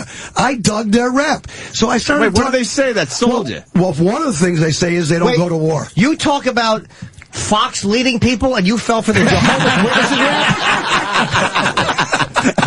That was good. With a box of watchtowers. That was going to hurt. That's good, though, bro. Wait, that one's going to hurt you a little bit. No, I like it. That's a beautiful beat. You don't believe in war, and you were over there for 3 fucking tours, right? Well, wait a minute. No, it's not. That's why. My tours in Vietnam are why. I don't even want to get into that. Well, look, I got. You were such talking about takes. Afghanistan last night. You don't want any more of the boys going over there. No, I don't want anybody. And wants a lot of the guys to go over there. No, I didn't say that. Holy fuck! I did not say You want to that. send? You want to send our soldiers to die? You want to Anthony? send 16-year-old kids? Hold on. I misread. All right. Fuck you, man. You want to send high school kids over there now? That's Is that right. your thing? I said as far as soldiers go, and as far as commanders go. I can't wait. You wanna go back to Iraq? I said, when you listen to them, when they are given an order by their president, and you send them and give them every resource they need to finish the job, or you get them the fuck home. Okay, hold on. And get them out. I heard a dude called a political talk show the other day, and my blood boils, and they talk about Vietnam. And they go, the same rap you just did, that's the bullshit they keep talking now. You give them all the stuff so we can finish it. Here's a bulletin for the dumb motherfuckers. There is no finishing it. I understand that. Alexander the Great till today, you can't beat that Afghani motherfuckers. But don't leave it half-assed sitting in the middle of something. Then take them home. Then get them home. It was half-assed when we got there. Then assess the situation and go, we can't win this. Get everybody the fuck And home. don't help them the next time somebody invades. Dumb assholes we are. We should let the Russians do what they wanted. But why do we never look like if this? What are we over there doing? Exactly. That's what I'm saying. What's like, his weed? Mind your business, black people. Anyway, fellas, right. Keeping the world safe for democracy. I don't get it, man. This the fuck. But I heard this dude call up this political talk show about Vietnam. Right. Because a lot of guys say that. If we had what we needed, and I went 3 times, if we had what we needed and finish it, what? I wanted to pose the question, what was finished? They want to blow up the whole joint? That's what they're talking about. When they say finish any of these wars, they mean blow up the whole kill every motherfucker there. Well, here's what they mean. Ridiculous. They mean place their guy there so they can have all the fucking resources. There you go. There's Which no is resources in that fucked up country. There's some funky diamond over there that God put there. Funky diamond. This is fucking heroin.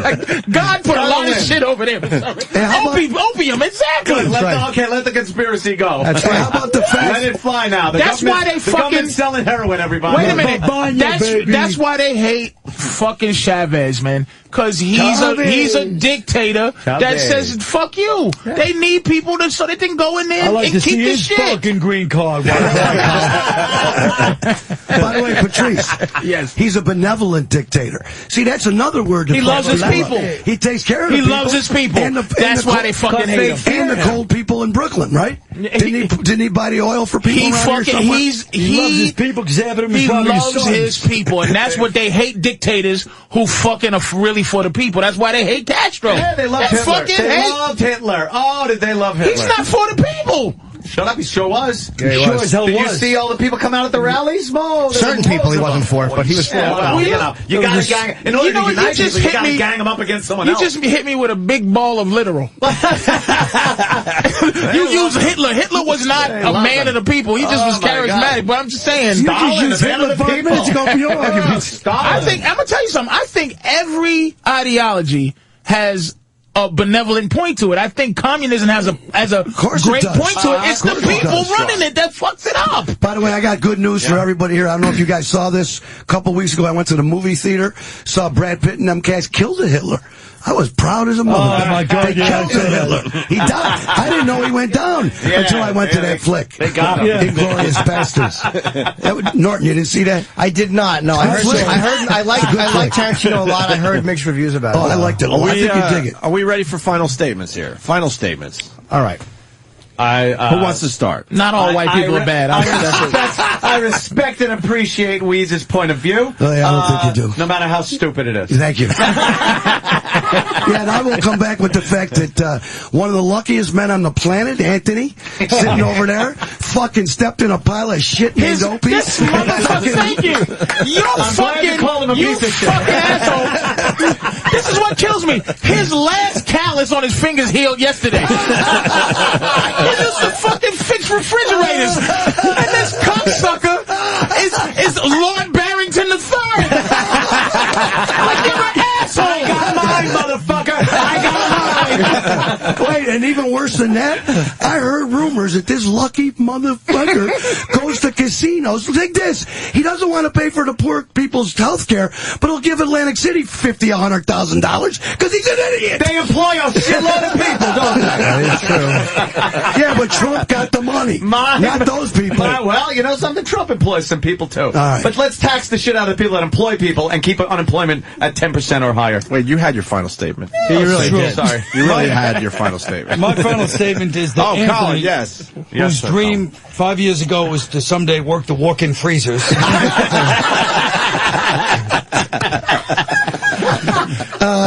Now he's got a fucking Panzer tank in the back. Fucking Colin. Yeah. Colin's gonna be at Caroline's what? Tonight, tomorrow, and Sunday, right, Colin? Yeah. Caroline's from Colin Quinn. Where's Norton gonna be? Well, wait, he's got his final statement. Right. We're doing final statement. Well, yeah, that's a good question, though. November 25th, I'll be at the Stress Factory the night before Thanksgiving. Excellent question. Will you think you post? Thank you. Here's where the liberals lose me. Oh, I forgot that. Liberals don't lose me on the ideology. Oh, they don't lose. You don't lose me on your beliefs. Some I'm with, some I'm not. I'm for gay marriage. For most of them, I'm pretty socially liberal. Gay marriage. I know.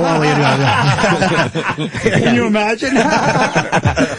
But the liberals lose me on the language policing they do and the fucking arrogance. They think everybody else is a lead sheep, and they are these brilliant intellectual thinkers who see it for what it really is.